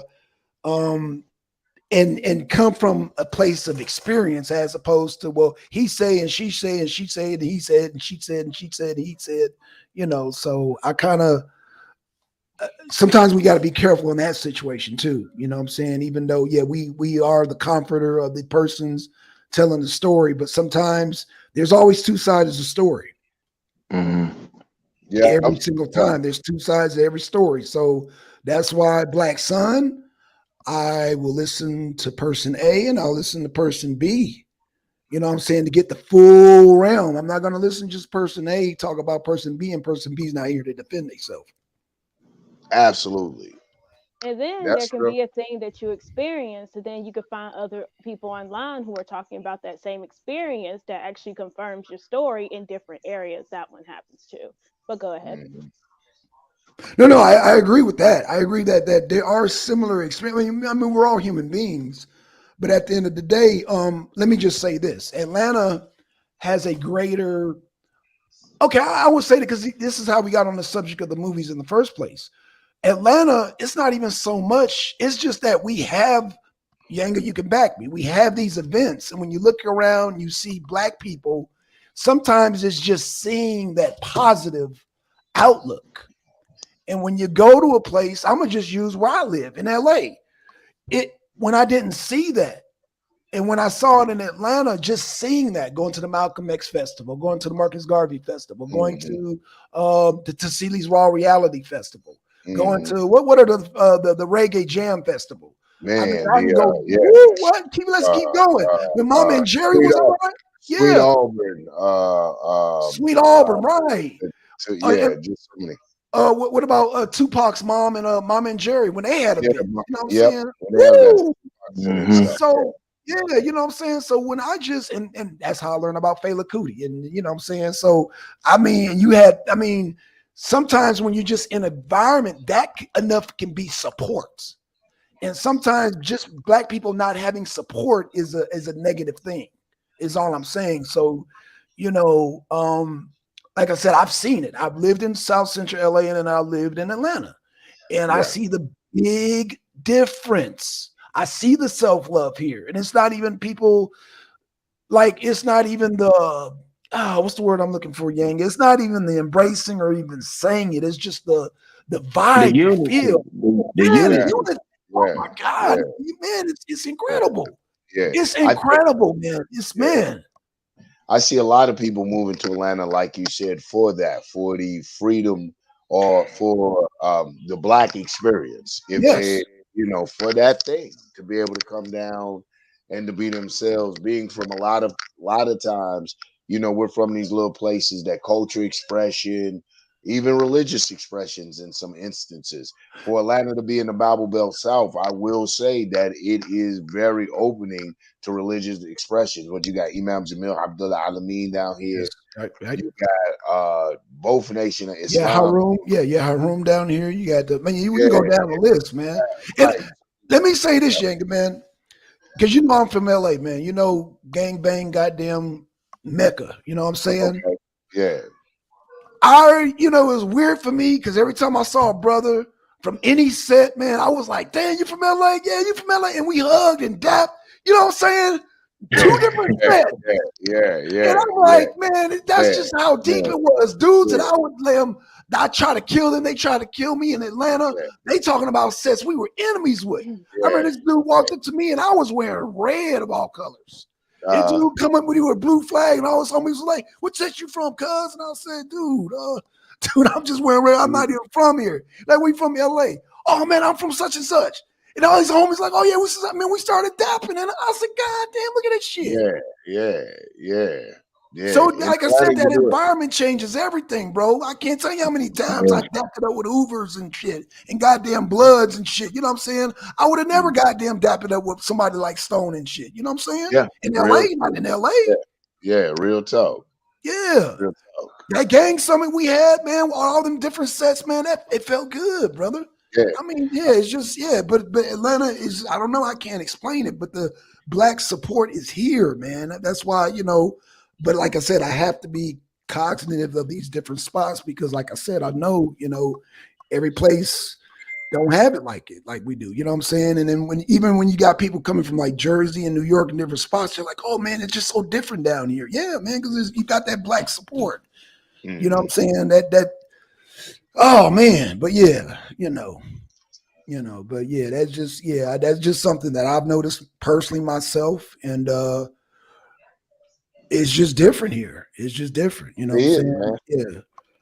Atlanta is a unique beast. I've enjoyed it. I moved to Atlanta when I was 16. So we're talking 30 some odd years ago, and it's my spot, man. I've tried to move. I've tried to. Atlanta it will attach itself to you, and you can try to move, and man, good luck. Because like you said, it's just such a variety, and it's a place where whatever you are, you can be, and it allows you the opportunity, especially like places like the West End of Atlanta. It allows you to intermingle with various cultures. In the West End of Atlanta, that's where I got cool with my Rasta community. Yep, Rastas, yep. Yeah, So I would totally agree. Right. And it's funny because that's where I met my first encounter with Hebrew Israelites was actually here in Atlanta. And regardless of how I bang on them on the internet, I get along with Hebrew Israelites very well. They love me. They know my stance. I love them brothers. You know what I'm saying? We may not agree, because of course I'm an atheist and they're Hebrew Israelites. But yeah, man, they some of the nicest brothers that I've met. You know what I'm saying? Some of the Muslim brothers too, man. You know what I'm saying? But yeah, I bang on them on the internet because I feel like religion really is no place for the internet because it's open for scrutiny. Huh? You better than me. You better than me. No, I'm gonna I'm be talking honest. about the Gideon. I'm talking about Gideon, Prince Yeah, Zebekiah, man. Gideon Come on, was man. Them cool. fools- Listen. Yeah, Gideon's cool. I yeah, don't Gideon. know. So was yeah. None of you was schooling me about the difference. I didn't know there were black Hebrews and black Israelites and Hebrews that believe in Jesus and Jesus that believe in Right. Hebrews and shit. I didn't know the difference. Right. You know what I'm saying? So I was getting schooled. But the ones in Atlanta, Kustal, you remember the ones in Atlanta, man? We thought we was going, man, please. I didn't like them dudes. I didn't like the Okay. hollering. I didn't like the images they had of the black woman, the black man. I didn't like the fact they didn't love Africa. I didn't like the uniforms they had on. I didn't like nothing about them. And I didn't like that The energy's wrong, man. They disrespectful. and I didn't like that you believe in your God that much that you sitting there with a stick running your mouth to two people that could have sent you to meet your creator. At that stick wouldn't have blocked nothing would have sent your way. And I was like, black Oh, I people. think I know who y'all ran into. Raw. I don't know. Yeah. Man, we Remember that dude? Yeah, I remember him. Yeah. I wish I knew these dudes' names, but like you said, just like my brother said, the energy wrong. And had it not been our love for black people, and back then I thought everybody was black. Had they caught me now, I probably, oh my God, it might be a different story. But back then I thought everybody was black. Right. Then Well, let for me. my general love of black people and trying to do the right thing, man, I don't know. I can't say what wouldn't have happened to those guys just from the energy they was giving off. And there's no way you're telling me that you're professing a God or you're professing something righteous, and man, you coming off like that. Nigga, you just found your little niche. You a gang. So don't get upset if somebody start tripping on you fools. Cause you just coming off like a gang. You know, that's my They almost like, to me, man. I don't know. This is my perspective. They like a black soldier for white supremacy. Like they coming from the Bible. Like, quote, read. John says in such and such. You must do this on the 14th day. Okay, and brother, fuck Africa. And the brother read Leviathan, brother. Read in 13. Man, it's like, bro, they soldiers for white supremacy. They're like, you got to follow the commandments for us to unite as a black nation. No. I need to get you on Chris's show, brother. Yeah, I need to get you. You need to check out Chris' show. Yeah, Patrice. Yeah, he from Chris's show, man. Yeah, man, Chris. Woo, man, he nice, bro. You need to. Yeah, you I talked to Chris one time. Yeah, the brother got knowledge. Yeah, the brother got knowledge. Oh, his shows. Ooh, they be on fire, man. They be on fire. But yeah, I want to. But I hear what y'all saying about those Hebrews, man. I don't disagree because I ran, like I said, the brother Yang will tell you, man. It was this dude. He did a show on Gideon's show, and he did a head like he had a lion's head on him. The Lion of Judah. Right. This dude, and I have nothing against short people. He was every bit of 5'3", but he was ready to scrap, fight. No, you an 8-year-old. I'm like, dude, you so little, dude. You like. Oh my God. Bro. He ready to gangbang on somebody. He's ready to beat the Passover in Black Sun. Right. I'm just like, who is this little man? Hey man, religion to the brain is just as powerful as heroin or crack. It's addictive, man. Religion, what it does for the euphoria, the adrenaline that religion provides for some people, man, the psychological comfort, even though it's false reality, man. They on steroids on that religion, man. You know what I'm saying? Like Chris, me and my brother, man, we know, man, we was deep in Islam at the time, man. We was Arabs, bro. We had a camel, we had a camel and everything. We rode the Publix, bro. You know what I'm saying? Like a sword and turban and shit. The whole nine, man. They don't know that about us, Kustal. The whole nine, man. We were there, man, and that's why we work so hard now. We were there. That's why I empathize with my brothers who embrace religion, even to the point of fanaticism. We were fanatics, and eventually we realized that our fanaticism only widened the division in us, that the more I tried to use this to bring unity to black people, the more it gave me reason to divide against them. You know, and Wow. the more I tried to use Islam to unite us, Facts. it proved out. It gave me more reason to be divisive. Like I would be like, if we united on Islam, if we got together on Islam, there I go again. I don't know why us brothers, when we get something, we get these goddamn accents. We put on some damn sandals, man. Don't get the sandals on, man, with open toes, bro. Yeah. So I'm like, if we united on Islam, and when they're telling me no, you know what I'm saying? I enjoy my pork. This is the problem. You're affair. Allah won't, and I'm going to allow the flesh of khanzir. I'm going to allow pig to stop me from working with a black person in every other sphere and realm of my existence. The fact that this Negro eats pig. It sounds silly now, don't it, man? It sounds so silly now, man. Yeah. It really does. And we get people who put it all in like that. They're 10 toes down. Not taking the advice of Brother Malcolm, who said just put it in your pocket. Now, if you use it like I still hold to, and I'm unapologetic about it, there's still some of the sciences. I call them Islamic sciences. There's still some of this, because I was born a Muslim, raised a Muslim. So there's still some of the Islamic sciences that I practice, like not pissing everywhere. You nasty nigga. Looking out for nedges. Try not to get pissed on my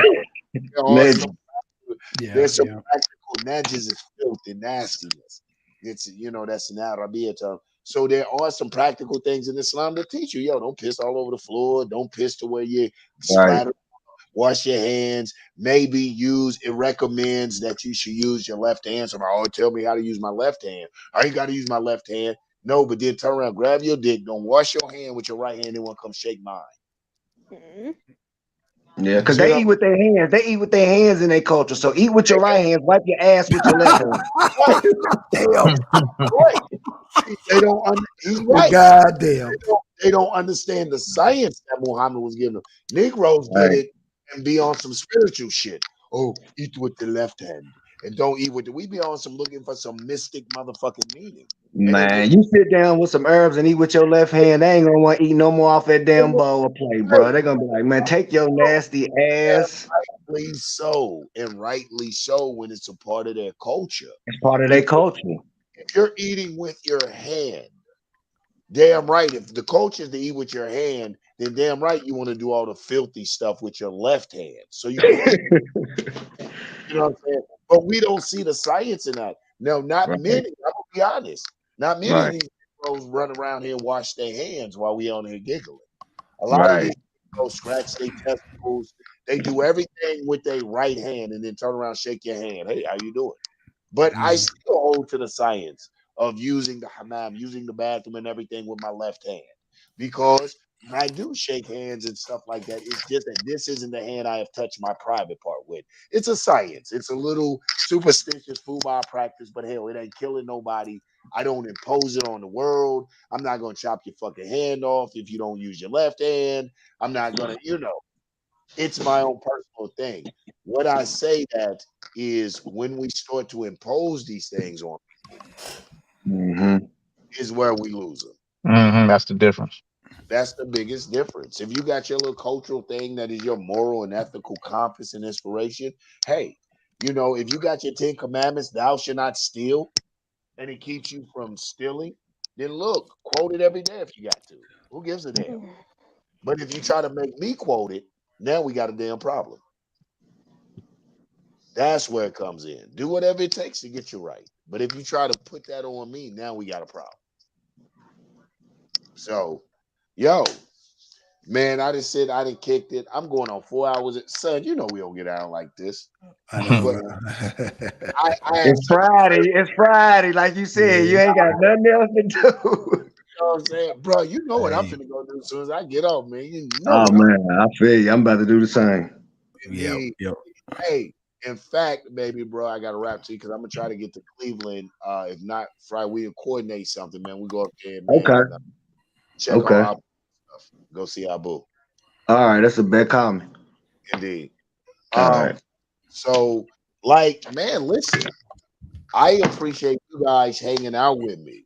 You know what I'm saying? My peeps, everybody in the chat hanging out. I like to go down. I'm old school. You remember we used to be like, everybody want to give a shout out. I'm still with that shit.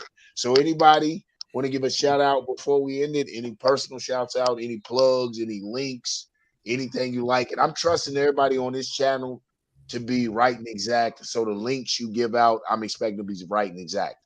If I find out you done gave out some crazy shit later on, I'm gonna come head hunt you.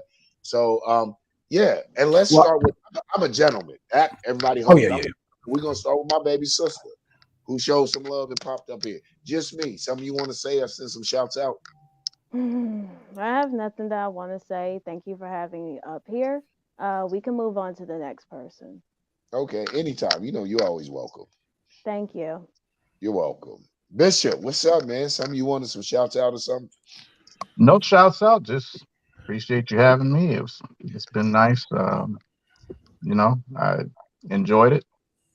Always I'll be welcome. back. And like Yeah. I said, if y'all made the Mhm. panel this time, you know what I'm saying? If you got up here, that's an automatic invite, man. If you see that thing lights up, subscribe, hit the bell, get notified when I go on. You don't know who gonna fall through. My baby brother Kustal fell through, man, provided some entertainment and education, some good laughs, and dropping some science.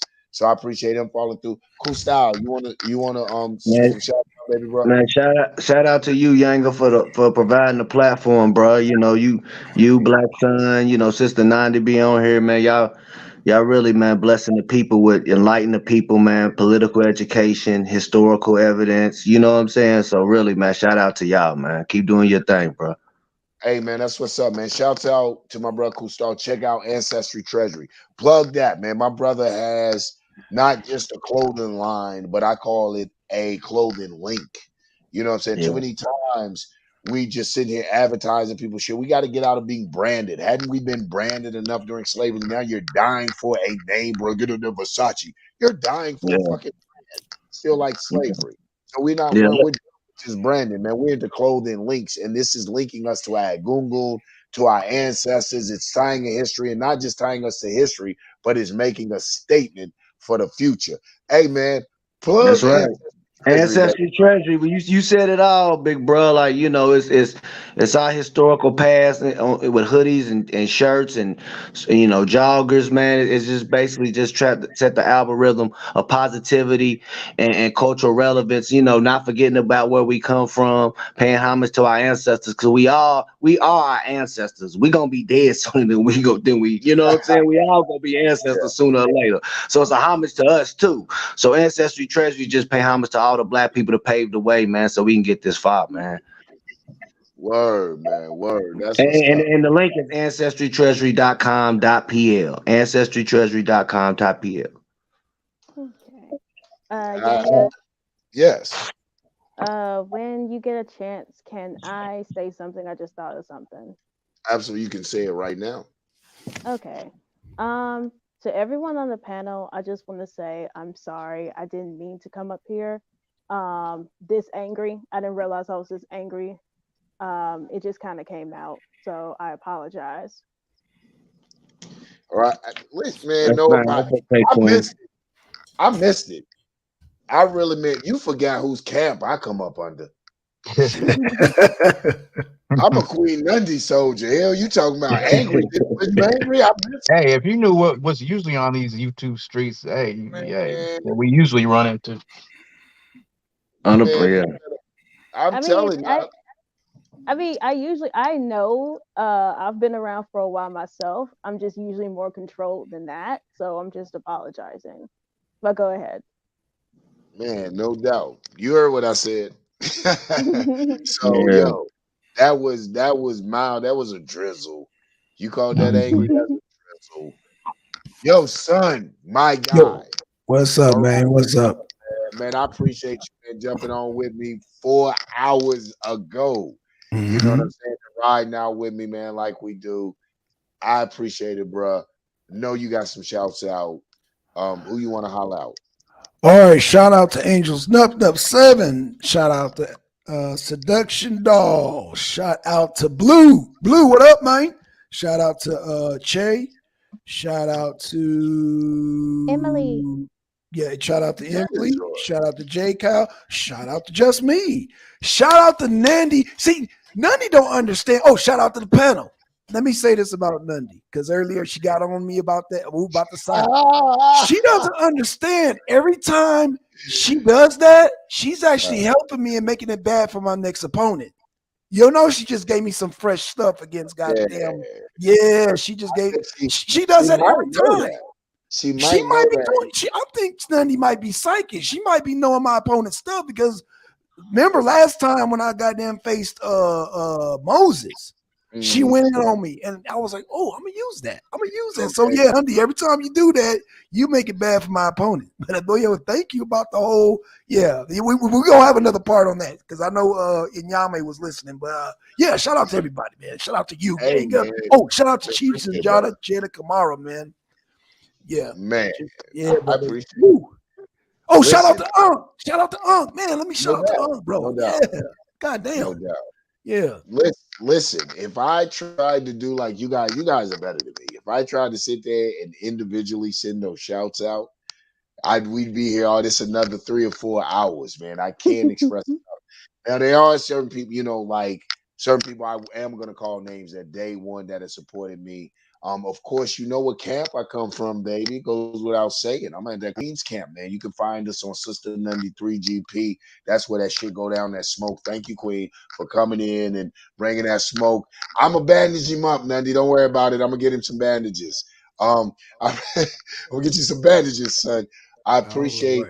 No, like I said, she helped me. She helped me. It's just gonna be hard. I know. Yeah, I appreciate her. I appreciate her coming through. Got a shout out, and I do got to give a name, and I know this is special attention to Emily M. And why I got to get when I first came in the debate league. Let me tell you about somebody that made me feel good about myself. Made me just on my interview. She was like, "Yo, I got my man. Whatever." You know what I'm saying? I'm believing in his debating abilities like that. I got him. You confidence like that, teams like that is what propel us, what makes me rip and tear ass. Emily, I got you. All you got to do is put his picture up there. I'm pit bulling suckers. Just let me know, Queen. So definitely shout out, man, to that and all my supporters. I want to send a special one to you, Jasim, for coming up here, rolling with these knuckleheads. You know how we get out. You got up here, you held your own. So those are the personal by name shouts. Everybody, dog chair, I could go through all that, but I'm gonna say the team. Everybody on my team know how we get out. Those who rocking with Yanga, y'all know who y'all are, and that's what I'm gonna say to that. And then I'm gonna close it how I always open it. That's all powers to oppressed people, African power to an African people, and Black power. Peace out. Have a nice day.